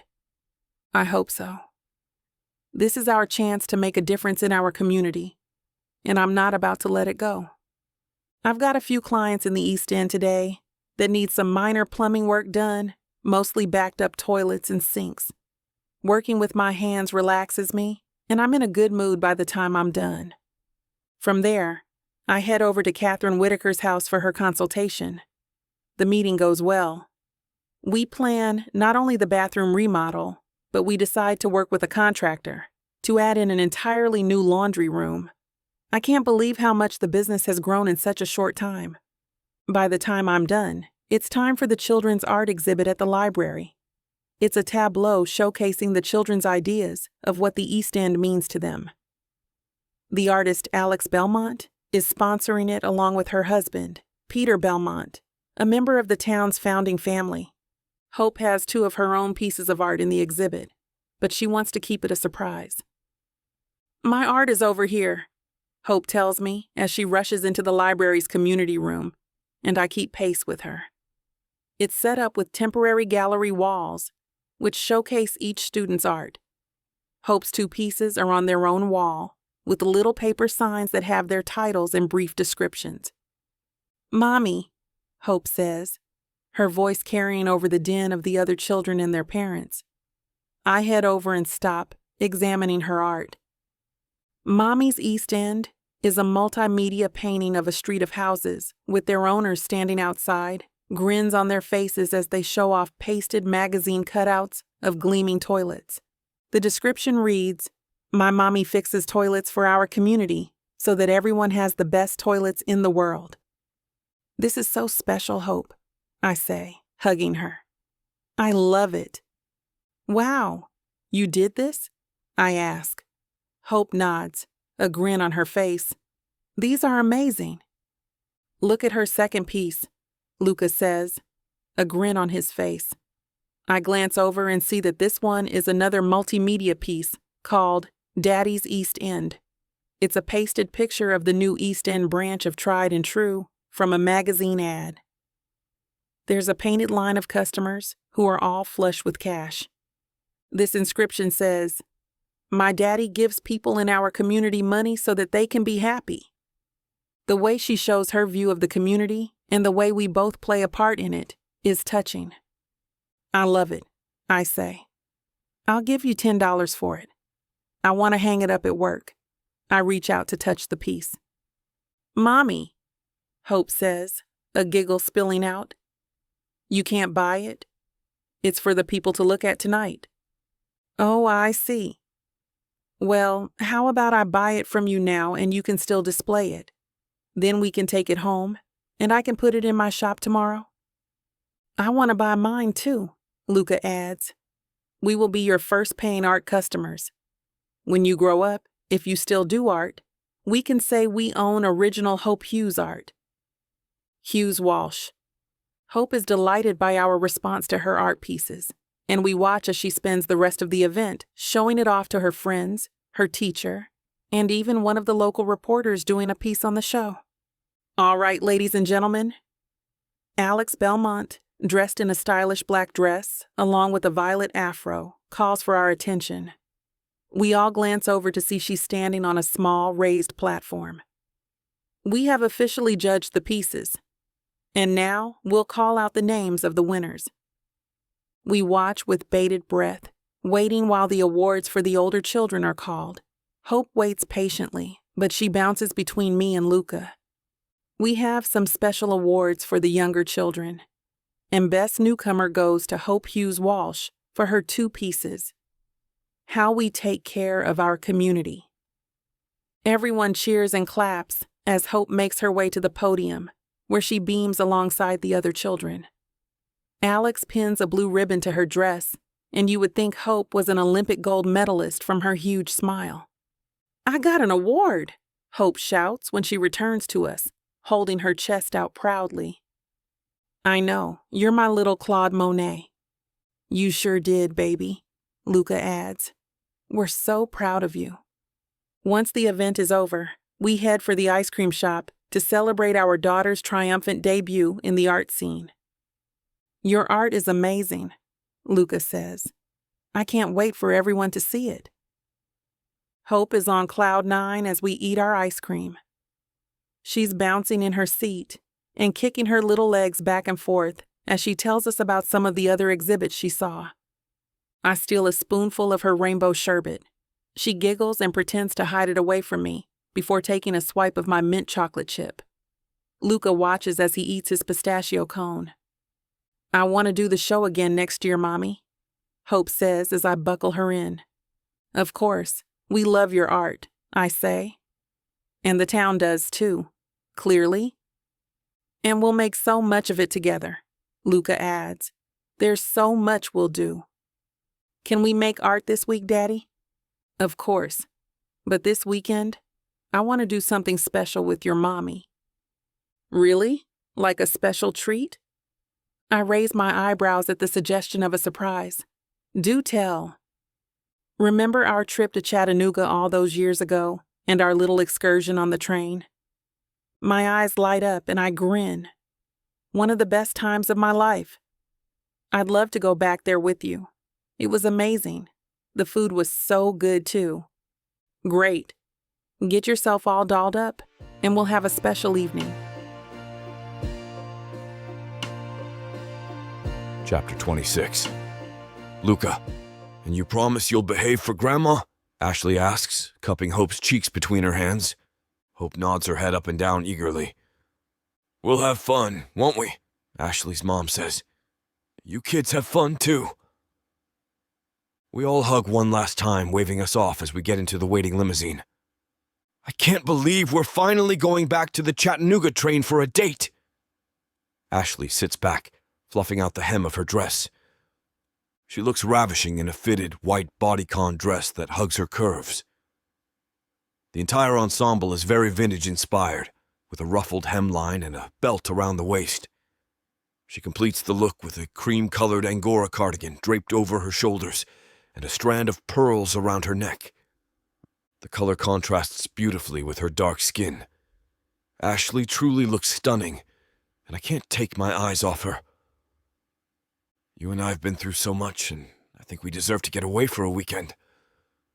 Ashley scoots close to me and nestles her head on my shoulder as the driver heads out onto the interstate. We're a little over an hour out, so we have plenty of time before we get there. Thank you for being patient with me, I say, picking up her hand to hold it in mine. With everything, but especially with Camilla. Her trial is coming up, and I think it will be difficult for her to bother us anymore.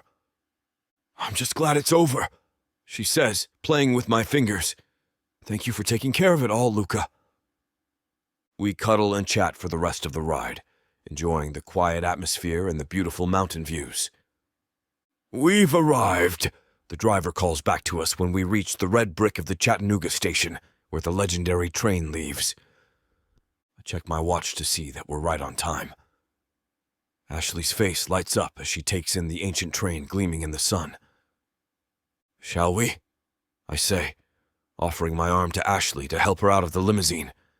She accepts and tilts her head up to take it all in. More passengers, some of whom are dressed even more historically than us, scurry about while costumed porters direct them onto the waiting train. One porter approaches and assists us to our dining compartment. I booked it so we have a private one all to ourselves. I forgot how beautiful it is inside here, Ashley murmurs, spreading her fingers along the plush, velvet-lined seat.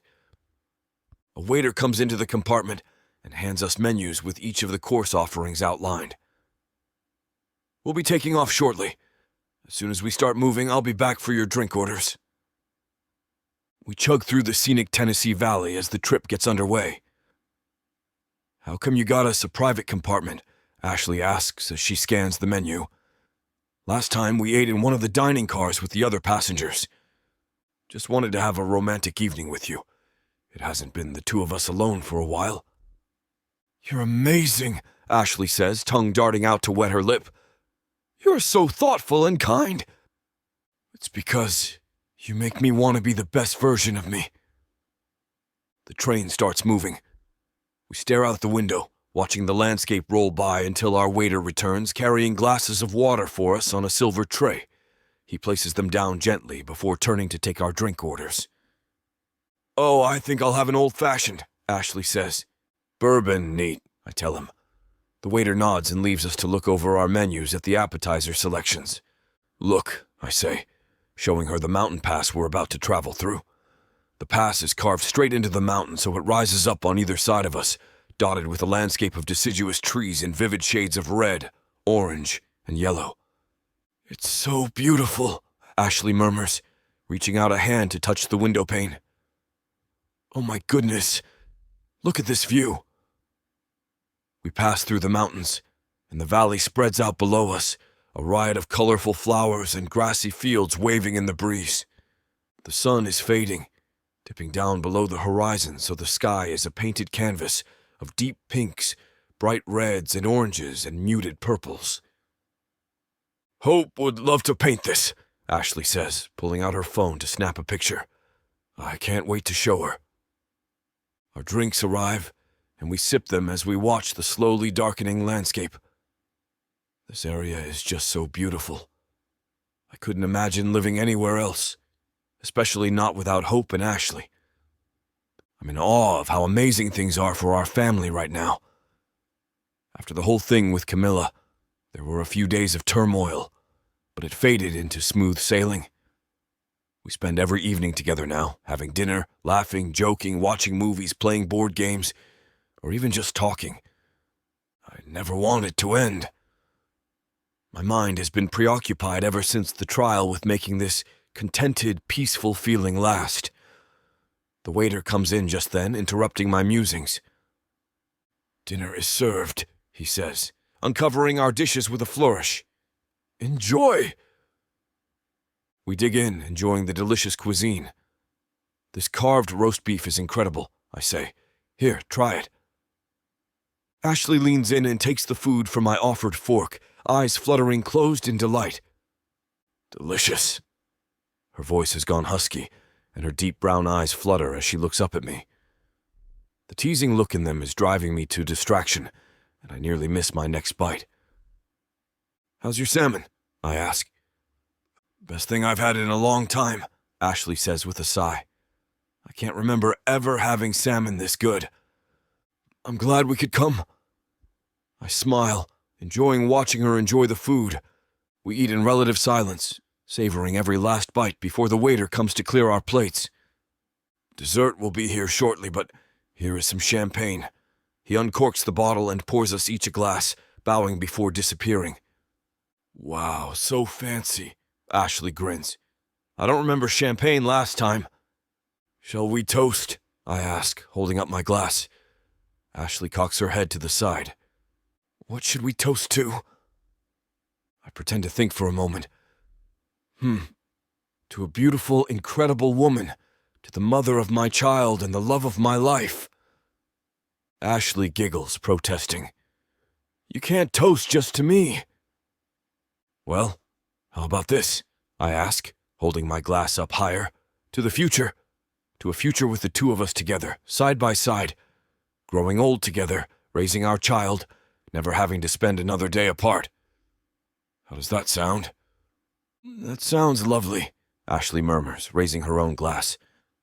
"Want to make the dream a reality?" I ask, setting my glass down on the table as I stand up and get down on one knee. Ashley gasps. "Ashley Hughes, you're everything I wanted.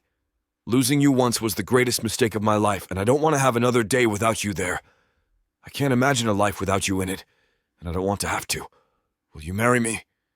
She's up out of her seat before I can even finish, grabbing me and hugging me, tears streaming down her cheeks. "Yes, I will. 1,000,000 times over. Yes. I love you, Luca. I will marry you." Joy fills me as I stand, holding onto her tightly as we kiss. "Congratulations," the waiter says, reappearing with a covered plate, which he uncovers with a flourish. Inside is a velvet box with the ring inside, a square-cut diamond surrounded by a halo of smaller, sparkling diamonds. The band itself has diamonds going down each side and is made of white gold. Oh my goodness, Luca, this ring is too much! I take the ring out of the box and slide it onto her finger with a gentle touch. "Nothing is too much for you," I reply. "You deserve the world." Ashley examines the ring, making it sparkle in the dim light of the compartment. "You really know me so well. This is exactly something I would have picked out for myself." Hope helped me a little, I admit. I showed her a few rings and asked which one she thought Mommy would like. "Oh, I can't wait to tell Hope," Ashley says, bouncing on her seat.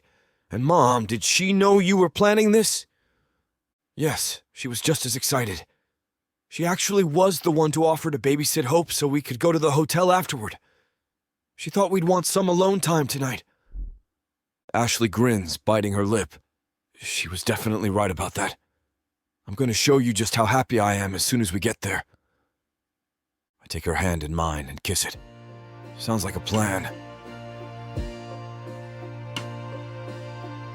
Chapter 27.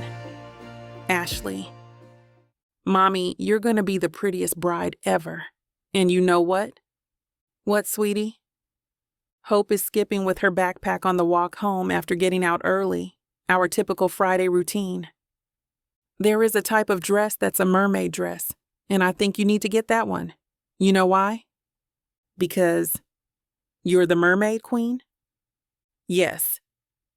She's holding an ice cream cone as she jumps in excitement on the sidewalk, dripping it on her jumper. "I'll wash it later," I think to myself. One more thing on the ever-growing to-do list of wedding planning, business building, and life maintaining. but I've never been so happy to be so busy. I can't help smiling. Luca and I have been thinking about where to have the wedding, with heavy input from the flower mermaid, of course. A thought occurs to me that I'm shocked we haven't had yet. Sweetheart, what would you think if we had the wedding? At the aquarium. She waves her hands in front of her the way pageant contestants do when they can't believe they've won. Mommy, yes. Please? Can we? Well, we have to ask the groom first. I look in my pockets for my keys, then my purse. Did I leave them in the car? Where are they? All Daddy has to do is show up, Mama. Remember? That's what he said. Mama picks the place, and he shows up. It'll still be nice to ask him. Good manners. And we're learning those, aren't we? I pat my back pocket. Where did I put my keys? I hear the hum of a familiar Audi coming down the street, and I smile. A few seconds later, Luca's in the driveway. My two favorite girls. He stops and looks at me, searching my pockets. Here, babe. Use mine. He tosses them in a perfect arc, and by some miracle I catch them. Daddy, we're having the wedding at the aquarium. We are? He asks as I open the door. No, we're not. Yet. I pause to give Luca a kiss, and Hope hugs his knees. We were asking Daddy first. Remember, Hope? I turn to Luca, putting my arms on his shoulders. So, Daddy, what do you think? I think I like it when you call me Daddy, Ashley. I bat at his chest. Sorry. An aquatic wedding by edict of the Mermaid Queen? Luca asks. What's eat-ick? A royal order, honey, I say. Oh, yep, by that. We all tumble inside and hang our things by the front door. Then by the authority of the Seahorse King, it is so. Done. Any other royal business? All sorts, Daddy. Everything. How we'll decorate, Mama's bouquet, what the flower mermaid will wear. What sort of crown Mama has, what sort of art there is. Cake. I definitely vote yes to cake. Luca falls dramatically onto the sofa. I'm tired from just hearing about all that. I need a rest. What homework does the mermaid princess have this weekend? Daddy, they don't give us homework. In the mermaid kingdom? That's a good rule. No, Daddy, in kindergarten. Ooh, okay. I roll my eyes at Luca and nestle into him on the couch. He wraps his hands around my waist. Let's just stay here all weekend and not do anything, I say. We could do that, but I might have a better idea, Luca says. Hope sets out her coloring books, markers, and a little notebook, then tunes the world out to work on her masterpieces. She's sketching wedding dresses, but they always seem to morph into a mermaid outfit. Oh yeah, Luca. I raise my eyebrows. What's your idea? How would you like to go to the aquarium today? Hope hasn't been listening, but her ears perk up. Yes. Hope shouts and jumps up. Her markers fall to the floor. To the one in Chattanooga, to book the wedding. And then I have a special trip planned. Special? How special? Hope asks. The train? The one I missed? Maybe even better than a train. And I think you should bring blue jeans along. All the while, Luca is cuddling me closer, and he kisses me. Hope runs up the stairs to pack her mermaid suitcase, and she says she's bringing the essentials. Costume jewelry, plastic high heels and coloring books, along with a special harness for blue jeans. Her suitcase is in one hand, blue jeans is under her arm, and in her free hand is the scrapbook Luca bought her the first time they met. It's half filled, stuffed with photos, drawings, written entries, ticket stubs, and all sorts of mementos of their love.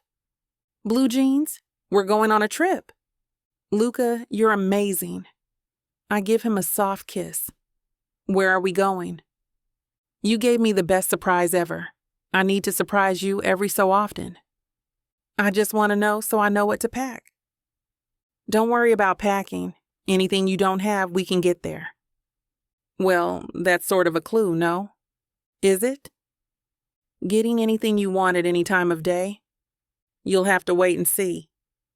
Are you kids ready? Hope says.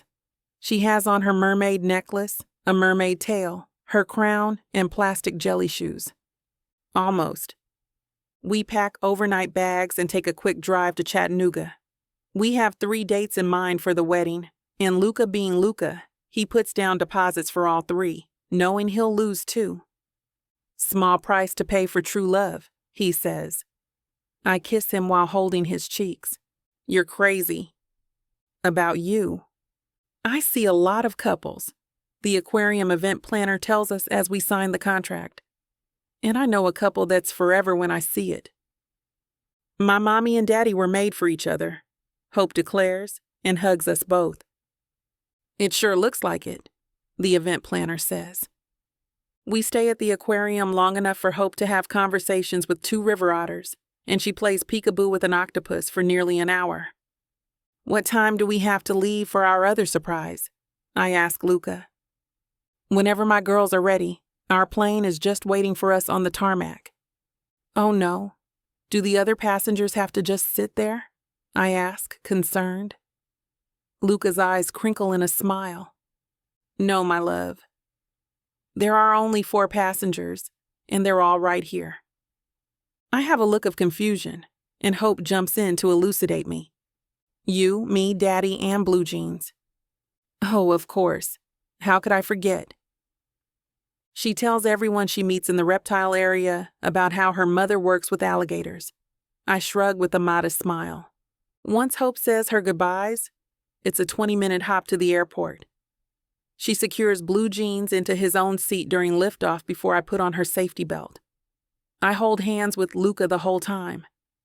Where are we going? Hope asks. You'll know in about 2 hours. Is it China? Luca and I both laugh. China takes longer than that, Luca says. Oh. Hope pauses to think. Australia? They have koalas.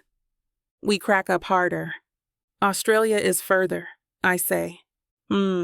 Atlanta? Atlanta would be about 15 minutes in a plane, sweetie. But someplace between Atlanta and China. All of the guessing tires her out, and she falls asleep. Luca and I take advantage of the lull in a more private section. We drink champagne and make out like teenagers. So, where are we going? I ask about an hour in. You really want to know? I do. I get tired of secrets. Good. Because I hate keeping anything from you. To the fashion capital of the world. I do my Hope impression. Milan? Paris? Tokyo? And maybe you and Hope can do some dress shopping. No, Luca, that's too much. No such thing for you. Nothing's enough. I love you so much. I love you too, Luca. And if you want your mother to come? Oh, right. We can fly her up. Or you can take your favorite ones with you, and we'll return the ones we don't take. Oh, I like that. You really think of everything. He puts his hand on mine. Only because you inspire me. When the long tail of the Jersey Shore fills the window, I wake up Hope so she doesn't miss the view. Flying into New York for the first time is something I don't want her to forget, especially since it's a memory including her dad. We're almost here, baby, Luca says, tapping her. Where? She says groggily. Look out the window and see. She slides herself up in the leather seat and cranes her head. Wow, they're so tall. I bet I could touch them. Hold on, let me get Blue Jeans. He can't miss this. She quickly unbuckles her albino alligator and presses her face against the window beside him. What are we going to do here? She asks. Anything, sweetie, everything, Luca says. He steals a quick kiss on the cheek from her before she turns to the window. We do everything that fits into the 3 days. I pick out dozens of wedding dresses to bring back with me for a wedding dress, try-on party with my mom, my friends, and Hope. We find a stunning dress for Hope at Bloomingdale's that's blue-green and shimmery, practically custom-made for a mermaid queen. If I had known about the most romantic part of the trip, the reason Luca really wanted to come, I would have refused immediately.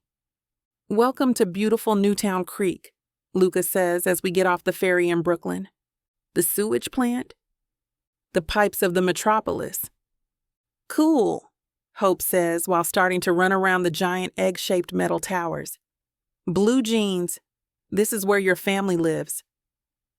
The tour of the wastewater treatment plant is actually one of the hottest dates in New York, Luca says. And I think they have something special at the top just for us. We go up a winding set of surprisingly beautiful stairs with a gorgeous view of New York against the East River. A smiling woman in a polo shirt with a bear insignia greets us and points to a large tank in front of her. "It's an alligator, like blue jeans." "And you must be Hope," the zookeeper says. "Your dad asked me to come today. This is Dilly. He's an albino alligator." "And who's that?" "This is Blue Jeans. My daddy bought him for me when I met him." "When you met your alligator?" "When I met my daddy. He was gone for a while, but now he's back. I love him." "I love you too, Hope. And I'm back for good. Forever." He leans down and holds her hand, and she looks up at him full of love. "He got me blue jeans because my mom works on pipes. Are there alligators down there?" Hope points to the big tanks below us. "The wastewater people would have to answer that, Hope," the zookeeper says. "But I think it's happened. I've heard stories." "Me too, from my daddy." It's the perfect trip, planned by the perfect man, together as the perfect family we created. The wedding will make it official, but love makes it real.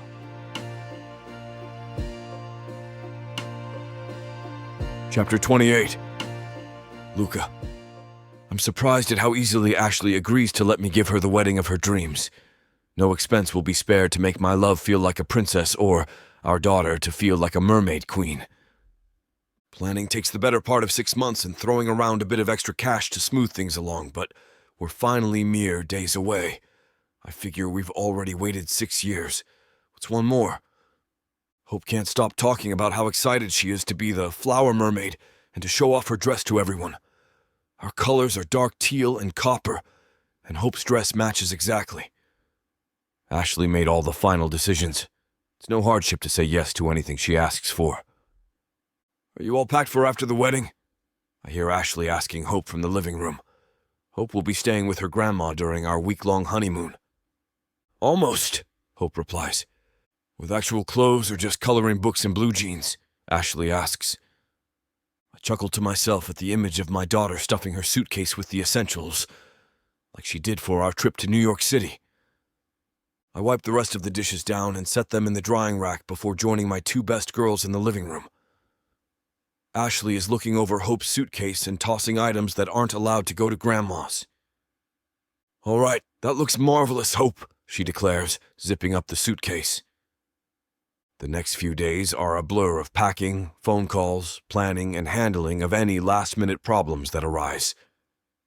The wedding planner comes early on Friday to go to the venue, leaving me with Hope. Grandma's coming in a few hours, I remind her. Don't forget your suitcase. Daddy is going to leave this afternoon, and then tomorrow you and Grandma will drive to the aquarium together for the rehearsal tonight. Okay, Princess? Hope nods, running her tongue along her teeth. One of them is loose and has been threatening to fall out since yesterday. You sure you don't want me to yank it out for you? No, I don't want to have a gap at the wedding, Daddy. Hope reminds me, and I chuckle. Ashley's mother arrives, and I give my daughter one last hug and kiss before I take off as well. Everything happens quickly after that. As soon as I arrive, my younger brother shows up to whisk me to the venue for the rehearsal, and that goes by in a flash, and suddenly we're at the hotel restaurant having the rehearsal dinner. Ashley looks gorgeous in a blue-green sequined cocktail dress with a high slit. She looks like a sexy, dangerous mermaid. You look beautiful, I murmur in her ear, leaning down to kiss her. I can't wait to marry you tomorrow. Me too, she whispers back, cupping my cheeks as she kisses me, garnering cheers and applause from our guests. It's hard to part with her for the night, but I know that by the time I wake up, it will be our wedding day.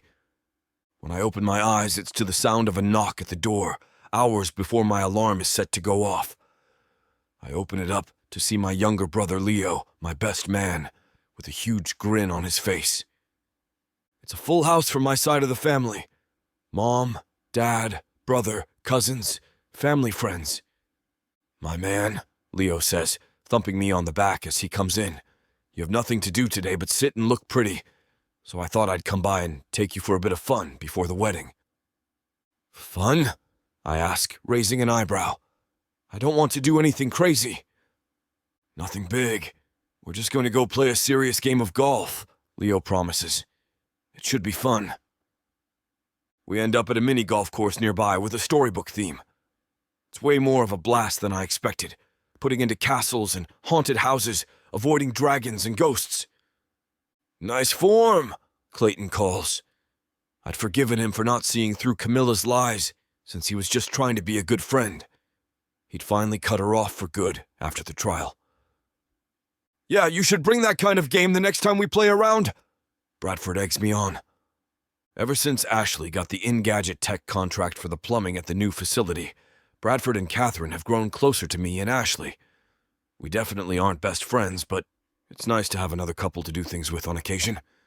I still prefer most of Ashley's friends, though. They're a little more of a lively crowd.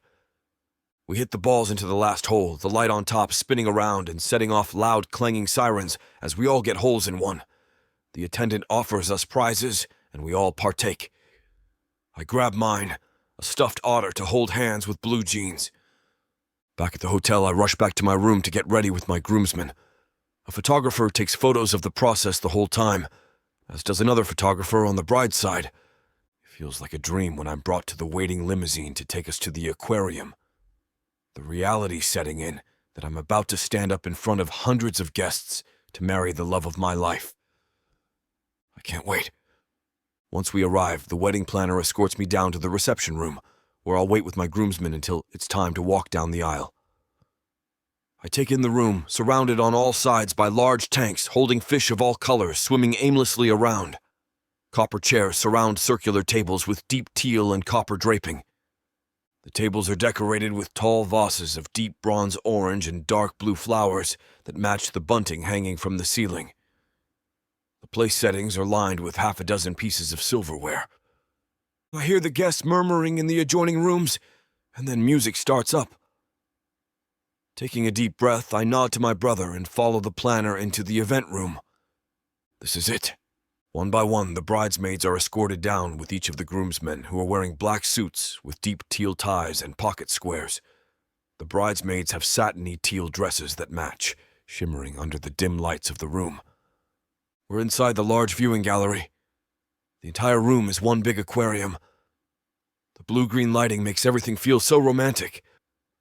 When I look back down the aisle, I realize that Hope is approaching in her poofy teal dress with a copper sash, carefully placing down blush-colored rose petals as she walks. "Look, Daddy!"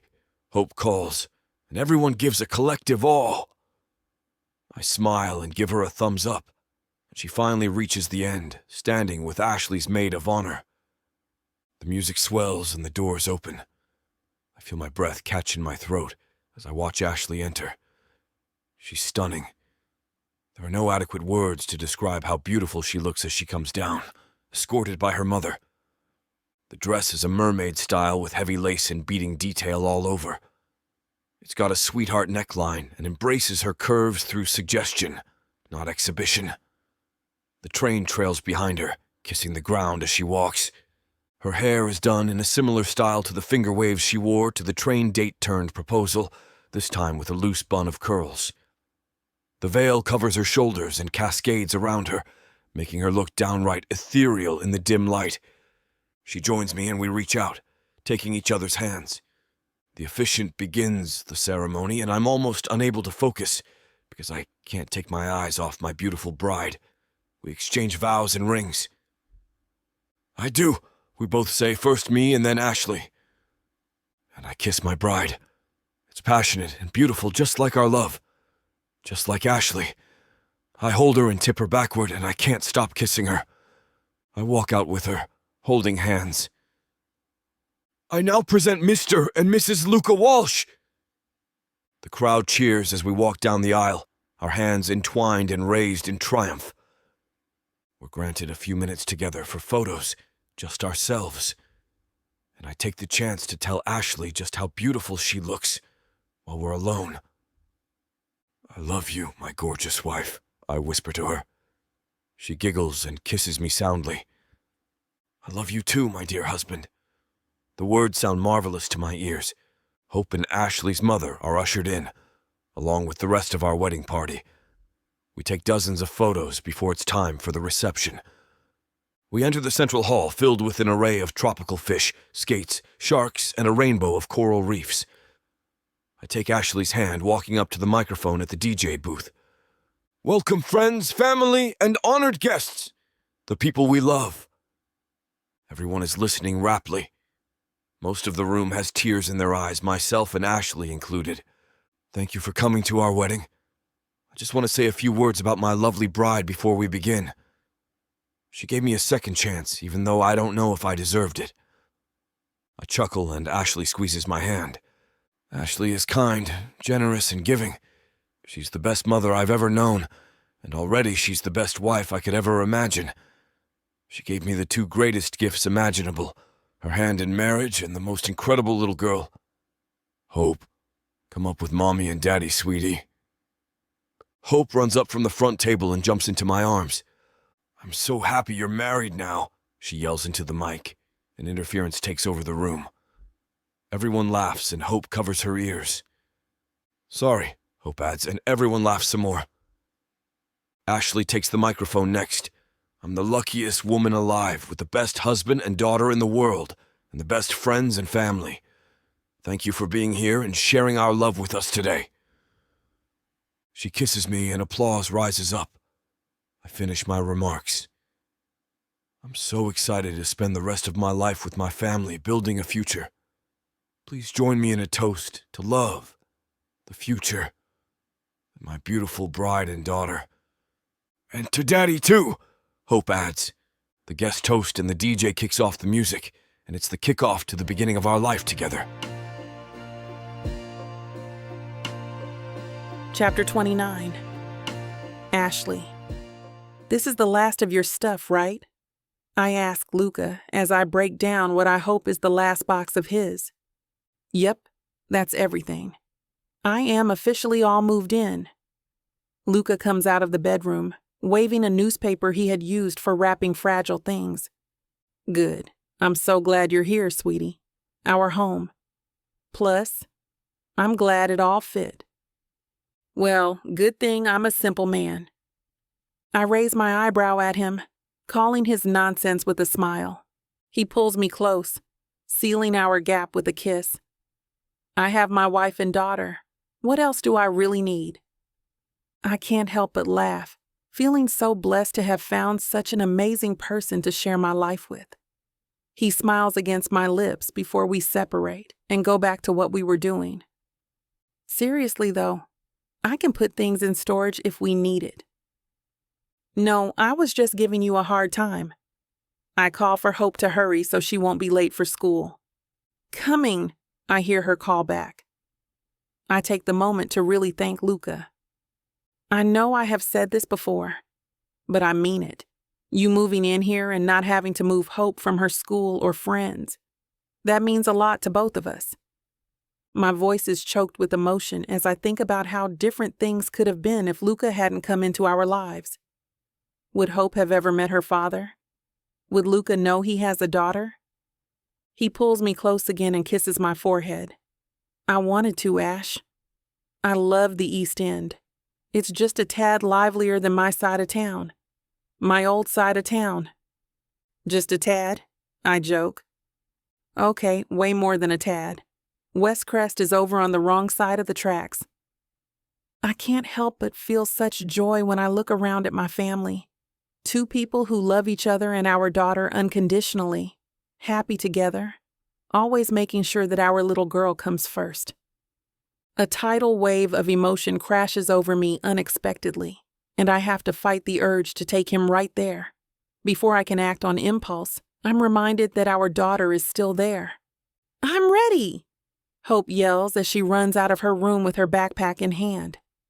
"Okay, sweetie, you have a great day at school today." I hear the loud engine of the bus coming down the road, telling me her ride is nearly here.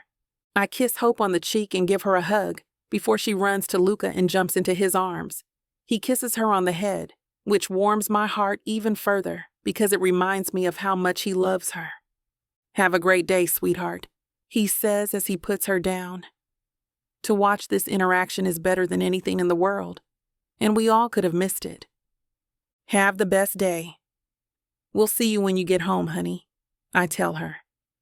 She runs to the door and waves frantically behind her. "Love you. Bye, Mom and Dad." She shuts the door, and I watch her from the window as she runs to the end of the driveway to meet the bus. I feel Luca place an arm around my neck and kiss my ear. "I'm so glad that she takes after you." "So am I." He turns me around and I start laughing.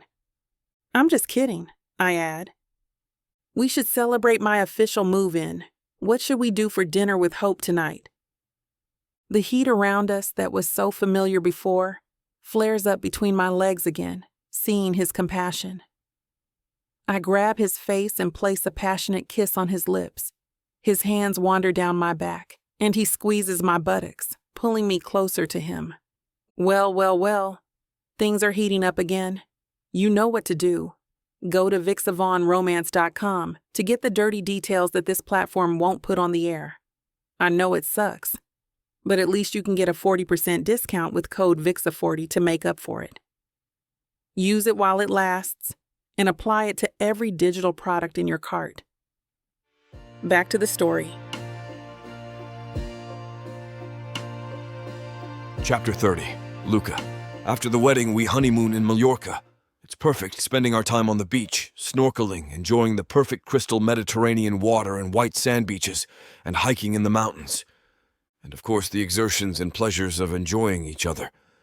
By the time we get back, we're tired and eager to be home, ready to start our new lives together in the place we love. As the weeks pass, though, I notice that Ashley's jet lag doesn't seem to be going away. It's not until Hope and I are sitting at the table together, eating breakfast, that I realize how long she's been run down. My wife still isn't up yet, despite usually being the first one awake in the house. "Hey, Princess," I ask Hope, trying to sound casual. "Have you noticed Mommy being a little more tired lately? Or not feeling well?" Hope looks up from her cereal, kicking her little legs back and forth in the chair. "Mommy hasn't been feeling good," she responds. "She was sick yesterday when she picked me up from school, and she goes to bed early, sometimes earlier than me, but you know that." Puzzling over it for a moment, I wonder if she picked up some kind of bug on our honeymoon. I don't dare hope what else it might be, but the thought of it is exciting. Maybe I ought to suggest she go see her doctor, just to get things checked out. As we're eating, I hear rattling noises and the sound of Ashley rushing into the bathroom. Getting up from the table, I ask if everything's all right at the door. "Come in," Ashley says, sounding weak and miserable. Her head is hanging down near the bowl. "You okay, honey?" I ask, sitting down to rub her back. She throws up again and grabs toilet paper to wipe her face. I wet some and wipe her face for her. "Yeah," she says, her voice a bit shaky. "Sorry you had to see that. I'm just a little worried about you." "No need." She sits up and laughs, pulling the cabinet door open to take something out. "I think I can figure it out from here. I've been here before." "What?" "Yeah, about 6, 7 years ago. So, I got this to confirm what I suspected." She waves up a pink box with a picture of a pregnancy test on it. "I was wondering. At first I thought maybe it was from the trip, but it wasn't going away." I hold her hand, unable to suppress my enormous smile. I missed her pregnancy with Hope, and the idea of witnessing my baby as it grows thrills me. Ashley nods, biting her lip. I'm stunned. My mouth opens and closes as I try to find the words. I'm about to take the test. Give me a minute. We can look at the results together.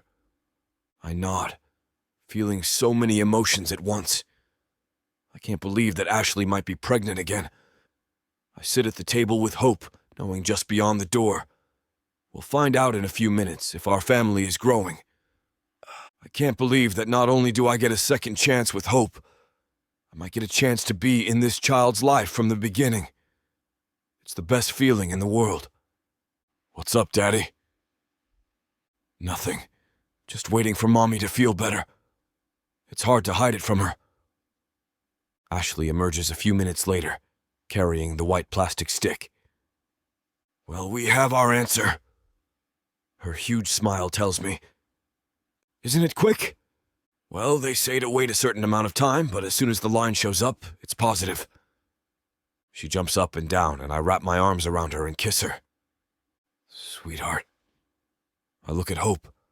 Then I look at Ashley to ask if she wants to do the honors. I think it's all you, Daddy. Hope! Mommy's pregnant! What?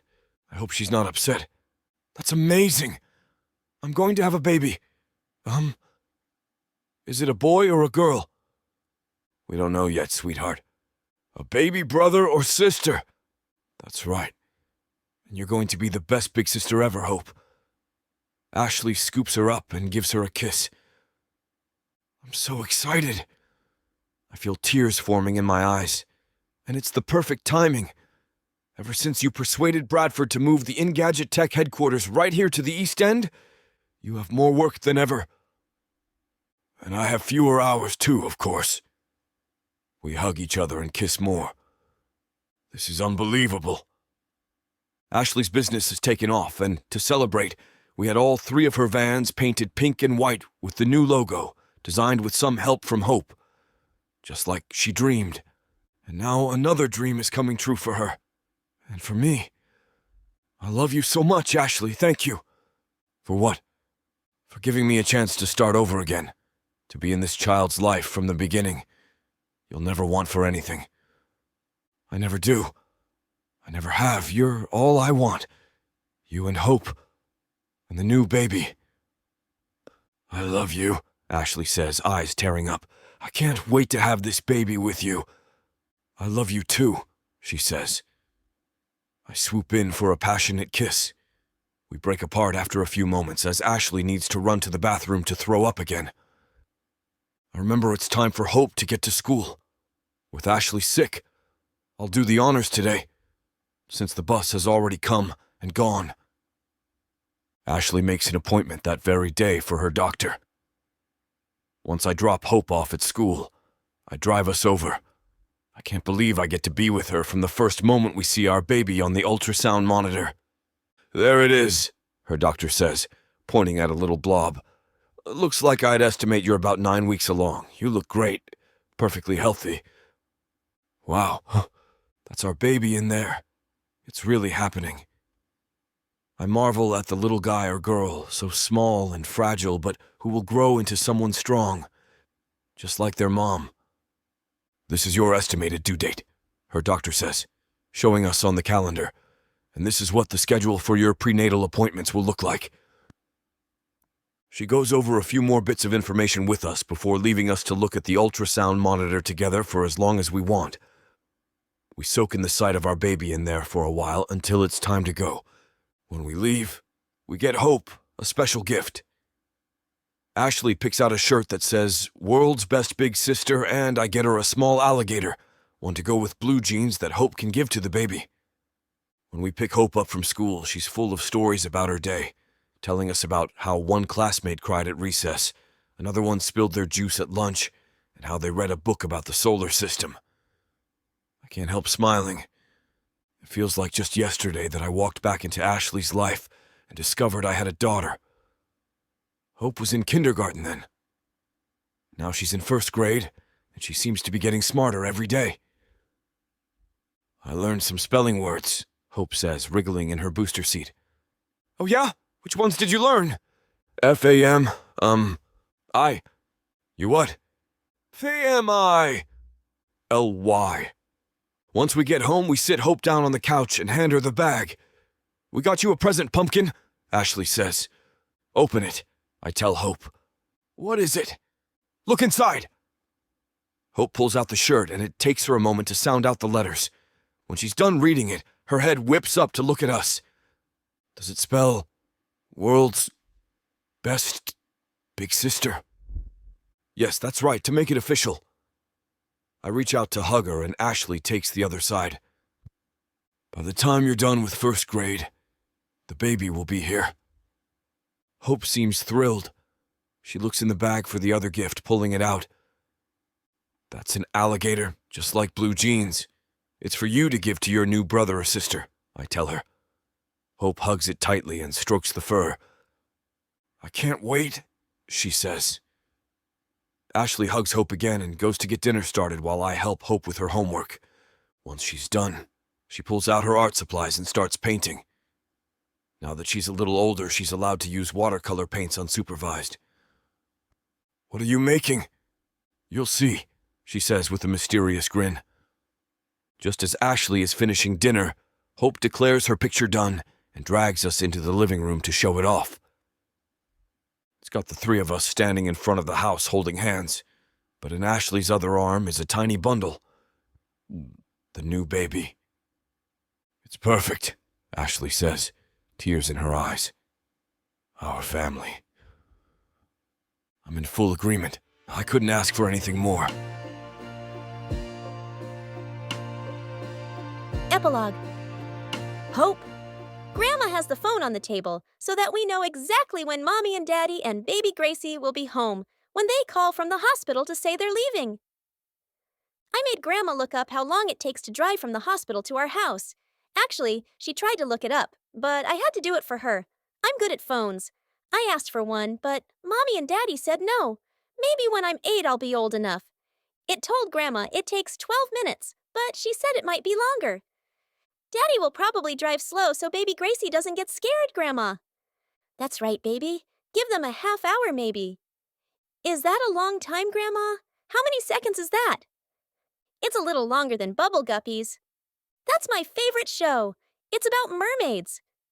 Daddy told me about the American government and how we don't have kings and queens anymore, so I'm the mermaid president now.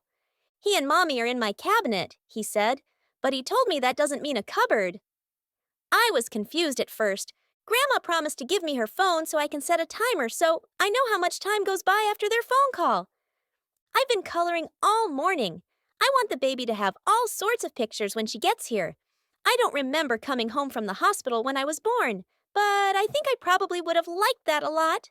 I have one sign that says, Gracie's room. It has a picture of me and her, even though we haven't met yet. At least not when she's been outside Mommy's tummy. I hope it looks like her.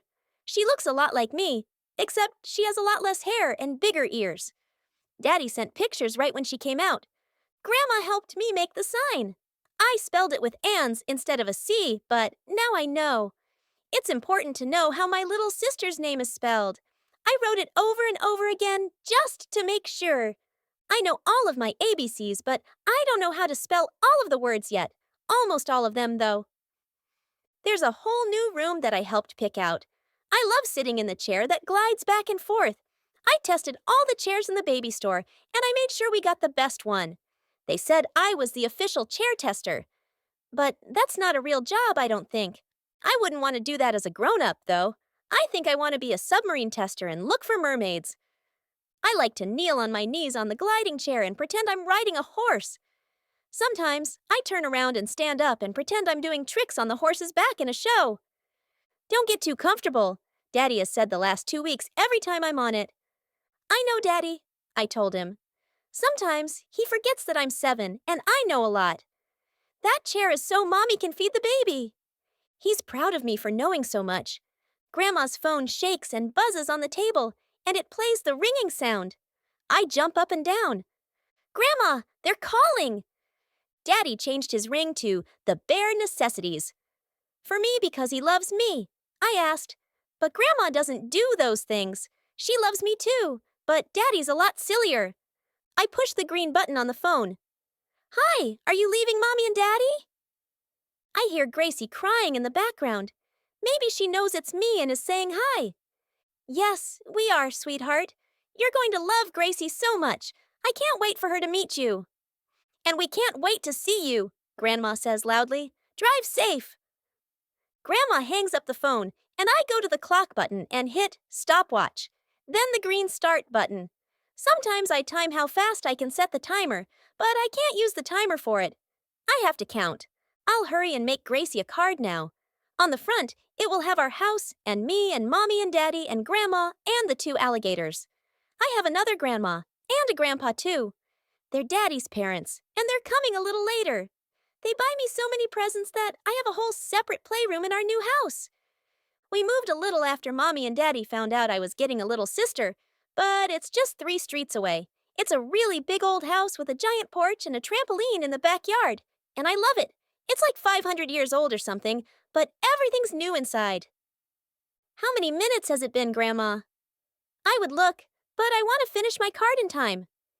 18, honey. How many more than that is 12? 6. Okay, so I'd better finish. Can you help me with the inside, Grandma? I want to spell out, welcome home, baby Gracie, love, hope, your sister. How about I draw the letters with a pencil and you trace them with your crayons and markers? You're smart, Grandma. Just like you, honey. She writes the letters really fast, and then I trace them. Just as I'm finishing the last backward C, I hear the new car.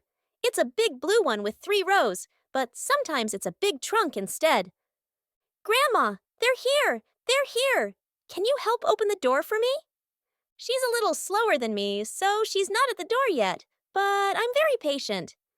I get stickers for it from my teacher when I sit in my seat quietly. We go onto the porch, and I run past the big swing down into the yard so I can see them. I'm not always patient. Daddy opens the back door, and Mommy comes to give me a big hug. Mommy, why's your tummy still big? Is there another baby that will be coming later? She and Grandma and Daddy start laughing. But if I'm going to have another sister or brother, I should know right now. It's a big responsibility. No, my love. My tummy was so stretched out that it takes a little time for it to get to a size that doesn't need to hold a baby. Daddy's carrying a big plastic thing by the handle. This is your sister, Hope. He tilts the plastic thing, and I see her inside. Have you washed your hands? Daddy asks. Can I just kiss her on the forehead and then wash my hands if I promise I won't touch her with my hands at all? I'll put them behind my back.